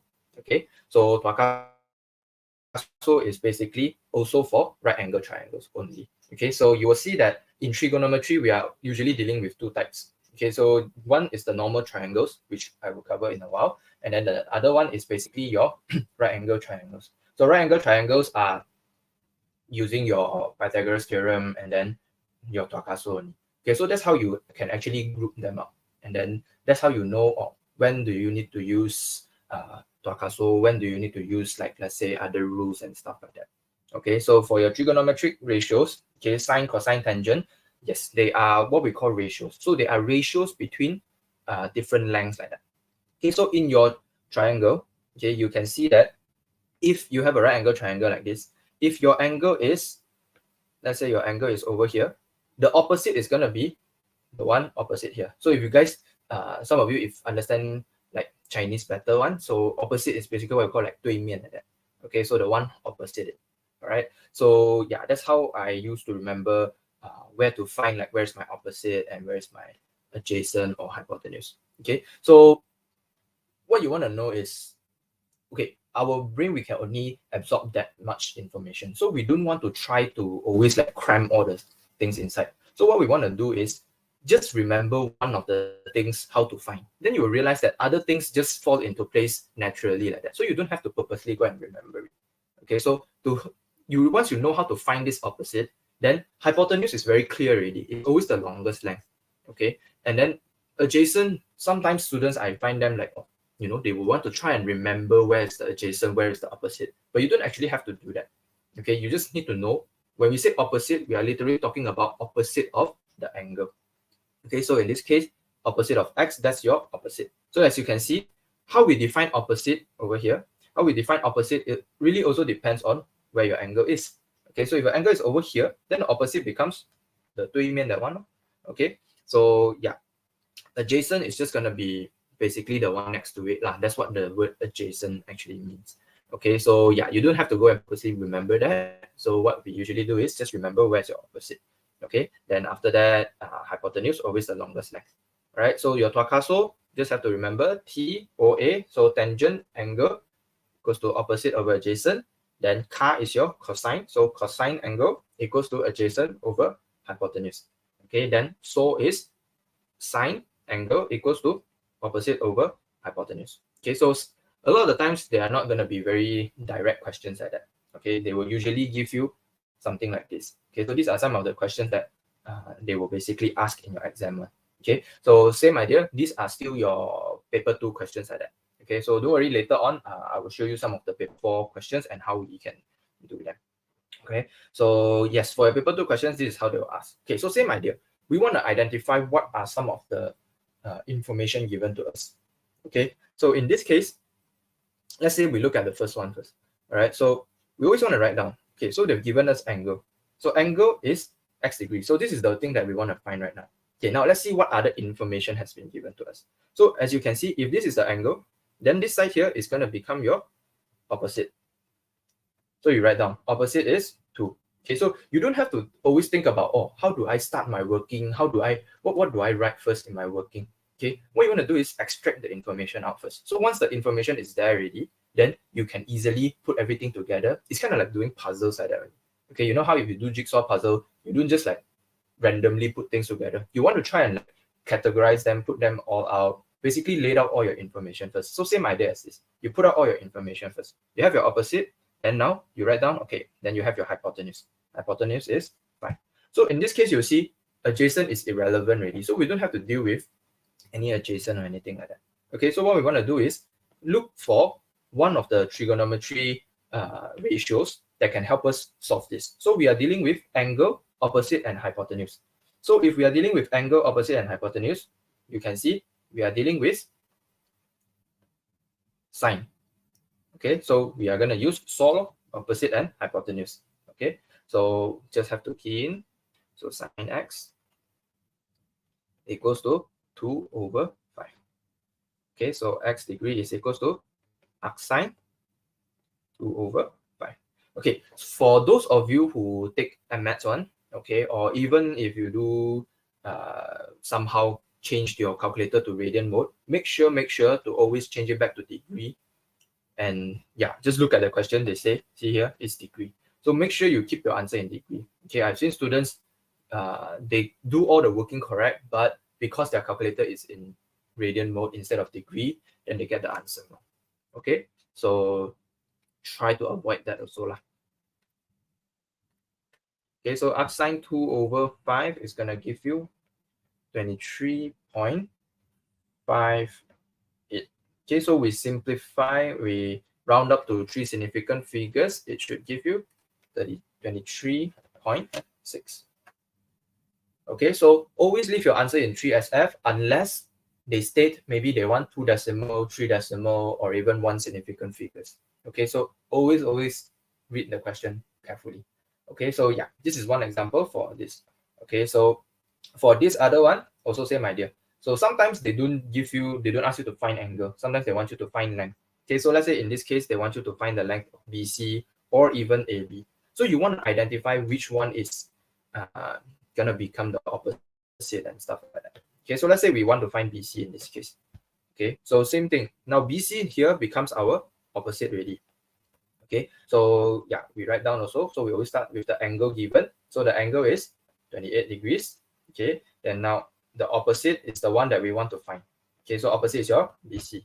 Then after that, we're dealing with hypotenuse as well. So as you can see, if you have all this information already, then you know, okay, I'm dealing with O and H right now. Angle and then O and H. So same thing, we're still going to be using sine. Okay, so in any case, let's say they do ask you to find, okay, for example, AB over here. Okay, so same thing, we want to see, since BC right now is our opposite already, then now if we are looking for AB, that is basically going to be our adjacent. So adjacent is equals to your AB, and then the hypotenuse still stays the same, which is A. So now we will be dealing with angle, adjacent, and then hypotenuse. Dealing with A and H, so ka. Okay, so that's how you use your tuaka. So lah. Alright, so this is also another example here. Okay, so this one will be using tangent lah. Actually not tangent, sorry. This one is also cosine. Okay, so adjacent and hypotenuse. Okay, so tangent will be opposite and adjacent. So really depends on what exactly are they looking for. So yeah, right. Okay, so if you guys got any questions, just make sure to jot it down first. Okay, then later towards the end of the session, I will help you guys answer them for you guys all one shot. Okay, all right. So okay, now let's go to the next part. Okay, so previously what we are looking at is all your right angle triangles, right? So now we are dealing with triangles that are basically any type of triangles, okay, except for your right angle. Okay, right angle triangle is always those two things at the top, Pythagoras and then your tokaso. Now, anything that is not right angle triangle, we are dealing with things like your sine rule, cosine rule, and yeah, mainly it's just these two only. Okay, so sine rule is the simple one.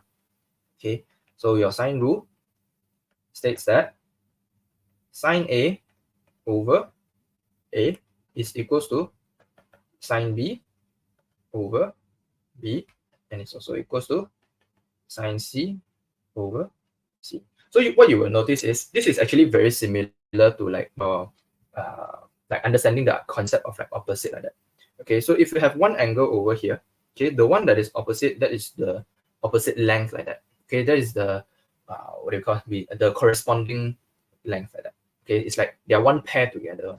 Okay, so okay, if we have any pair, and then let's say they want you to look for any other lengths or things like that, we can always use sine rule to find. Okay, so sine rule doesn't always mean like, oh, you have to write down all three of them. Okay, so sometimes they might just give you one or two lengths only, or they might just give you one angle, one pair of length, then they want you to find something else. So you can always use all the information given to find also. Okay, so I will go through later for one of the paper 4s. We will be using like sine rule, cosine rule, and that I'll show you the example over there.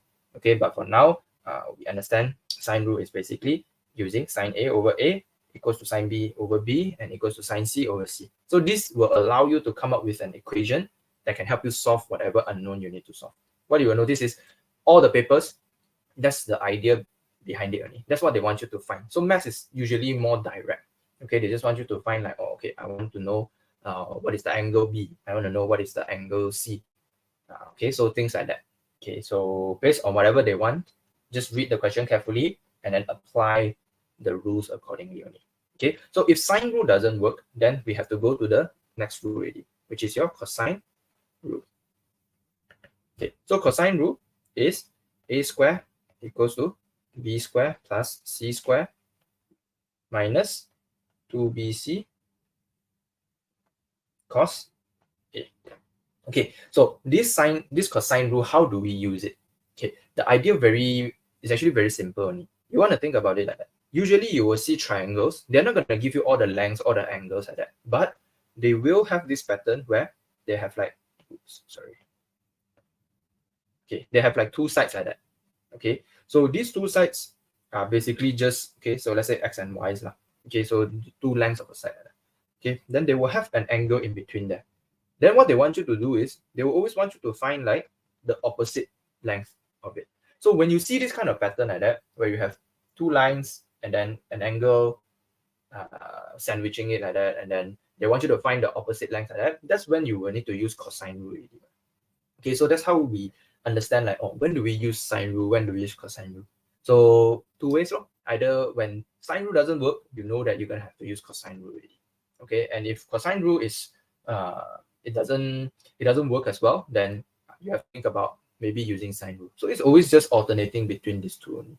All right, or sometimes some other information given in the paper itself allows you to find certain length and stuff like that. Okay, so yeah, those are the techniques that I will cover in my course lah.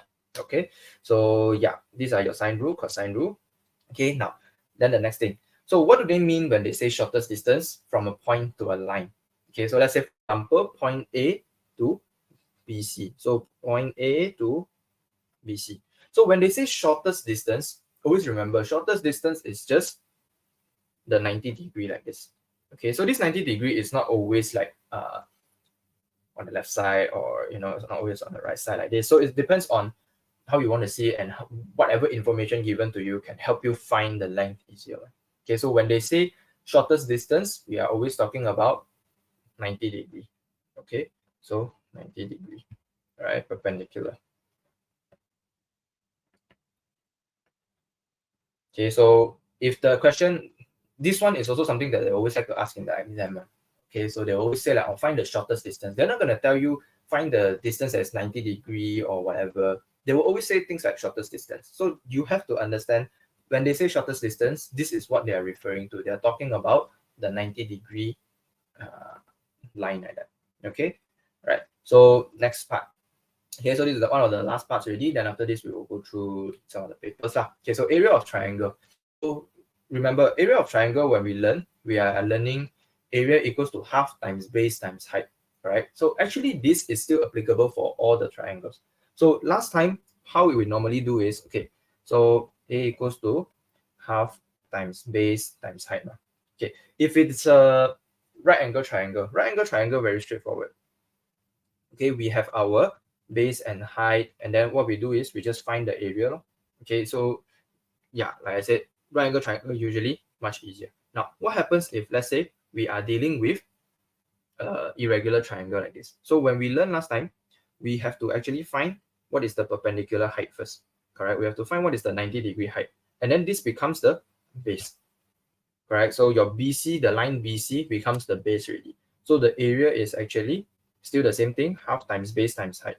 Okay, now the problem is, most of the time you will have your base already, but you are not going to know what is your height. So now the question comes, how do I find this height? Okay, so usually in the exam, they might give you this angle here, or they might give you this angle here. So either one, you will have all the information to find one. Okay, so let's say they did give you the angle over here. Okay, so let's say this is what we call your angle C. Okay, so that's the angle C there. Okay, so with that angle C, this forms a right angle triangle here also, correct? So in order for me to find H, okay, so you will also need to have the information where you have this line here, which is your AC. Okay, so AC, same thing, either one part of the question, you've already find what AC is, or you will need to use whatever information given to find the line AC first. Okay, so this line here, okay, so your AC now becomes the okay, let's write down. So now the angle is C, okay, the one that we want to find. Okay, then after that, we have our opposite, which is H, and then we have the line AC. Okay, so let's call this, since it is opposite of B, instead of calling it AC, let's call it small b. Yeah, small b lah. Okay, so this base here, we don't call it B already. Okay, we call it small a. Right? Okay, so that's your base here. Okay, so yeah, H is still gonna be your height lah, and that's what we want to find. Okay, so other than that, we also have our hypotenuse here. Okay, so based on this is a right angle triangle. Okay, so we use this to find what is H. Okay, so H is basically using your sine already. Okay, so that's why we have this formula, A equals to half AB sine C. Okay, so I'll show you, if we sub everything inside, we're going to get back exactly the same, which is your area equals to half AB sine C. Okay, so now area equals to half. So B is your base, correct? So base, we sub back A inside. Okay, and then now this one here, okay, this part here, okay, let's write down.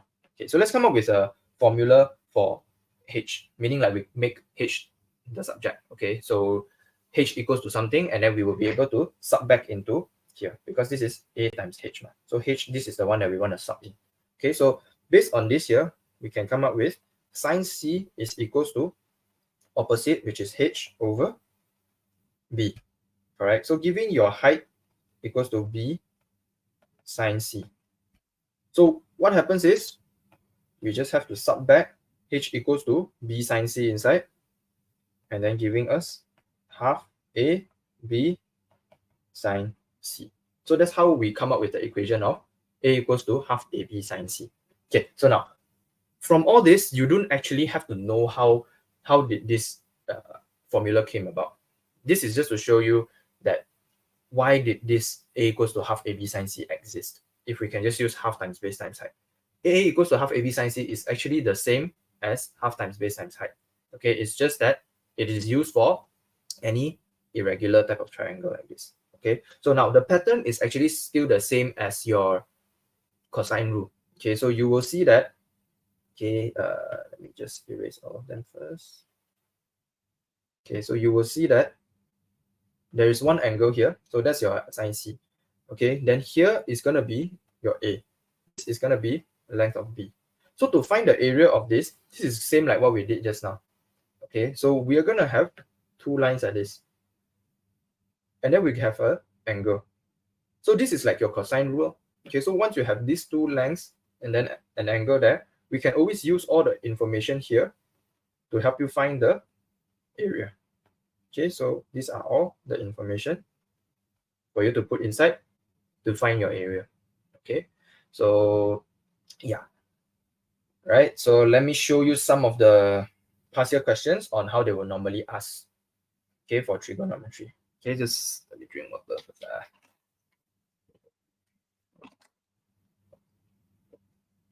Okay, so normally when you do your own notes or when you're revising, these are some of the things that you want to revise. Okay, basically, what are the formulas? Okay, and then learn how to use them by practicing. Okay, maths and MMaths, and actually every other paper lah, practice is what's gonna give you your familiarity. Okay, so the more you practice, the more familiar you are with the paper, then the easier you realize it is. Okay, so this one is a 2017 paper. Okay, and I think this type of question is what I see some students, actually most of the students will struggle with, because they don't know how to start, they don't know where to look for the information. Okay, so let's say something like this. Okay, so this is a field A, B, C, D. Right, so let's look at the first part of the question. So let's say they say calculate the area of the field A, B, C, D. Okay, so we understand that they are looking for area right now. Okay, so normally if just a triangle, we can just straight away look for area. But right now, this is a two triangles put together, correct? We have actually a triangle A and triangle B. So we know that area is going to be equals to A plus B, correct? Area of A plus area of B. So now let's have a look lah. So how do we find area of A? So the area is just equals to half times base, which is 100, times height 70. So this gives you an area of 3,500. Okay, so with this 3,500, we still need to find B as well. Okay, so let's look for B now. Okay, so B is when we need to use our A equals to half AB sine C already, because you can see here, the pattern is here. See, you have one line, two line, and then you have one angle. So we can use this to sub into the A equals to half AB sine C to find our area. Okay, so area equals to half. Okay, and then your AB is 100 and 110 respectively, and then sine 40 degrees. Okay, so same thing, key this inside calculator. It should give you 0, 10, and then, right, so you will find this to be 3535.33. Okay, so area, the total area is equals to 3,500 plus 3535.33. Okay, so total them up. Okay,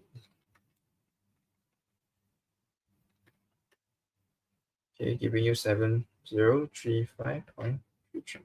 Okay, now simplify it to three significant figures, so it should be 7040. Okay, so 7040 will be the answer that they accept. All right, so questions like this, 3 marks is actually very easy to score. So where are the 3 marks? Okay, finding this 1 mark, finding this 1 mark. Then the third mark is when you give your correct answer. Okay, so if we were to break it down that way, this is how it will be. Okay, but I believe you know for maths, they don't actually see the working first. They look at your answer. Answer correct, you straight away get the full 3 marks. But if in any case your answer is wrong, that's when your working comes in and back you up. Okay, so always write your working no matter what. All right, I know some of the questions may be very easy. Okay, you want to straight away write the answer. Yes, those 1 mark question, you can go ahead and do that. But anything 3 marks and above, try to show all the working, make it clear. And then the idea is just you don't want to give them any reason to deduct your marks. Okay, so by doing so, it reduces like the chances of them deducting your marks. Okay. Okay, now the next part, calculate the perimeter of the field ABCD. Okay, so in order for us to find the area of, perimeter of ABCD, okay, we need to understand perimeter means all the sides on the outside, correct? So let's write down first. Okay, perimeter. Oops. Okay, perimeter is going to consist of using the length AB, so A to B. Okay, so if you want to, in your exam, you're not allowed a highlighter, but you can use your pencil or pen to just mark. Okay, I want length AB plus this length. So length BC is the one we want to find. Okay, so BC plus, okay, we have CD. Okay, so we write down plus CD plus, last one is going to be DA. Okay, so you will realize that the 2 lines that you need to find is your BC and DA. So now we have to understand, okay, how do we find BC and DA now? Okay, so that's usually how the thought process will be like. Okay, you will want to see, what's the information given, and then what do I need to find? So now that you've identified what you need to find, then we look for them. Okay, so BC, very straightforward. Okay, so you will realize that BC, okay, let me just take this away first. Do it one by one. Okay, so the line BC, this is from a right angle triangle here, correct? So you will see that this is your A, B, and C. So we are just using Pythagoras theorem. Okay, so using Pythagoras theorem, we have 100 square plus 70 square equals to BC square. So BC is equals to 100 square plus 70 square, and then square root. Okay, so just key into the calculator first.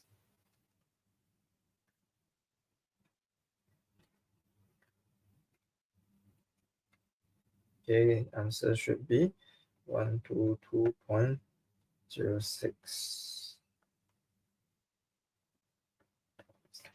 Okay, so when you haven't reached your final answer yet, always try to put maybe 4 or 5 decimals. If you can, write as many as you can, but we don't have to write that many. I'm just telling you that you want to write as accurate as possible first, because you are not at your final answer yet. So if you round up prematurely, then what you realize is your final answer a lot of the times will be very different from, not to say very different, but there might be a slight difference from the marking scheme like that. Okay, so why is that? Is because marking scheme, their answer, they are all using very exact answers. So if you can even put it in exact answers, try to leave it that way.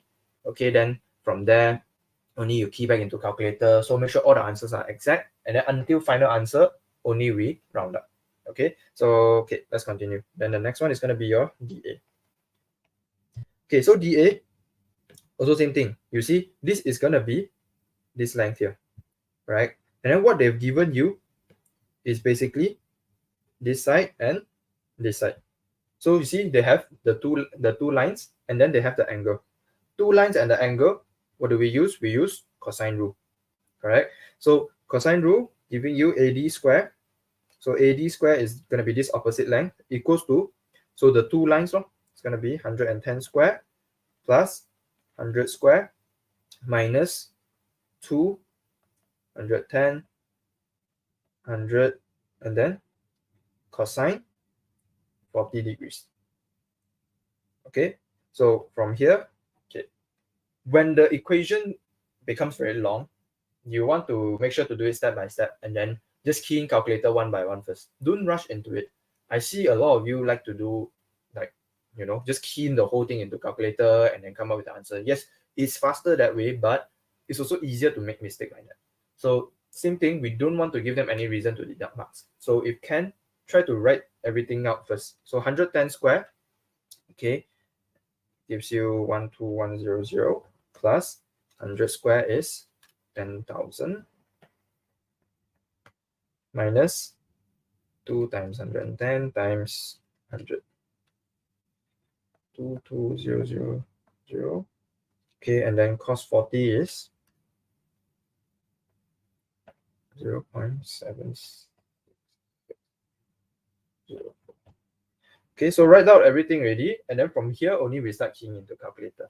Okay, so we take our cosine answer multiplied by 22,000. Okay, then we use 12100 plus 10,000 minus the answer. Okay, so giving you 5247.022. Okay, then after this, okay, let me just write it at the side here. Okay, so your AD, or we say your DA lah, okay, is gonna be equals to square root of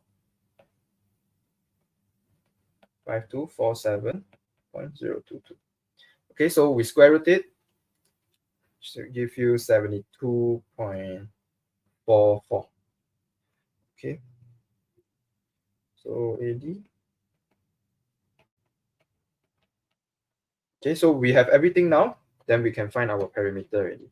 So perimeter will be equals to AB is 70 plus BC is 122.0656, and then plus CD is 110. Your AD, which is 72.44. Okay, so you total everything up. Okay, 122.0656. Okay, so total perimeter is 374.5.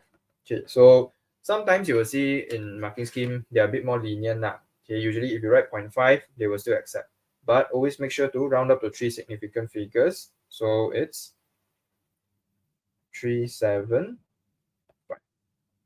Okay, so 375 will be your answer. Okay, so yeah, 5 marks. Of course, it's going to be very tedious really one now, but don't have to be afraid because the mark allocation is very high. You should actually be happy that one whole question they give you so many marks, because once you apply all the things already, you just have to make sure you don't make careless mistakes on it. Okay, so one of the things that I will be covering also is going to be how to reduce your careless mistakes lah. Okay, because I used to be a bit cocky lah. Okay, I feel like, oh, my math's very good like that, and then a lot of the times I just skip a lot of working, everything just key in calculator or do mental calculation like that. But after that I realized, oh, if I keep doing this, I don't know where is my mistake. Okay, so you learn from understanding where your mistake is, and then you reduce or you try to prevent that mistake again. Okay, so that's one of the techniques that we use for exams, or actually even in life also lah. Okay, so yeah, we want to try and take things slowly, do things one step by step like that. Okay, so it really can really help us reduce mistakes and help us slow down and review our work also. Okay, so yeah, this is basically for part B. Okay, that you see this type of question usually many parts, and then you see total up 8 marks, 10 So you see like 13 mark question. Okay, a 13 mark question just for one topic like this. So that's why you can see trigo is actually a very big, quite a big chunk in the paper. Okay, so if you know how to do, you can really secure. If 13 marks are out of your paper 4 is about 10% already. So 10% of the paper secured already, just from one topic. Okay, so keep on practicing, kind of like include all this knowledge as like your, your personal bullets like that. Okay, so if you go to war, you want to have more bullets, correct? You don't want to like shoot halfway, then no bullet, then die. Okay, so you want to have more bullets. So these things are your bullets. So try to load as many as you can into your brain, and then during IGCSE, you want to fire all of them out. Okay, I know some of them is going to be stuck and then they cannot come out, but never mind, try your best. Okay, so part C. Now calculate the shortest distance from A to CD. Okay, so this is the question that I was saying just now. So we want to find the shortest distance from A to CD. Okay, so let's draw out the line first. So from A to CD is going to be this line. Okay, so they want you to find what is the shortest distance here. So this question is going to be very direct. Okay, because what you can do is, okay, you see, this is going to form a right angle triangle here already. Let me highlight it.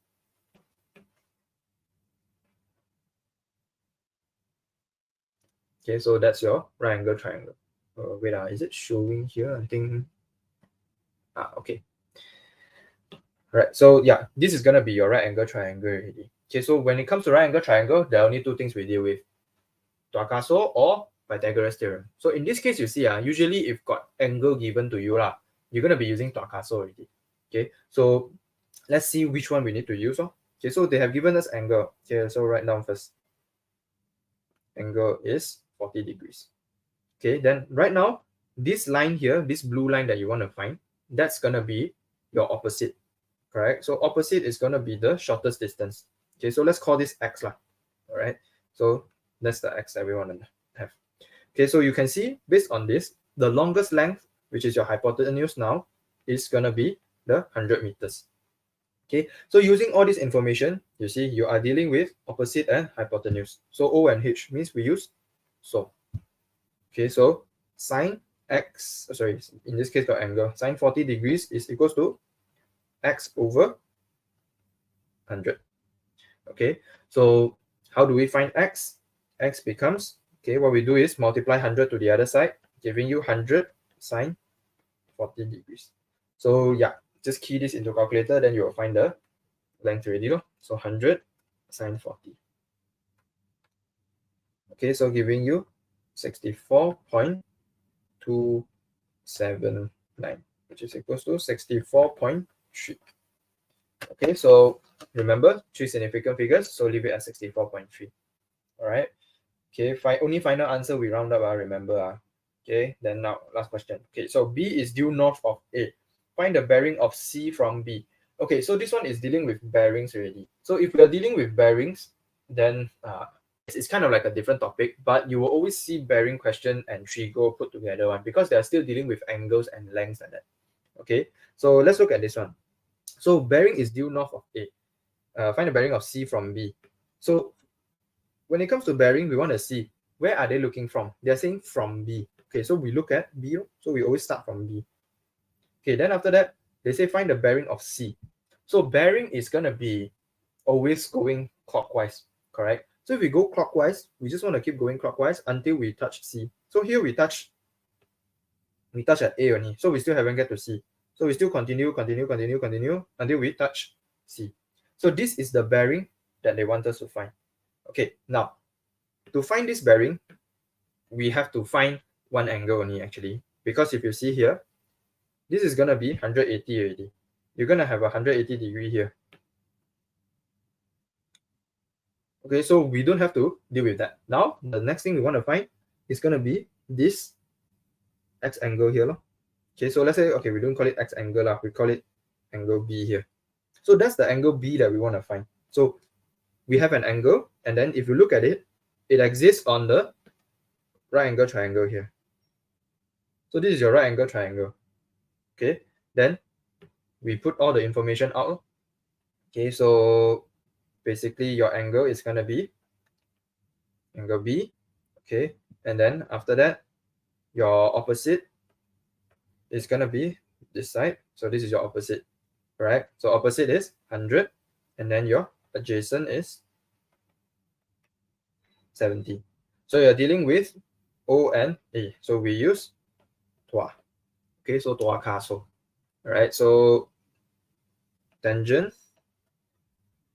B angle equals to opposite 100 over adjacent 70. Okay, so B is equals to arctangent of 100 over 70. Okay, so it's not necessary for you to key in calculator anything yet. We can always write everything down first and then only we type in calculator. So in this case, we are doing arctangent. Okay, we can simplify 10 over 7 lah. So giving you 55 degrees. Okay, so it's going to be 55.00 something. So we can just leave it as 55 degrees. Okay, so now that we have B, we still need to write the total bearing. Some students, they just stop the write and then stop the answer over here. So if you do this, you lose out on the answer mark already, which is very, very wasted. Because you did everything right, but just because you didn't write down the correct answer like that, then you lose that 1 mark. So try to avoid mistakes like that also. Okay, just always, after you're done already, want to read back the question again. Did you answer what they want? Okay, so we use, in this case, the bearing is equals to 180 plus 55. Okay, giving you 235 degrees. Okay, so that's your final answer. Okay, so yeah, just by doing all this, you will be able to secure a total of 13 marks here already. Okay, 8, 10, yeah, 13 marks. Okay, so here I think because our time is running a bit short, okay, so I think won't be able to cover this next question lah. But this is gonna be something similar to what we have up here. Okay, so I'll just give you like a brief run through lah. Okay, so I'll calculate angle of elevation. So same thing, we want to identify what are the information required first. Okay, so elevation is this part here because we are looking from flat and then we look up. Okay, so from the flat ground, look up, then that's your angle of elevation. Okay, of T from C is from C. Okay, then now we only have one length here. So if we want to find this angle, we're going to need to find either this length here, we need to find either this length here, or we find this length. So if you can see here, the easiest way to find would be actually to find this opposite one here. Okay, because you have this one here and this one, so you can actually find this. So after you find this, then you will need to use your tuakaso again in order to find this angle. So you see trigo is all always like, oh, here makes a bit, there makes a bit, everything put together, and then you will be able to answer the question already. Okay, so this question is also quite a big question here lah. Right, so yeah, for those of you who are joining my I'll be going through how to answer these type of questions, what are some of the techniques involved, and then basically how you can score well lah.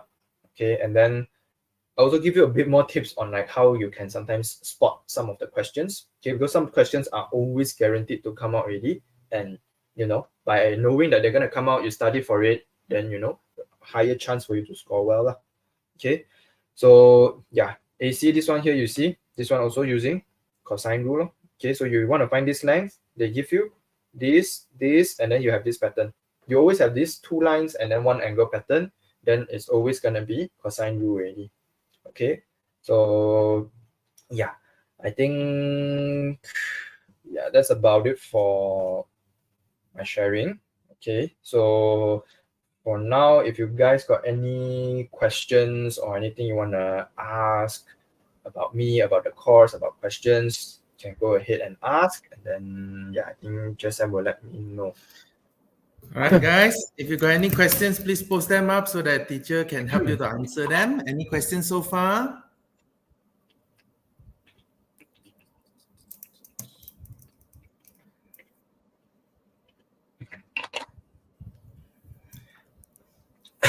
Any questions? Hello, Siu Fang, Ui Biling, welcome. Anyone, if you got any questions for Teacher Brian, please post it out on the Google chat, WhatsApp chat. Yeah, I will get the questions out and then other than 3 Mhm. Go Yes, questions if you you want to got ask other someone questions else. regarding maths also, you can ask him as well.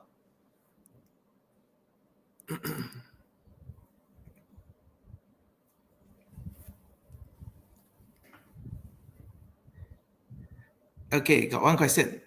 This is from Yi Yan Gan. Is area of sector a popular question in AdMaths? Okay, so this one obviously for MS question lah, but okay, I still answer for you. So area of sector, yes, it's gonna be okay. They are part of what we call circular measure. Okay, so in your circular measure, yeah, those are the type of questions that they will pretty much always come out in MF also. Okay, so yeah, actually, what you notice lah after you go through a few more past year paper is the paper actually is very thorough and they actually cover pretty much all the topics. Okay, or even okay, maybe not 100%. I would say at least 80 to 90%.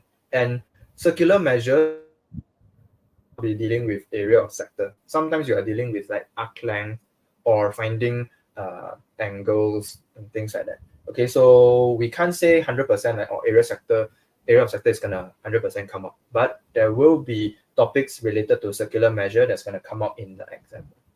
Okay, and yeah, most of the time for IGCSE style lah, whether for maths or MS, you'll see that they don't always just use one topic and then they ask you on that topic. They'll always mix things together like this. Like you can see from this maths one also, they'll always mix like bearing and trigo together.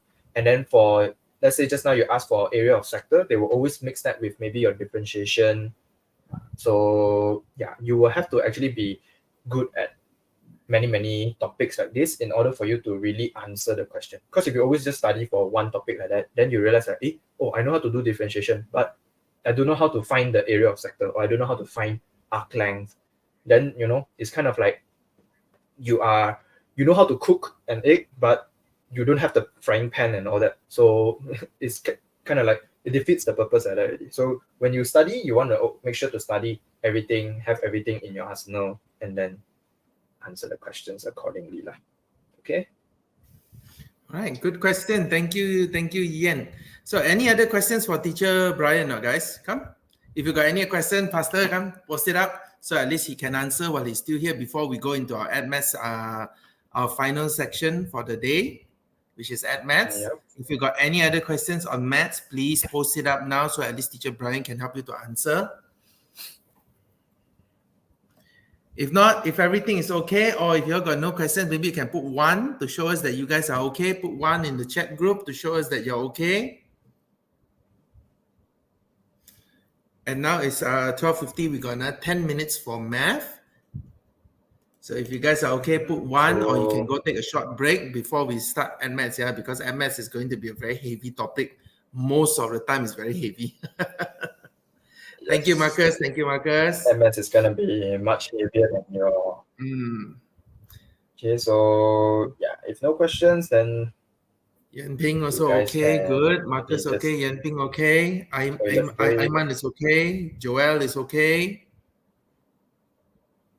Okay, don't be afraid to ask questions. Okay, so yeah, in my class, if you guys do have any question, whether it's a very you feel like a very stupid question, or you feel like a very dumb question like that, don't be afraid to ask. Okay, because that's one of the mistakes I feel like I used to make in maths and MS class. I was afraid to ask in front of the class because I feel like my maths is quite okay, but then sometimes I don't understand, but then I don't dare to ask because you always feel like, oh, asking make me look so stupid like that. But that's actually not true. You never know whether your questions, maybe some other students also do know, but they also don't dare to ask. So if nobody asks, then nobody know, then the teacher will never know like whether you know the question or not. So yeah, I will really encourage, whether you guys come for my course or not, in school, if you have any question, just make sure to ask. It will really not just help you, but also help other students as well. And the teacher will also have a better idea of like, or how he or she can help you with that particular topic like that. Okay, so Agreed. that's some of my advice for you guys. Totally agreed. So that's why, again, there is never such thing as a silly question. All questions are important because it is important to you. Therefore, it's an important question. All right. Yes. So please do not be afraid, especially in maths, because some people always ask, what is the use of maths? What is the use of maths after school? So honestly, math, yeah. After school, you will not be using any of this trigonometry lah, sokatwa lah. You will not be using all this bearing. All you'll be using is plus, minus, times, and divide. But then there is one thing about maths that a lot of students always like to discount it away, is that math is actually not about asking you to solve just two math questions. It's actually about problem solving. We are actually teaching you how to use different methods. That means you already know one method of solving one problem. But what we are doing is that we are giving you few other methods of solving that particular question. So meaning that one method that you have may be a good method, but there is also a chance that it's a very long method. It's a very roundabout way of doing that question. So what we are doing for maths is that we are giving you different avenues of solving that one question. Sometimes it becomes an easier way of solving. So that's why maths is always that I want students to remember, is that it's not about trying to make your life difficult or not trying to torture you mentally. But what we are trying to do is actually we're trying to give you other methods, other ways of solving a question. Even if it's not a question, it can be any other problems that you may have in the future. But you always realize, okay, I can do problem solving. I don't have to just use one method of solving. I can go another way. Yes, as abbreviation, always seeking knowledge, right? Yes, you're right. Thank you, Ayman. You're right. Ask, that is what the abbreviation for ask means. It's always seeking knowledge. So always remember, when you do math, we are trying to teach you just to do how to do problem solving. If one method cannot, you got three other methods of solving it. All right, guys? So please remember, math is never about torture. I know students like to say, oh, math is mental torture. No, it's not. Math is about problem solving. The more ways that you can solve a problem, it just shows the more value you have as a person. All right, guys? So I'll add on a little bit more to what Teacher Sam said. Okay, back then when I was doing maths or MS, yes, it was a little bit torturing like that. But after the torture, if you're able to solve, what you will gain is the fulfillment and the satisfaction of answering the question or being able to solve the question. It's not so much, yes, the feeling is like, wow, you go through so much, you cannot torture like that, then you suffer so much, you headache, every night cannot sleep, and then every time go maths class, one cry like that. But if you're able to solve at the end there, you realize that all this is always going to be it's going to be worth it like that. Yeah. Correct. I very agree with this. Ask, always seek knowledge. Okay, so yeah, there will never be enough such thing as enough knowledge like that. So you never know what you don't know. So just always ask, and you might explore new things, learn new things like that lah. Okay, so yeah. All right. Anyway, we are 5 minutes away. If you got any other questions for Teacher Brian, please ask now. If you got any other questions, please ask now. Now is the best time, because if not, we are going to proceed with App Maths already, yeah? Any other questions, guys? If you got a question, please ask them now. If you don't have, maybe you can just put one there, so at least I know we can just proceed with App Maths, because App Maths is still Teacher Brian. Question or just one?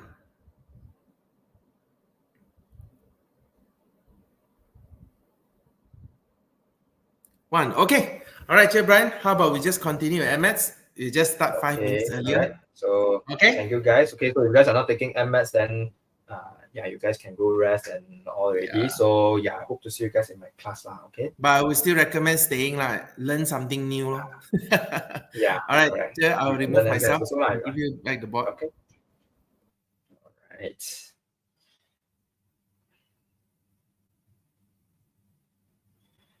Okay, so let's continue with MMATs now.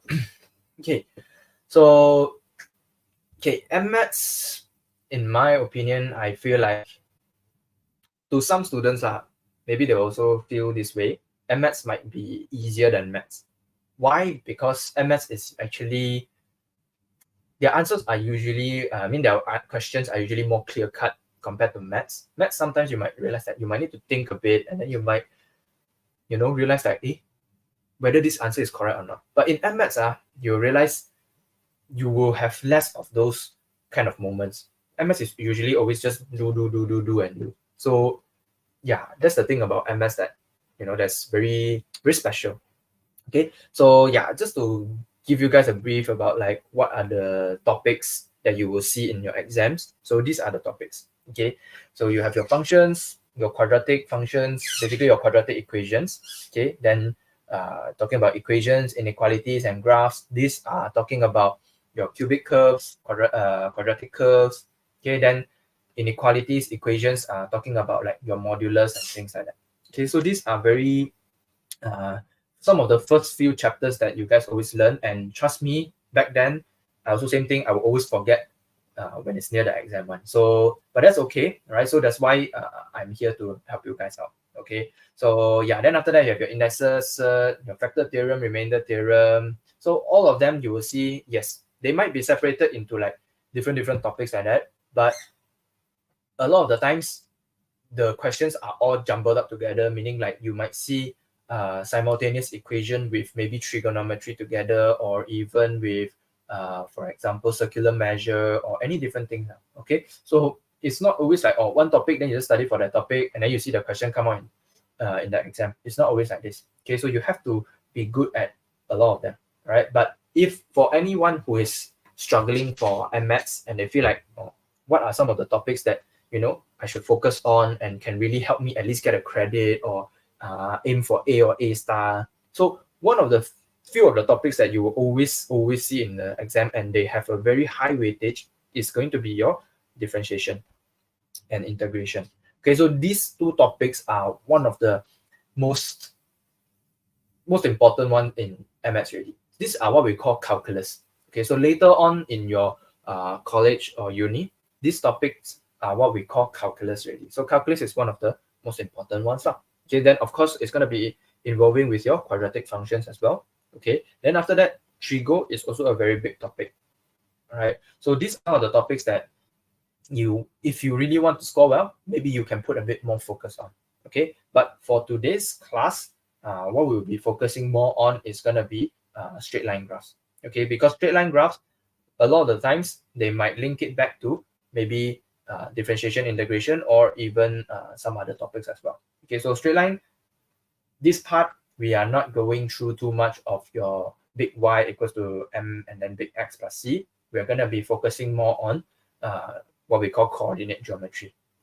Okay, so yeah, this is what we'll be going through today.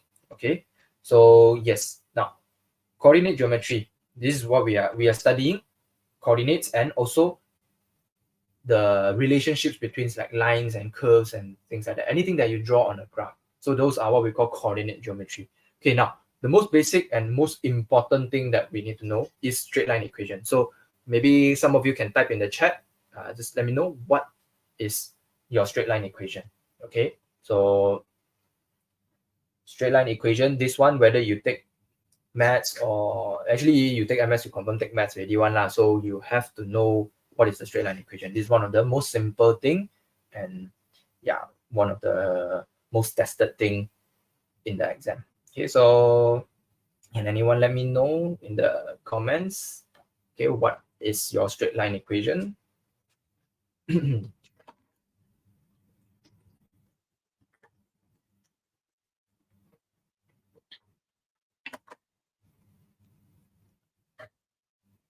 Okay, so okay, I believe teacher Sam will post up the comments over here, right?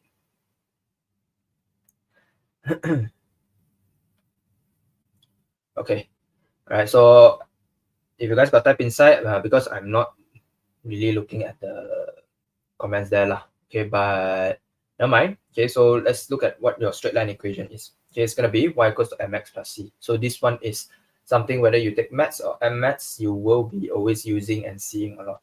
Okay, so this equation, what we need to understand is what is your m and also what is your c. Okay, so M is what we call your gradient. Okay, and then C is your y-intercept. Okay, so these are the very, very basic things that we look at. Okay, so straight line equation, y equals to mx plus c.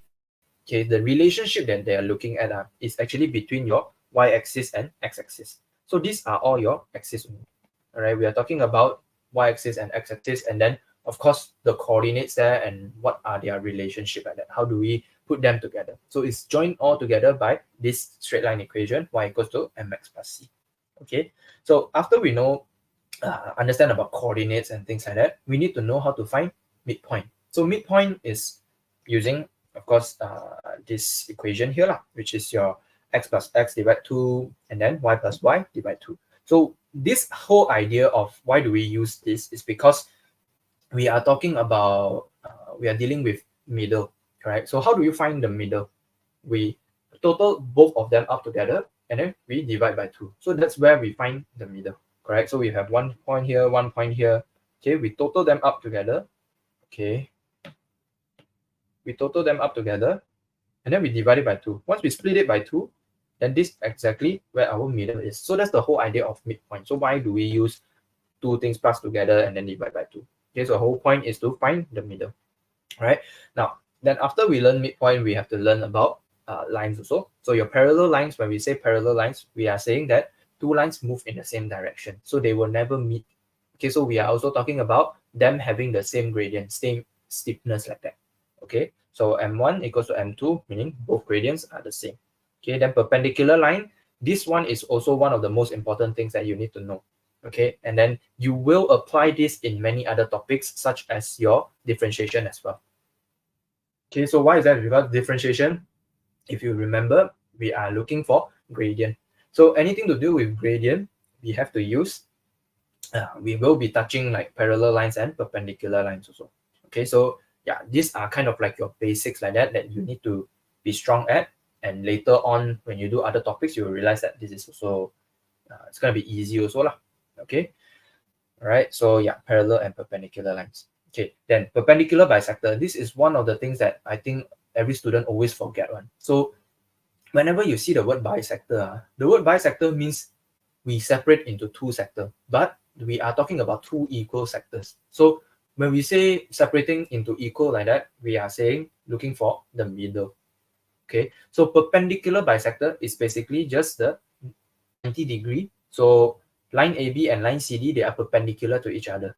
Okay, so you can see if we have, let's say, a line AB, okay, then we can say line CD is the perpendicular bisector because line CD will pass through midpoint of AB. But we cannot say AB is perpendicular bisector of CD because we don't know whether it passes through the midpoint or not. Okay, so if both of them also passes through the midpoint of each other, then they are both perpendicular bisectors of each other lah. But if they don't, then we have to see which one passes through the midpoint. Okay, so yeah, reading the question carefully, that's really something important for you lah. Okay, something that you need to know lah. Okay, all right. So yeah, okay. Then the next part, finding the length of a straight line. Okay, so this one is a bit of a derivation for you to see. Okay, so yeah, using the Pythagoras theorem, that's how we actually find the length of a straight line. So a straight line, remember, is formed by 2 points. Okay, so the 2 points that we're referring to is, okay, point A and point B in this instance. Okay, so if we have point A and point B plotted out, okay, point A has a coordinate of x1, y1, then point B coordinate x2, y2. Okay, so how do we find this length? In order to find this length, we need to know what is this and what is this. What are the two sides? Why is that? Is because from there we can apply Pythagoras theorem, ABC like this, okay, and then put everything inside to find the length. Okay, so if you sub everything inside, you will see, okay, now this length here gives you x2 minus x1. Basically, this distance here to this distance here, this is your x2, this is your x1. So if you minus them, you deduct them, you get x2 minus x1. Okay, then from here to here, same idea. Okay, this is your y2.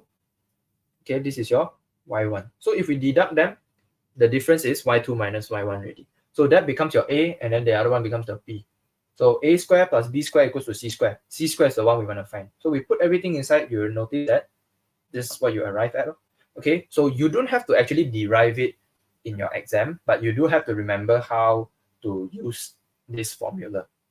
Okay, so how we remember it is like this.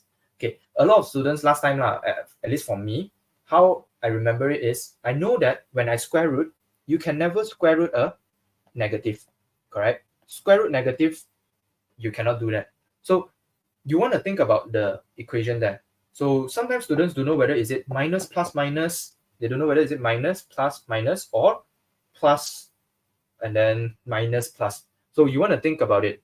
Does it make sense for it to be minus in the center here? If it is a minus something, there is a potential that maybe we are using, let's say for example, the value 2 minus 3. So if we take 2 minus 3, this is negative 1. Can you square root negative 1? You cannot. You cannot square root negative, correct? So that's why to remember this formula, to remember the length formula, how I remember is I always remember the center has to be plus, because the value, no matter what, it has to be a positive value. So it will always be minus plus minus like that. Okay, but of course, if you understand this equation, then you don't have to memorize it like this lah. Okay, you can just apply accordingly only. But this is for those who are not too sure where exactly did this equation come from, and if you want to remember how to do it, this is how we can remember it lah. Minus plus minus. Okay, all right. So let's move on to the next one. Okay, so one of the last part is going to be finding area. Okay, so area of shapes formed by straight lines. So if we have multiple straight lines and then we form an area, okay, an area enclosed by these points. So if let's say for example, just a normal triangle. So for the triangle one, we can usually find it very easily because we can either use, we can just use your half times base times height like that to find. But if for any shape, okay, so it's not limited to 4 sides only. Okay, so even for 3 side, 4 side, 5 side, no matter how many sides they give you, you can always use this. So you, provided that you have all the points, all right, so you need to have all the coordinates. So yeah, to basically find, we use this thing called shoelace method. Okay, so shoelace method, I believe your teacher would have taught you this before already, right? Okay, so this one is something that no choice, you have to memorize because it is a formula like this. So that's why, like teacher Sam just now, he got mentioned, MS is a heavier topic because there are some formulas that you don't derive on the spot, but you do have to remember it. Okay, so compared to maths is usually a bit more chill because those formulas, you just have to remember some of them, and then a lot of the times it's just plus minus times divide. But in MS, it's going to be very different. Okay, so yeah, I've highlighted it for you here. So if you want to, you can actually take a screenshot or take a picture for this also okay one. Okay, so yeah, once we put everything together already, now we need to know what is the first step. So the first step is always what students forget. They don't know what is the step or which one do we use first. So we always go from top to bottom. So we go cross like this. Okay, so top to bottom. All right. So yeah, x1 to y2, x2 to y3, x3, x4. Okay, so we keep on going like this, and then the second step is bottom to top already. Okay, always remember, start from top, go bottom. Okay, so you just think of it as like how if you look at a PDF, you start from the top, then you go bottom, go and read from bottom. So same idea for finding all this. You also start from the top, go to the bottom. Okay, so yeah, that's one way you can remember like the sequence, it has to make sense. So we will start from top to bottom there. Okay, so yeah, top to bottom, what do we do with it? We multiply this, and then we plus together with this one, and this one. Okay, then after that we minus, and when we minus, you have to be very careful. We have to minus. You cannot just go and minus one thing here and then everything at the back you go and plus. If you do that, then the one wrong already lah. Okay, so we don't want to. We want to avoid that. All right. So sorry, I think there might be some delay in the note because from my screen here it's a bit delaying. Okay, so yeah, but the idea is this is going to be the method. All right. Then the other thing you want to pay attention to is the modulus. Okay, so the modulus at the side. So that is to show you, that is to tell you that area, no matter what, it can never be negative. Area will never be negative. Okay, it will always be more than 0, right? So that's why you have the modulus there. So even if you get a negative answer here, you still have to do modulus and then multiply it by half. Okay, so that's how you find area, right? So yeah, okay, now I think enough of me explaining all the formulas. Let's go through the questions. Okay.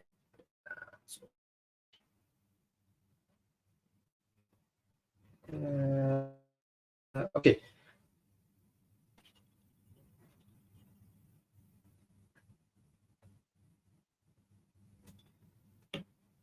Okay, so past year questions. Okay, this is gonna be past year papers are gonna be like your best friend for the next 2-3 months already, right? Okay. So yeah, the more you accept that you are going to be dealing with them, the easier you realize that it is to deal with them lah. Okay. So okay, this one is one of the papers from 2017. Okay, so what you realize that older papers, no matter even if you go 10 years older, you realize that their style of questions are always going to be very, very similar to one another. Okay, so yeah, this is what I think most of the students are scared of. They see one question, they only give you like 2-3 lines like that, but then like 9 marks. So how do you get the full 9 marks? Okay, so same idea as what I covered in maths before. Okay, so I repeat, we want to extract all the information first. Okay, so we read the question a few times because this is a 9 mark question. It's not something that you can chin-chai do a bit and then you always get the answer. No, you have to be very clear because one wrong step in between, then that's it. Your whole question at the back there all wrong already. So that's why maths you have to be very, very very careful and very detailed. Okay, so let's read the question first. So the line y equals to 2x plus 1 intersects the curve xy equals to 14 minus 2y at the points P and Q. Okay, so the midpoint of the line PQ is the point M. Okay, so for those of you who are a bit visual, okay, we can just roughly draw out how it looks like. So yes, we do know how the XY graph and all that look like, but it doesn't matter. They say it's just a curve, correct? So let's just say we draw a curve. Okay, something like this. Okay, maybe the curve is very weird or maybe a set curve like that, but it doesn't matter. I don't need to know how this curve look like first. I need to understand what are we dealing with here. Okay, so they're saying the line into the curve. So this is the curve, this is the line. So yeah, so we just agak-agak draw it out and then see how it looks like first. Okay, so line and then the curve. Of course, the line is not going to be a flat line now. It's going to be a line slanted up, but we just need to understand, okay, they intersect at these 2 points, which are your P and Q respectively. Okay, then the midpoint of the line PQ is the point M. Okay, so they don't tell you all this and then you don't use them one, So all the information that they give you, you will always be using all of them one. Okay, so they are not like maths. Sometimes maths, they might put in like some extra values like that to throw you off guard a little bit, but in MS, they never really do that one. All the information given, you will have to use them. Okay, so if you realize your working doesn't include some of the things that they mentioned, then there might be something that you are doing wrong already. So that's how you can always check back your answer also. Okay, so now that we know this, let's look at what the question was. They say show that the point negative 10/23/8 lies on the perpendicular bisector of PQ. Okay, so this is a showing question. Showing question is my favorite type of question. It's the best type because once you can show, it's pretty much guaranteed you're gonna get the full 9 marks already. So if the exam does come out this kind of question, you should be very thankful because no matter what, you want to try and adjust your working in such a way that you are able to show it. If you cannot show, that means something is wrong with your working already. So that's how you can do. It's better than those like solving one. Because solving, you solve already, you come out the answer. You also don't know, is this the correct answer or not? Very hard for you to check back. So some students will panic like that. So if they come out showing, that's like the favorite type of question that I like to see. So yeah. Now they say show that negative 10/23/8 lies on the perpendicular bisector of PQ. So the whole point is I need to find the perpendicular bisector of PQ. Right? So before we find the perpendicular bisector, I first have to understand what are the points P and Q first. Okay, so that's where we move into the first step, okay, which is finding points P and Q first. Okay, so we write out first lah. Okay, so find P and Q. Okay, so finding P and Q, we need to put both of the equations together, correct? We do simultaneous equation, basically a line and the curve. Okay, so we sub y equals to 2x plus 1 into xy. So giving you x, okay, and then 2x plus 1 equals to 14 minus 2 times 2x plus 1. Okay, so from here, we do expansion and then rearrange them. Okay, so giving you 2x squared plus x equals to 14 minus 4x minus 2. Okay, so rearrange them. What you will realize here, this is a quadratic equation already. So when we have quadratic equation, we always want to make one side 0. Okay, so you will have 2x squared. So this plus x and then this minus 4x, we move it to the left side, giving you plus 5x. Okay, and then 14 minus 2 is 12. So move the 12 the other side, negative 12 equals to 0. Okay, so for those of you who are seeing right now, you guys can also try to do along with me. Okay, then later you can check whether you're working and mine got any difference or not. Okay, if no difference, then very good. If got any difference, you want to see, oh, where are you making the mistake? Okay, so yeah, as I'm going, I will try to explain, so you will have time to write down also, like if you want to try and do also. Okay, then okay, now the next part, since we arrived here already, we are trying to solve, correct? So let's just solve for x first. Okay, we are looking for p and q. P and q are coordinates. Coordinates are in x and y. So we solve for the x's first. Okay, so this part here, just key in calculator. Okay, so I think all of you know how to use calculator to solve for quadratic already lah. So I'm not going to go through that. Okay, so 2, 5, and negative 12. Okay, so x, the first x is 3 over 2. The next one is negative 4. Okay, so with these two answers, okay, we can find out what is our p and q already, because those are the two x coordinates. Okay, the two x coordinates that you found is 3 over 2 and negative 4. So we want to find when x equals to 3 over 2, then y is equals to, so same thing, you just sub back inside to find. Okay, so you don't have to show your substitution. Sometimes if you can do it quick, we just do it quick. Okay, so remember, 9-mark question doesn't mean you can take forever to do, 9-mark question, you still have a time limit. The paper is still 2 hours. So you still have a very limited time to do the question. So if anything you can skip that is necessary one, you can just skip also. Okay, so this one here, 3 over 2 sub inside, give you 3 plus 1, so y equals to 4. Then when x equals to negative 4, y will be equals to negative 8 plus 1, giving you negative 7. Okay, so we can write down first. Now, p is going to have a coordinate of 3 over 2 and 4.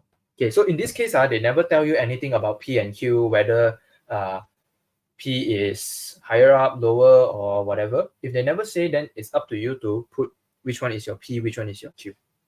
Okay, so p is 3 over 2, 4, then q is negative 4, negative 7. Okay, so just be careful not to jumble them up.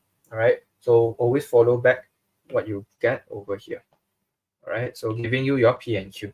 Okay, now they also mentioned that point M is the midpoint, correct? So whatever information that they've given you that they need you to find, you find them first. Okay, so same thing, we try and find midpoint first. Okay, so the midpoint M is equals to 3 over 2 plus negative 4 divided by 2, and then 4 plus negative 7 divided by 2. Okay, so this one here gives you 3 over 2 minus 4 negative 5 over 4, and then 4 minus 7 negative 3 over 2. Okay, so that is your midpoint M, right? So yeah, if you guys are doing, and if you do realize that I have made any careless mistakes or anything here and there, just let me know. So okay, so I want you to know that making careless mistake is very common now, but for this one I will try to make sure to check clearly and try to reduce those careless mistakes. So same idea for you guys as well. When you are doing, always after you write one part, just check back whether your working is correct or not. Okay, so yeah, midpoint is plus divide 2, so 3 over 2 minus 4. Okay, always check back your calculator also. So take 3 over 2 and then minus 4. Okay, then yeah. So okay, after we found the midpoint, okay, then now let's see. They say show that the point lies on perpendicular bisector of PQ. So the next part is finding the perpendicular bisector. Okay, so now we go to the next page first now. Okay, so this will be finding perpendicular bisector of PQ. Okay, so finding perpendicular bisector of PQ, of course, we will need to know what is the gradient first, correct? So let's find out what is the gradient of PQ first. So gradient of PQ, we can just take 4 minus -7 divided by 3/2 minus -4. Okay, so this one gives you so key in the whole thing, 4 plus 7, 3/2 minus 4. Okay, so gradient of PQ is 2. Okay, so since it's perpendicular bisector, we are dealing with MPQ times M2. We let M2 be the perpendicular bisector's gradient. So equals to -1. So the perpendicular bisector is equals to -1/2. Okay, so MPQ is 2. We sub back inside, then we find the gradient. Okay, so using the straight line equation, we know that y equals to mx plus c. So substituting the gradient inside, giving you -½ x plus c. So since this is perpendicular bisector, it passes through the M, correct? So it passes through M. So this line is going to pass through M, which is a coordinate of -5/4 and -3/2. So using this, we can find out what is the equation of perpendicular bisector already. Okay, so now sub back everything inside. So -3/2 and then -5/4. Okay, so sometimes you see a lot of fraction like that. Don't panic first. Don't feel like, why my answer got fraction? Why my answer so weird like that? Don't panic first. Unless it's really like a very weird value, then you want to review back. But most of the time, if you see fractions like this, they are still correct answers. Okay, so that's the thing about maths. You don't want to worry too much first. Okay, so just every part you do, just check back a bit and then make sure you are doing the right things.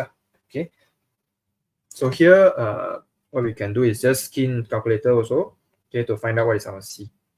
Okay, so I'll be skipping a bit of the working here.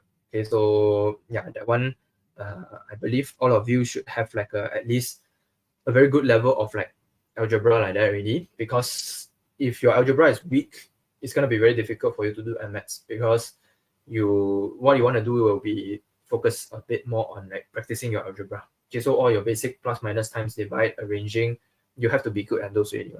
Okay, so yeah, 3/2, then minus 5/8. Okay, so E is -17/8. Okay, so if can, always try to leave your answer in fraction and leave it in proper fraction like this. Okay, so you want to leave in mixed number also okay, but yeah, just make sure the values are all correct. Okay, so your perpendicular bisector has an equation of y equals to -½ x minus 17/8. So this is the equation. Okay, now using this equation, so this equation is gonna help me identify what is the points. All right. So since they want you to show that the point -10/23/8 lies on this perpendicular bisector, we know that when x equals to -10, then y must be equals to 23/8. Okay, so now let's prove whether this can happen or not. So let's check. When x equals to -10, y is equals to -½ times -10 minus 17/8. So we put everything inside here. Okay, -½ times -10. Okay, answer minus 17/8. Okay, so it gives you 23/8. So by doing this, I've already shown when x equals to -10, my y will be equals to 23/8. So we have shown already. Okay, so yeah, don't worry. In your paper, they will actually give you like one whole page for you to do your working one. So there will always be enough space. Okay, but because right now I'm writing here, so I'm like using 2 pages. But if you realize the working is actually not super long, okay, but they will give you like a full 9 marks. Okay, so yeah, for MMaths, there's another technique which is actually reading from your marking scheme. Okay, so a lot of people don't realize how much the marking scheme can actually help them. Okay, but I think for students from A's, most of you should know how to read the marking scheme really one lah. Okay, but don't worry, I will still be covering that in my course as well. Okay, so yeah, from your marking scheme, you can understand what exactly do IGCSE or Cambridge, what do they want. Okay, so yeah, then from there you can always like modify or adjust your working to exactly what they are looking for. Okay, so if you're able to satisfy whatever they want, then getting the full 9 marks is, I would say, quite easy lah. Okay, so you see here, we actually used a lot of things, but all of them are, they're not too difficult, not things that are very difficult to remember. Okay, so yeah, I know all of you have a lot of other subjects, so I don't expect everybody to like remember everything, but you know, at least what we can do is try to put more focus on those formulas or things that are important. So like for example, all these, they are a very big topic, and then their marks are very heavy. So those are what we want to try and remember a bit more. Okay, right. So okay, next part. So the line PQ intersects y-axis at the point R. Okay, so the perpendicular bisector of PQ intersects the y-axis at point S. So find the area of the triangle RSM. Okay, in order for me to find the area, I need to know what are the coordinates. Okay, so let's understand like this first. Okay, the line PQ intersect y-axis at point R. So actually we need to find what is the y-intercept first. Okay, so let's look at line PQ. Okay, so line PQ is going to have an equation of y equals to, so from our previous gradient, we found that PQ, the gradient is equals to 2. So we put 2 inside here first. Okay, so since we don't know what is the y-intercept here, we can sub back our equation, we sub back our coordinates here to check, okay, to find what is the y-intercept. So using either one lah. Okay, so let's say we use 3/2 and 4. So 4 equals to, okay, I write down here.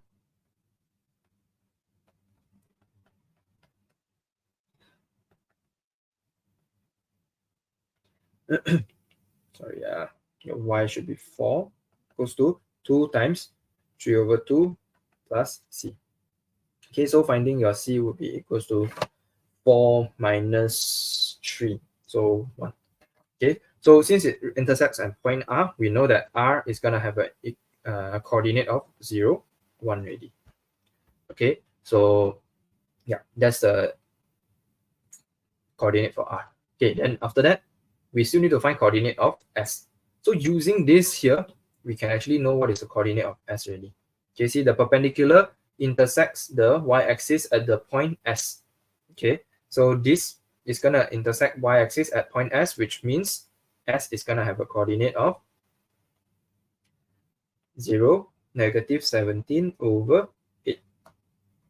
Okay, then after that, we also have our M coordinate, which is -5/4, -3/2.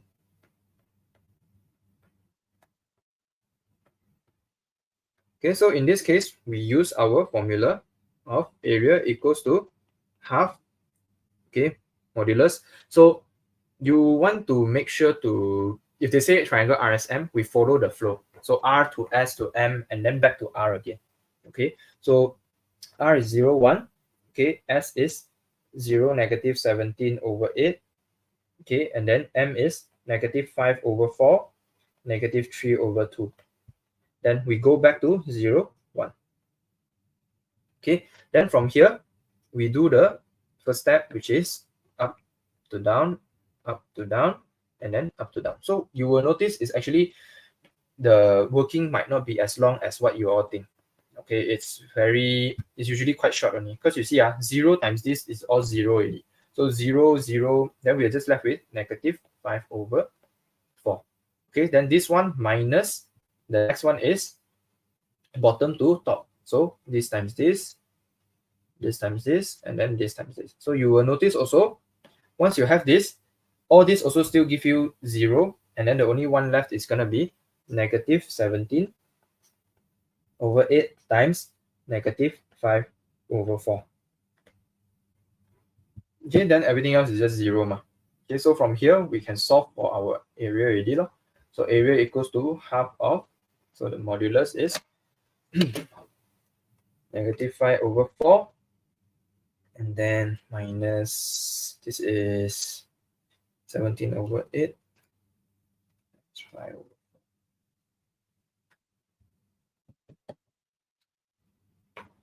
Okay, so negative 125 over 32.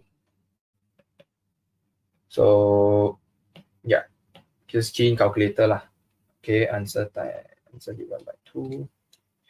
Okay, so make sure your answer is modulus already. Okay, so it should give you 1.95.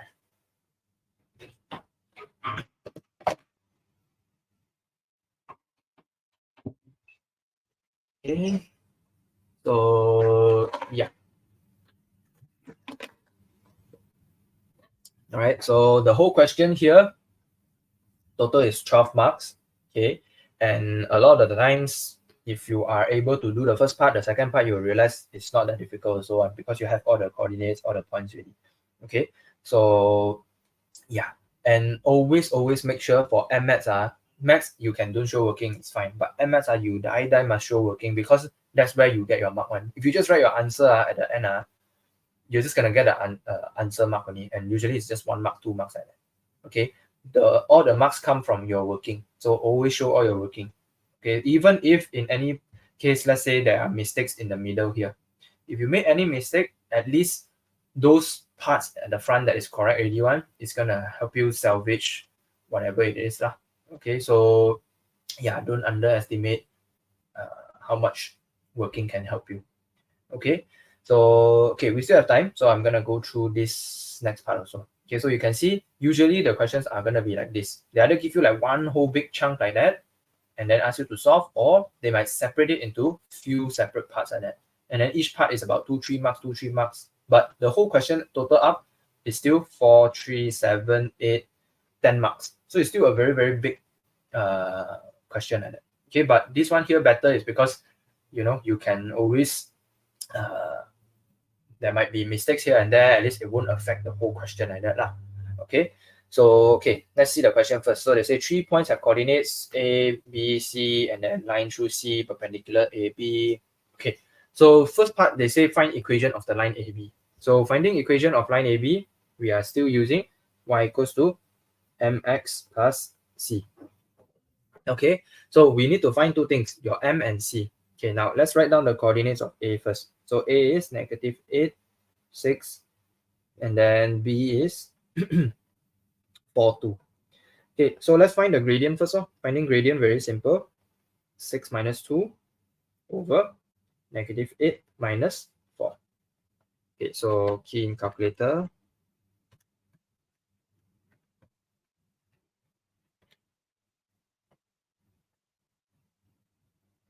Okay, so your whole thing would be negative 1 over 3. Okay, so let me double check and see. Okay, yeah, negative 1 over 3. Okay, so now that we have this, we know y equals to negative 1 over 3x plus c.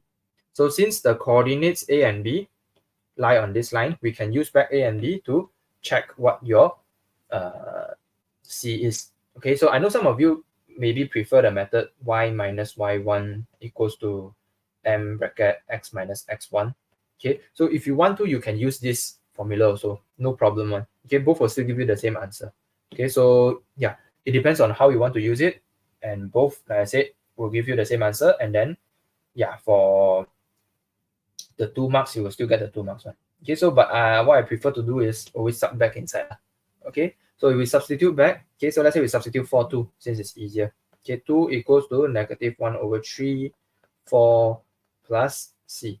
So c gives you 2 plus 4 over 3.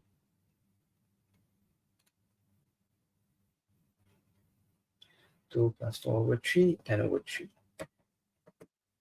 Okay, so if they never mention anything about writing your equation in a certain form, okay, we can just leave it as y equals to negative 1 over 3x plus 10 over 3. So sometimes they might want it in terms of like ay plus bx equals to c. Then we have to arrange accordingly lah. Okay, but Otherwise, this would be the answer. Okay, now next part, find the equation of the line CP. Okay, so C, we have the coordinate, and then they say the line through C perpendicular to AB intersects AB at the point P. Okay, so line through C perpendicular to AB. So that's what they are talking about right now. Okay, so what the line through C perpendicular to AB, meaning the M1 times M2 is going to be equals to -1. So meaning -1/3 times the perpendicular line is equals to -1. So M2 is equals to 3. Okay, so this line is going to have an equation of y equals to 3x plus c. So now the problem is, okay, this line, find the equation of the line CP. Okay, so y equals to 3x plus c is for this perpendicular line. Okay, so this perpendicular line passes through point C. Okay, so if it passes through point C, we same thing, substitute c inside. So c would be equals to -1/7. Okay, so you sub inside.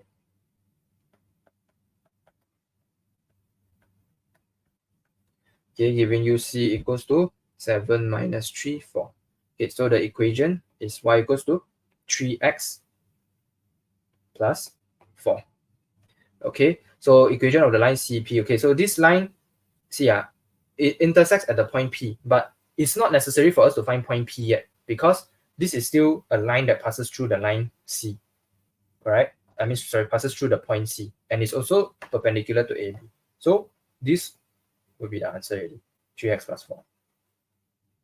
Okay, so yeah, then now the next part. Show that point P is the midpoint of AB. So in this case, we will have to find the point P already. So finding P. Okay, so to find P, since this equation, sorry, this line here and this line here, they both intersect, correct? And they intersect at the point P. So if they intersect at point P, meaning we can use simultaneous equation to solve. So finding P, okay, y equals to -1/3x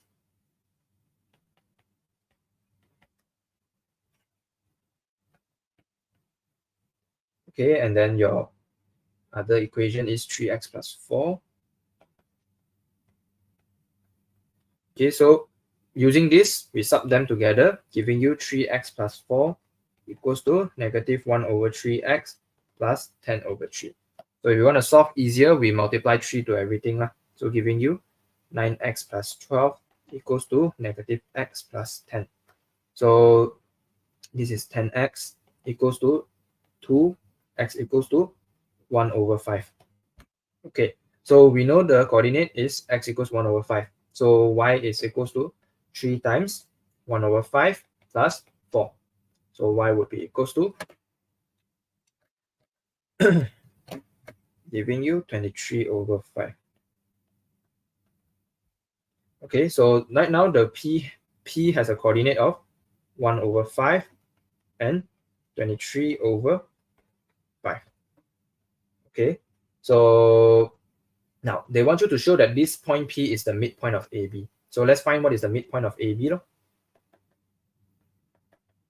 Okay, so the midpoint of AB is equals to -8 plus 4.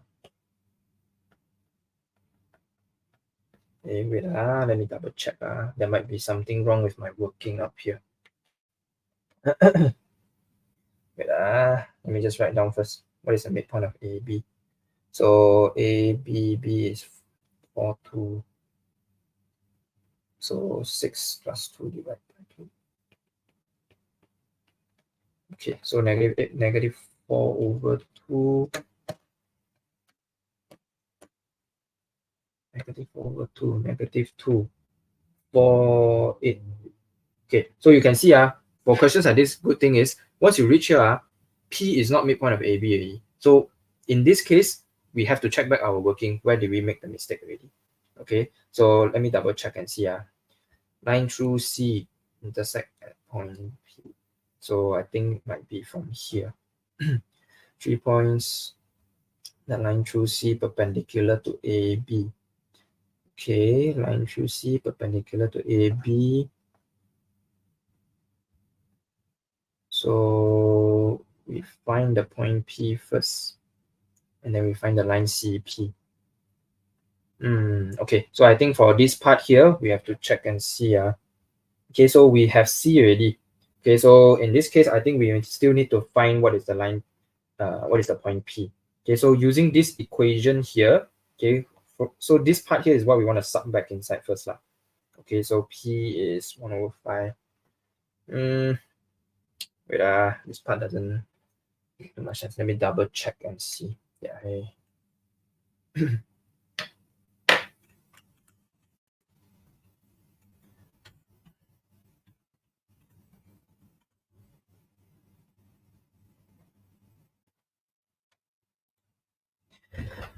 Okay, so in the meanwhile, you guys can also check your working, try and do your working and see, maybe you spot my mistake that I didn't see.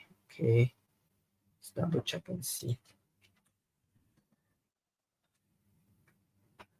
Okay, so yeah, then after that, if you have your point C and P already, then later you can just do for the last part also lah. Then finding triangle, area of triangle will be like what we did just now.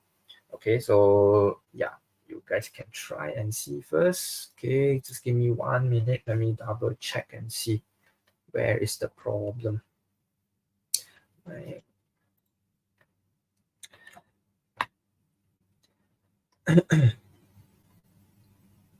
Okay.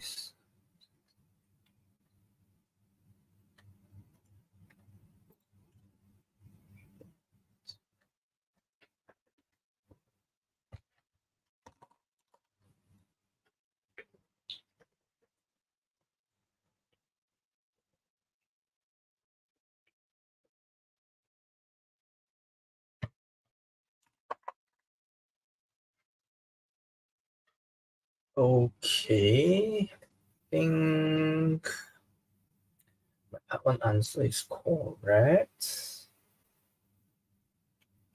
Answer is correct. So the next part, I think I substitute wrongly. Let me double check. 3x is correct. So, okay, I found my mistake already. Yeah. Okay, so yeah, you guys also have to be careful with this. See here, 7 is -3. So move to the other side, C equals to 10. Okay, so yeah, y equals to 3x plus 10.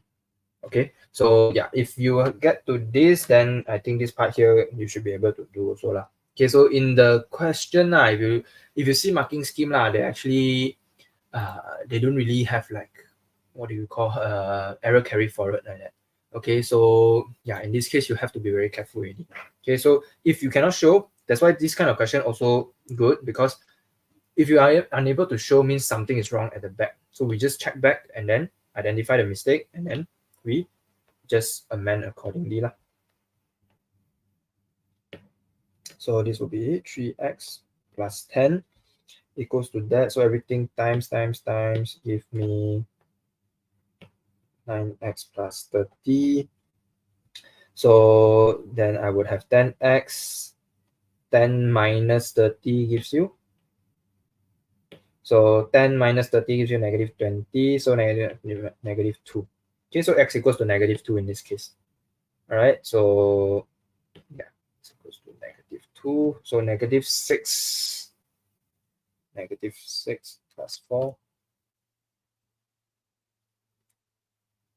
Sorry, plus 10. Yeah, -6 plus 10 gives you 4 also. All right, so from here you will be able to show that point P is -2 and 4. Okay, so yeah, like I said, mistakes is very common one. Okay, so you just want to be able to do more, practice more, such that you are able to identify and spot where your mistakes is. Okay, so yeah, calculate length of CP, very simple already lah. Okay, you have coordinate C, you have coordinate P, so length of CP, we just sub inside the equation, the formula to find the length. Okay, so all these are almost pretty much free marks if up there is you're able to do already. Okay, the area of triangle ABC, same thing lah. List down the coordinate of A, B, and C, then using your shoelace method to find. Okay, so yeah, because our time is almost up already, so I don't think I'm gonna go through these last two parts lah. Right, so you can go ahead and try and do. Okay, so this paper is from 2016 May June, paper 1-3. So yeah, you can try and do this paper also, and then yeah, just see how you can do for this one lah. Okay, so for my MS course, this is pretty much what we will be doing most of the time. Okay, I will teach you how to answer those past year questions. Okay, and then what are some of the techniques you want to use to help you minimize careless mistakes. Okay, because yeah, correct. C should be 10, correct. This one just now, it was my mistakes here lah. Okay, so okay, this one we get C equals to 10. All right. Okay, so I think right now I'll allow you guys to ask questions. So if you guys got any questions or anything you want to clarify, you may type it in the comment, then Teacher Sam can let me know. Okay, so yeah, you can ask anything about this particular topic or any other topic or anything else. You can just let me know lah. Okay.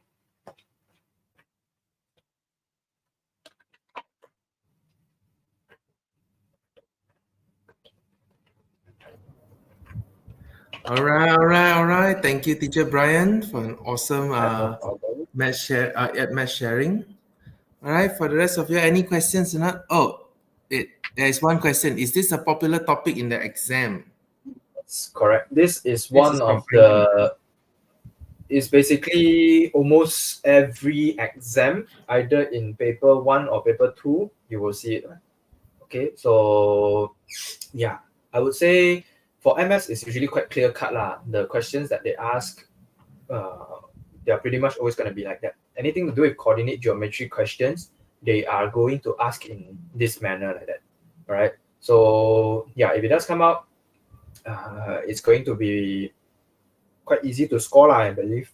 Okay, so I think yeah, it's something that you can put a bit more focus on, basically kind of like mastering your basics. So if your basics are strong, they come out this kind of basic question, you can easily score them already. Okay. So any other questions?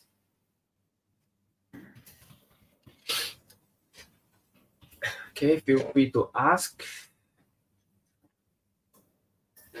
Yes, guys, any other questions? Well, Teacher Brian is still here. He can answer a lot of questions for you all. It doesn't have to be on this coordinate geometry topic though. It can be on any other question you have that you think that you're not so sure. You can actually ask here as well. He can answer it for you. If you got any questions, please do not be afraid to ask. It's good to ask because only when you ask, you get to learn new things. Anyone? Okay, feel free to ask us. Okay, Che, how about if I ask you? Oh, sorry. Is kinematics coming up? Yes. Trust me, all the topics that you've learned in your whole MS textbook, you're gonna see them in the exam one. So that's the good thing. Is it fine to put my answers in decimals rather than fractions? Yes, it's fine, but I would strongly recommend putting them in fraction because for MS, they are a lot more particular about getting exact values. Okay, so imagine if I wrote here equals to negative 0.333x. There's nothing wrong with that, but you will notice that later on, if you try and sub back inside here, your value is going to become a bit off already one. So if possible, we will always want to try and put it in fraction. Okay, so that's why yeah, I would recommend really just putting it in fraction because the fraction is your exact value like that already. Okay, so yeah, that's a good question. Okay, and yeah, back to the kinematics one, that one you will see them in the exam one lah. Okay, all the topics that you learn in your OMS like that, you will see them in the exam one. They might just ask in a maybe slightly different way than how you used to learn, but I doubt lah because the textbook that you guys are using, I believe is the blue and the white one. Okay, so that one, they have very good questions inside there that are very much similar to like exam questions. Okay, so yeah, later on in my intensive class, I will also be showing you like what are some of the other topics or questions that are pretty much always guaranteed to come out, and then I will teach you guys how to answer those. So once those are, you guys are okay with that already, then you realize MS is actually not that difficult. It's actually a lot easier, and you know, you see a pattern in how they ask the questions, and you can easily answer those questions lah. Okay, so yeah, any more questions you guys want to ask? Yeah. Any other questions? Now, I'll just add on something. Yeah. As a math teacher, yes. What? Oh, sorry. Is it? Oh, teacher. There's one more question from Marcus. Is it required to give decimals for the final answer?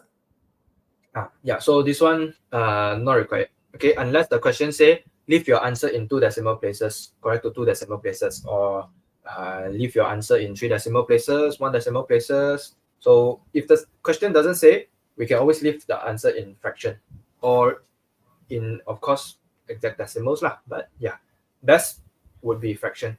Okay, anything that can live in fraction, we leave in fraction. Yeah, because always remember, guys, fraction is actually the most accurate answer. Yeah, because decimals, unless those decimals are terminating decimals, then it is not as accurate. Because if it's a terminating decimal, that means it's an exact answer.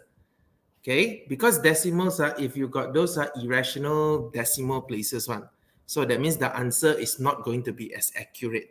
So it's better if you can leave it as a fraction, leave it as a fraction. That will be your best bet.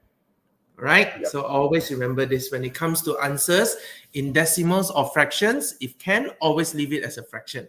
Unless, like just now Teacher Brian said, the question, it tells you that, okay, I want you to leave it as a decimal answer, but correct to like 2 or 3 decimal places. Then that is a different one already. Then that one, you should not leave it as a fraction. You should leave it as a decimal. All right? Okay, those are really good questions. Any other questions that you all may have? You can give on any other topics, yeah? Any other topics, it doesn't have to be on this topic that Teacher Brian covered, yeah? Any maths question will do. Or if you feel like just now for the maths one, you got some question that suddenly come out one, you can also ask me as well. Okay, that's or good. You want to ask a little bit more about me or what I do in my class, you can also feel free to type inside the comments there. Okay, I'll try and answer. Yep. Any other questions? If you got final 6 minutes, if you got, please put it on. Hello, Jong Ho. Welcome, welcome. Oi. Teacher Chong Ho, if just a fun for you guys, Teacher Chong Ho was my A-levels teacher.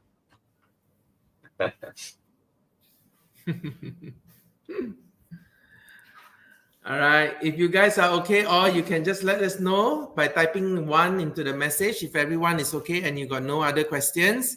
If you got no questions, just type 1, then we will proceed to the next part of it.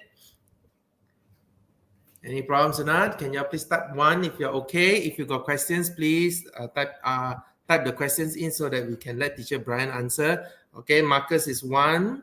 Aiman is also 1. How about the rest of y'all? Who is this? I got another 1.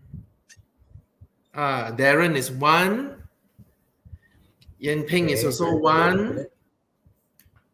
Okay, if you're going to, Annabelle, thank you, Annabelle. Annabelle is also 1.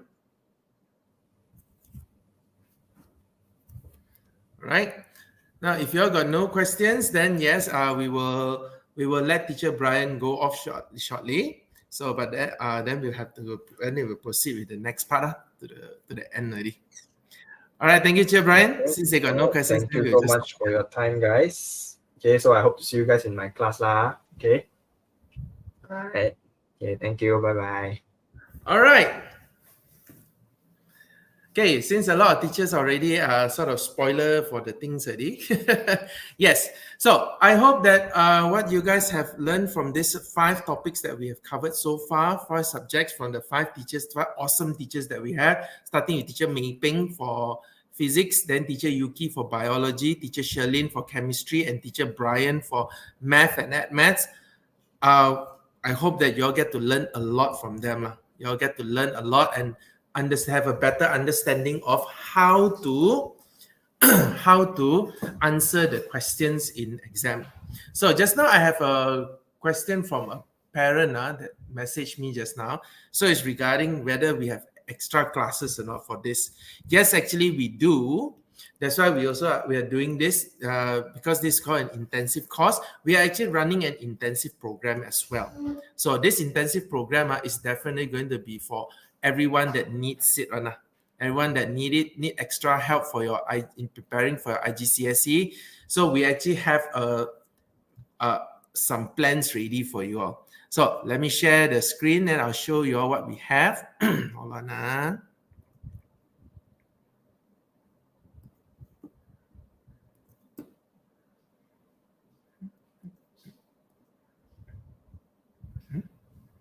Hold on for one. It's missing.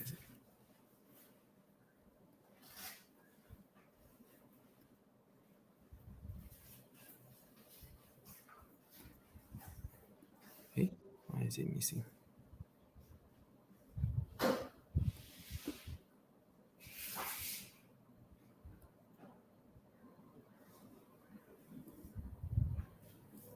Okay, where is it? Hold on, I think I need to reopen again.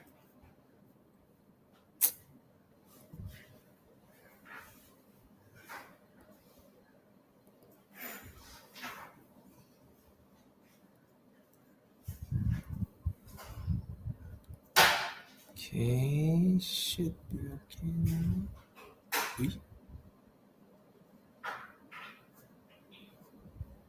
I don't have it.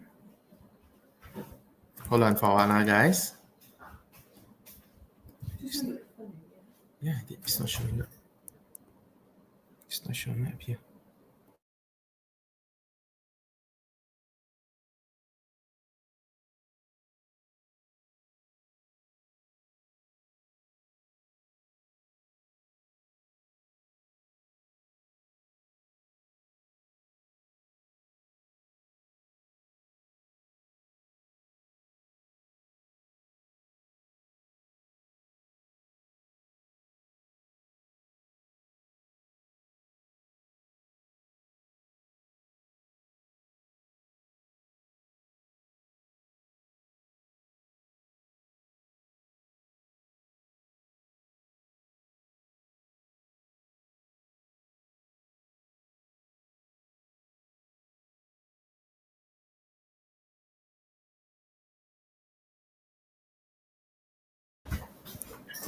All right, here we have our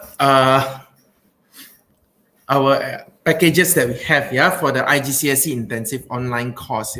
So now let me share something else. This time we are actually doing something special because now we are back to physical classes. We are actually now providing all these 5 subjects is not an online course. It is now going to be a physical class. So where will the classes be held? It will be held in our USJ 9 center. The one if you saw my Instagram video yesterday, I posted it out on how to get to our center through via the LRT one. It is there. It is in USJ 9. The location is in USJ 9. Now, how are we going to conduct all this? Well, the classes will be conducted on a few days. We got selection of days for you already. So the classes here, let me share.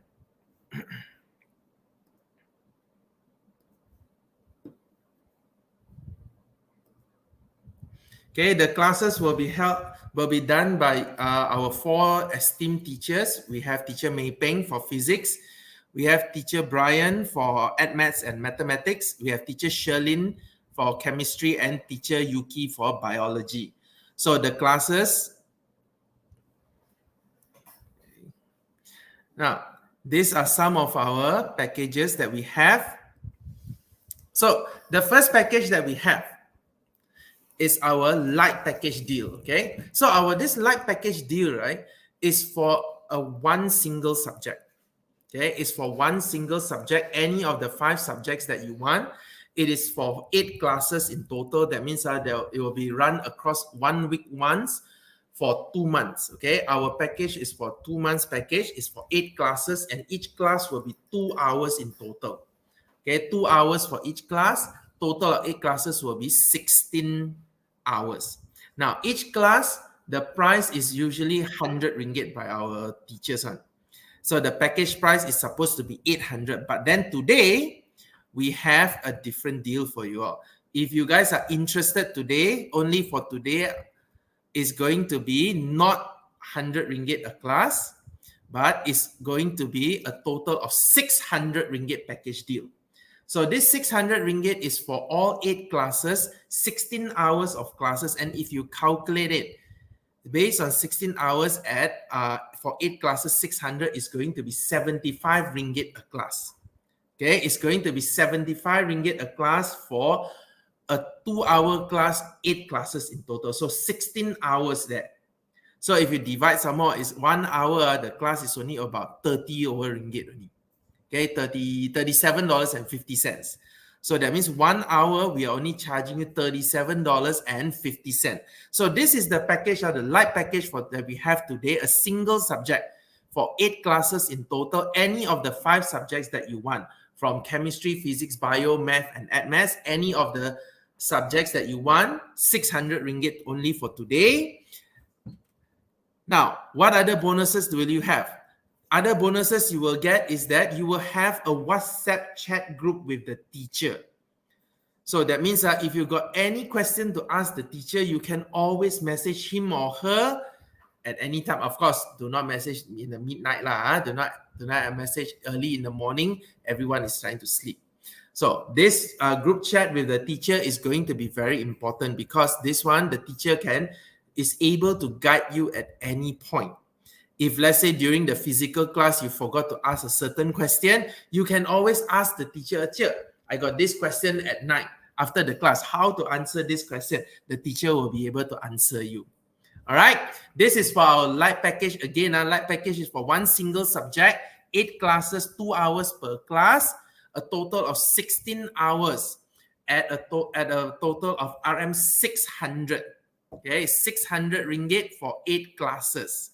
And a bonus of a WhatsApp group chat with the teacher. Now, well, what if you want more than one subject? Well, if you want more than one subject, we have another package for you. We have the Bundle 3 package. Now, the Bundle 3 package is actually for 3 subjects. Any 3 subjects. Any of the 5 subjects offered, you can choose 3 subjects, a total of 24 classes, 2 hours each class, a total of 48 hours. Right, each class is again going to be 100 ringgit. The package deal is going to be 2,400. However, for today, we are offering you a special deal as well. Now the classes are not 100 ringgit per class. We are charging you only 70 ringgit a class. Okay, 70 ringgit a class at a total package deal of 1,680 ringgit. For 24 classes, because each subject will have 8 classes. So 3 subjects will have a total of 24 classes, 48 hours at 70 ringgit a class. 70 ringgit a class, meaning every 1 hour the teacher is teaching is only 35 ringgit. Where are you going to find a teacher that can teach you at 35 ringgit an hour? You can get it here at our ACE night classes, all right? So the package deal for a Bundle 3 package is going to be RM 1,680 for a total of 3 subjects. 24 classes, 2 hours each class, total 48 hours in total. It is now each class not 100 ringgit, but we are charging at 70 ringgit per class. And this one is going to be a physical class, yeah? Physical class at our USJ 9 Center. How you're going to get there later, I'll share again the video on how you can get there via the LRT train, okay? Now, any other bonuses from here? Yes, again, the same bonus. We are giving you a WhatsApp chat group with the teacher worth RM 600 ringgit. Again, this group chat, WhatsApp group chat, again, is for in case you got any questions that you need to ask. If you want to ask the teacher any questions, you can ask at any point in time. All right. And the last package is for what if I want to take all 5 packages. Now, if you want to take this one, it will be a Bundle 5 package. Now, a Bundle 5 package consists of 5 subjects. That means all the subjects. Chemistry, physics, bio, math, and ed maths. It will be a total of 40 classes, 8 classes per subject. 2 hours each class at a total of 80 hours. Okay, each class as usual is 100 ringgit. Now, the usual price that we will charge is going to be 4,000 ringgit. Because this one is for a total of 5 subjects and 40 classes, it's going to be 4,000 ringgit. But today, we have a special deal for you all. Our special deal is only going to be 2,600 ringgit for 40 classes, 80 hours, and each class is 65 ringgit. 65 ringgit. Now, if you divide out each class, each hour, each class, if you divide it by 2 hours, that means each hour is only going to be 32 ringgit and 50 cents. Now, where are you going to get this type of deal? You can't find anywhere outside one, except here today. So for 2,600 ringgit is for all 5 subjects, 40 classes, 2 hours each class, 80 hours. Now, these are the 5 deals that we have for every one of you are here today. If you are interested, please let us know. Okay, if you are interested in any of the packages, please let us know. Now, how are you going to sign up? How are you going to sign up? You can go, here is the step 1 that we will show you. Step 1 is to sign in to your Gmail account. Step 1, sign into your Gmail account. Step 2, fill up the registration form or Google form in the link below and do up the payment. So the form later, I will put up this link into the our Facebook group. You can get the link from there. Or if you need the link, just let me know later. I'll give you my handphone number. Please message me. And step 3, reply to us on Facebook message, parent's name, contact number, and package selected. Together, of course, with your receipt of proof of payment. All right. Now, once you have given us the proof of payment, you will go to the link provided below. Register yourself here. Okay. Please register yourself here. Put your parents' name. This is for your online registration. Yeah. Put your parents' name, your parents' contact number, your name, and followed by what package have you selected. Do you select the light package 1 subject, or is it the 2 subject? The bundle 3 or the bundle 5 package? Okay. Now, light package is RM 600. Yeah, RM 600. Bundle 3 package is RM 1,680 ringgit. Bundle 5 is 2,600 ringgit. All right. Bundle 5 is 2,600. There was a little error there in this list. I think this is an old list. Okay, so again, light package for the 1 subject is 600 ringgit. Bundle 3 package for 3 subjects is RM 1,680 ringgit, and bundle 5 is for 2,600. Now, make sure to tick the subjects that you've chosen. If you chose 1 subject, please tick only 1. If you choose bundle 3, please tick 3 subjects, or if you choose bundle 5, tick all 5 subjects. Okay.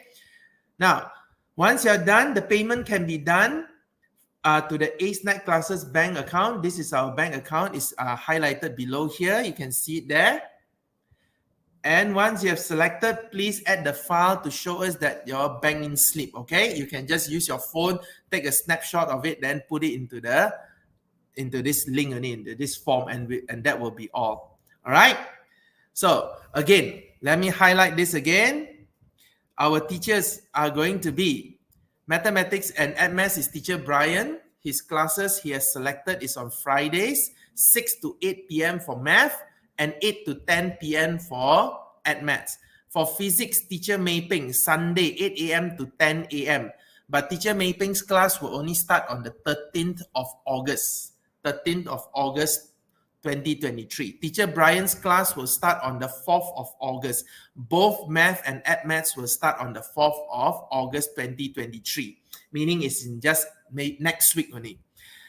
Right? Then followed by biology, teacher Yuki. Teacher Yuki's class will also be on Sunday, 10 a.m. to 12 noon, starting on 6th of August 2023. Followed by chemistry, teacher Sherlin's class also on Sunday, 1 p.m. to 3 p.m. starts from 6 August 2023. All right. So again, here is where our center is located. 16-2, Jalan USJ 9/5N. Okay. Pusat Bahasa Didik Jaya, you will see it there. If you are not sure, you can always look back at the video that I've given to you all. Later, I'll post it for you all again. Then you can see. So again, now, these are the packages that we have for you all. I would like to highlight again. We have a light package, the single subject package. Is RM 600 for 8 classes for any of the 5 subjects that is being provided. Okay, we got what? Chemistry, physics, bio, math, and admath. Any of this subject, just choose one, is going to be 600 ringgit. Next, if you choose the bundle 3 is for 3 subjects. Any of the 3 subjects provided, RM 1,680 ringgit for 24 classes at 70 ringgit per class, meaning it's 35 ringgit an hour because each class is 2 hours. 70 ringgit per class, 35 ringgit for 2 hours. 35 ringgit per hour, 70 ringgit for 2 hours, which is the time for per class. Last one, bundle 5. Bundle 5 is for all 5 subjects we have. Is the price is RM 2,600 ringgit for 40 classes, 80 hours worth of time at 65 ringgit a class. 65 ringgit a class at 2 hours, meaning each hour is only $32.50. All right, $32.50 per hour for the bundle 5 packages deal. Okay, 2,600. Now, if you guys are interested, now please remember, you have to make this deal is only going to last up to 12 midnight today. We are only extending this package, this special deal package, only until midnight, 12 midnight only tonight. All right. So if you are there with your parents, please discuss with your parents. If you are a parent listening in, sir, madam, this type of deal is a once in a lifetime deal, and our teachers, again, like I said just now, our teachers are all teachers from the international schools. Each of the teachers that we have here, they're all from international schools, and they have been teaching with experience of minimum of 2-3 years, okay, of teaching year 11 students, trying to help them to ace their exams. So if you are interested, this deal, this 3 packages that we have will only last up to 12 midnight tonight. Now, if you got any questions at all, you can message me to now at this number 012-363-2919. I'll put it in the chat group. Teacher Sam Manan. My handphone number is 012-363-2919. Again, I repeat, my handphone number is 363-2919. Now, I've got one question already. Che, what if I want only 2 subjects, not 3 subjects? Okay, if you want the 2 subjects, you will be buying 2 of the light packages, meaning it's going to be 600 ringgit for each subject that you want. That means the 2 subjects that you choose is going to be a total of 600 plus another 600, which is going to be 1,200. Now, what if you want 4 subjects? If you're choosing 4 subjects, then it's going to be first the bundle 3, RM 1,680 for the 3 subject, then another 600 for the single subject. So a total of 4 subjects there. All right. So again, this deal will last only until midnight tonight.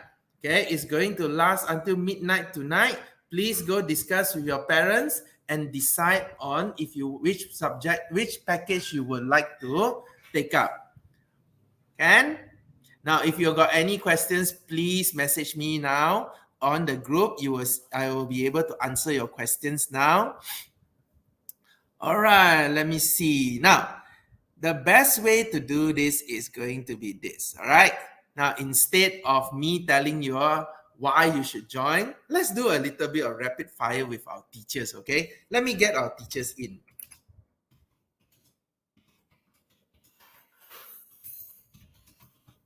Okay, I'll get our teachers in. Then let them be the one to sell you the idea of why you should sign up with us. Okay. So again, we have 3 packages right now. Our light package for 1 single subject. any of the 5 subjects that is being offered, for one subject is going to be RM 600 ringgit. Okay, if you choose the bundle 3, that means you choose 3 subjects, is going to be RM 1,680 ringgit. And if you choose the bundle 5 will be sorry. Hold on. Bundle 5 is going to be RM 2,600 ringgit. Okay, bundle 5 is going to be RM 2,600 ringgit. So this deal, I can safely tell you, is going to be very hard to find anywhere outside. Okay, because if you go and calculate, you will see that based on per hour, our classes are at minimum 35 ringgit. 35 ringgit an hour. This is for the single subject. This is for the light package. Then as you go up from bundle 3 until bundle 5, you will realize that our price is getting lower. At the lowest is at RM 32 ringgit and 50 cents per hour. All right, our teachers are in. Let me add them in first. Hello, teachers. Hi. Coming back. Teacher Shalene, are you there? Yes, I'm here. Right. Okay, guys, this is what we're going to do, okay? So I need you all to help me to convince the students to let them know why they should sign up with your class, okay? So I'm going to do this, okay? Every teacher will be given 30 seconds starting from, we'll go ladies first, okay? We'll go Teacher Shalene, Teacher Mei Peng, or we follow the order that we go just now. Teacher Mei Peng first, then followed by Teacher Shalene, then last will be Teacher Brian. Teacher Yuki, let me try and get her first. Okay, let me try and get Teacher Yuki. Teacher Yuki, please come back. Where are you? Okay, once we have all our teachers, then we can start. Teacher Yuki, are you there? Let me get her first. What happened to Teacher Yuki? All right, Teacher Yuki, where are you? Let me get Teacher Yuki first. Teacher Yuki.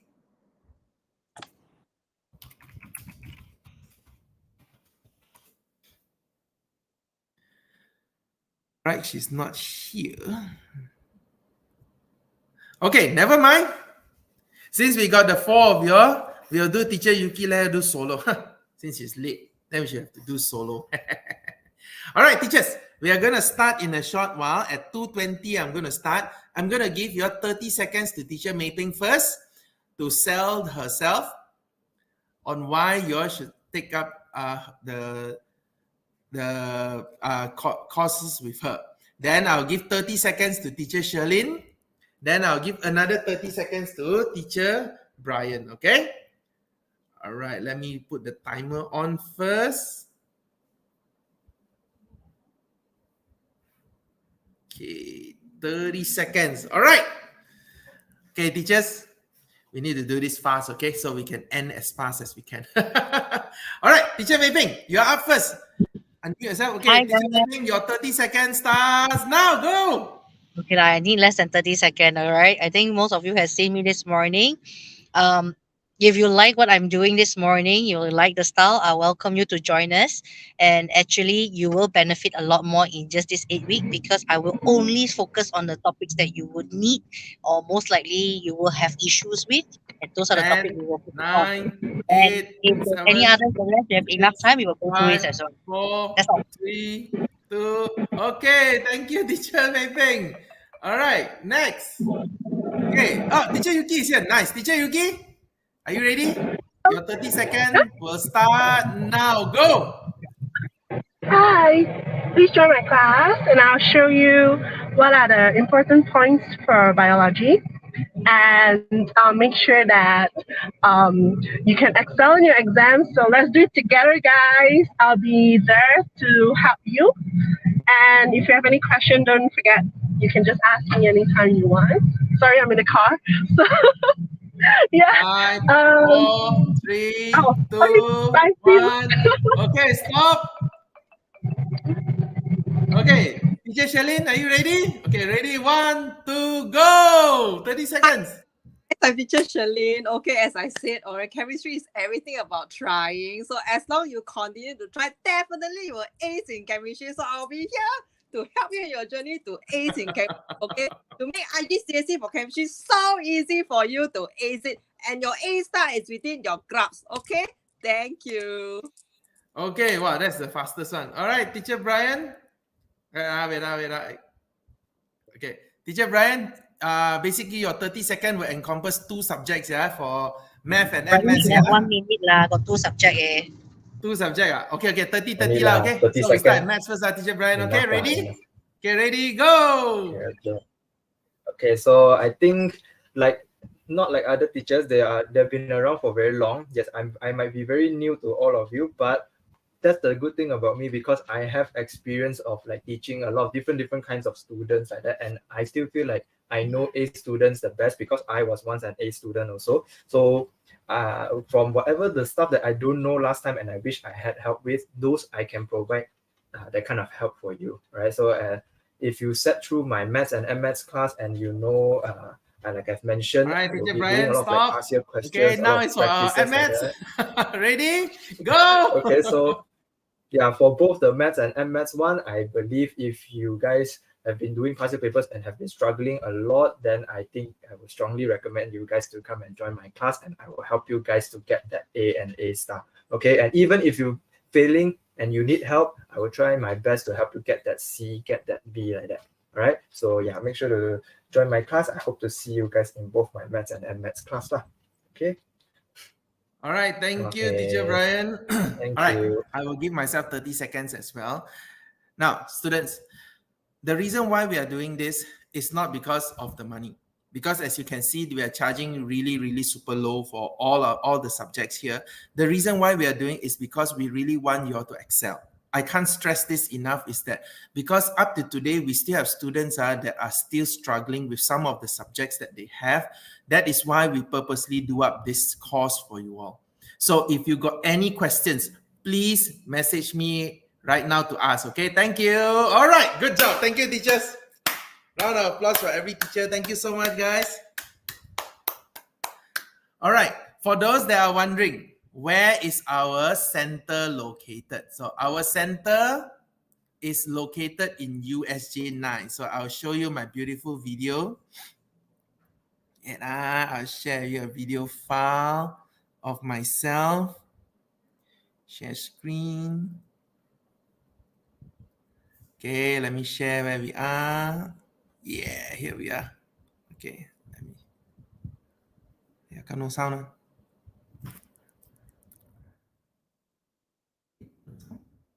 Why no sound? What happened? Hey, why no sound? Huh? Where? I think your top Oh, right corner got there it. muted. Yeah, got it. This is our center in USG 9. I will be showing you how to get to our center. We are walking and using the LRT today. Please take the Kelana Jaya line and make your way to the Taipan station in Subang Jaya. Exit the station and head towards the Taipan Business Center USJ 6 exit. Just follow this walkway as you make your way to the center. It's within walking distance, it's covered. It will help to protect you from the rain and the sun.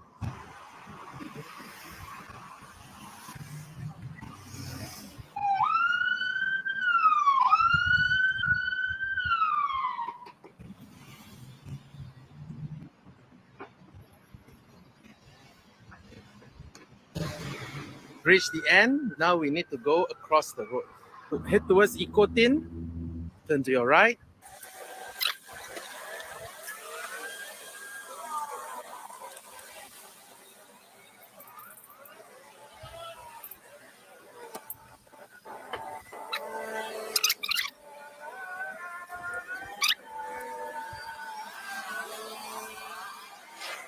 All right, we've made it. They're located on the top 2 floors of this building.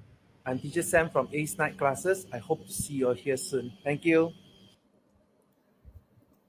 All right, that is where our center is located, yeah? Our center is located directly in USJ 9. If you go to it, if you know where USJ 9 is, if you know where CIMB Bank is, we are basically opposite of CIMB Bank, further down in the middle, the intermediate lot opposite of CIMB Bank.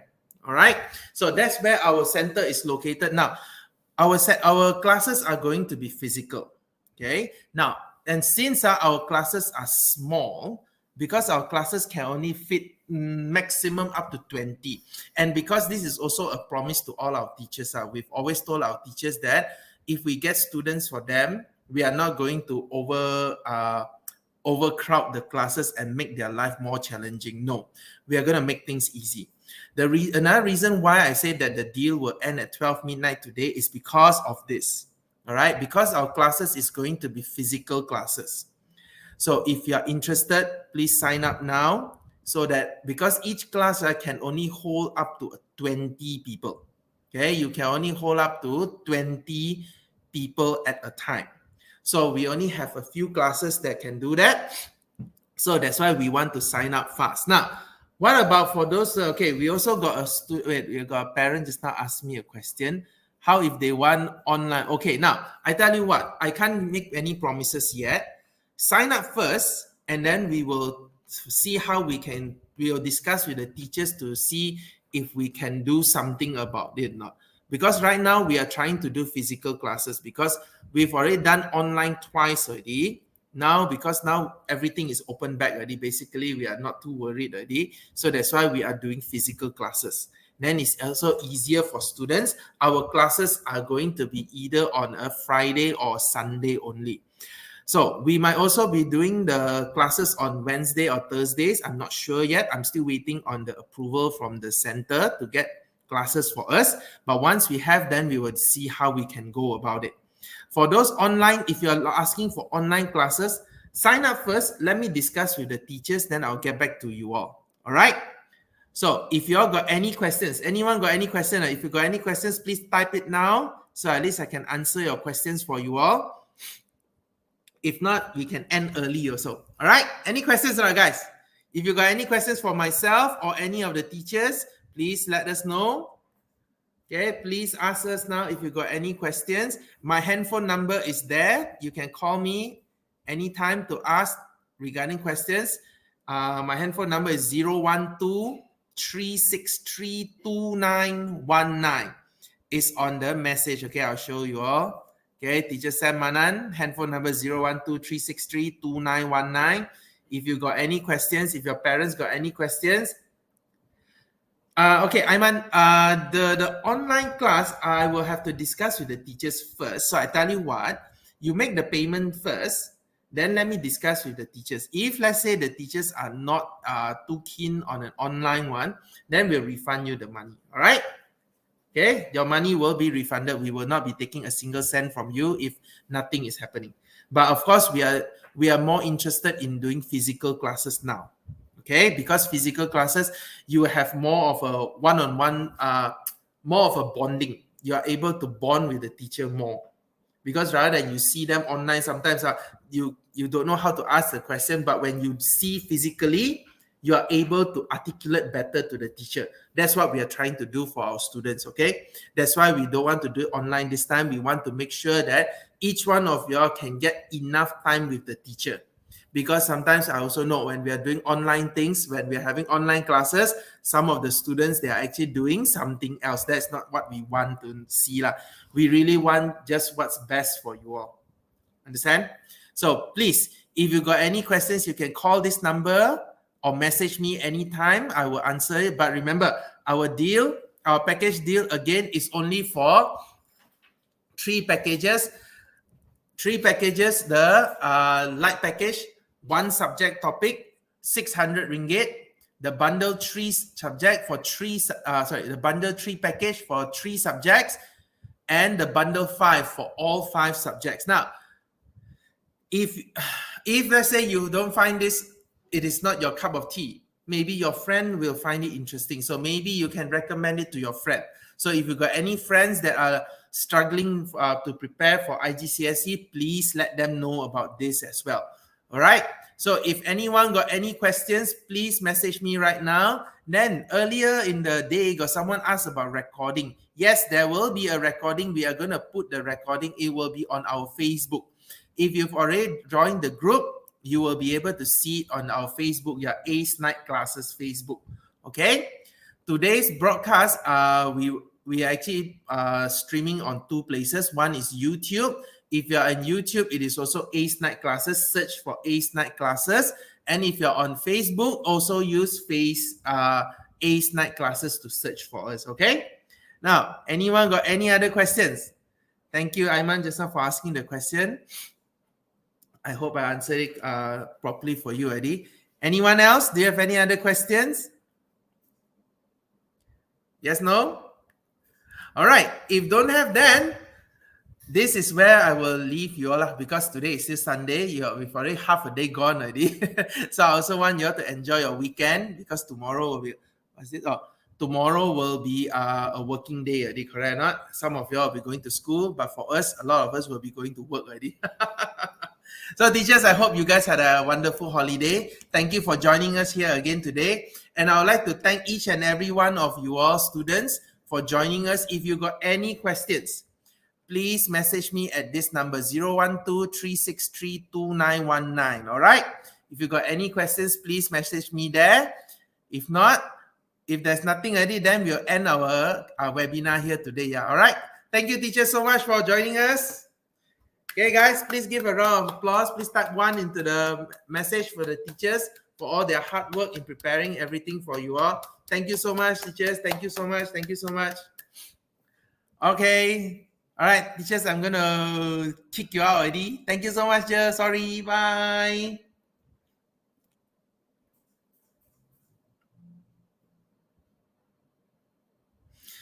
All right. This is where we are going to end our webinar, yeah, guys. If you got any questions, my number is still here. You can still get it. If not, you can refer back to our recording on Facebook. Okay? All right. Thank you so much.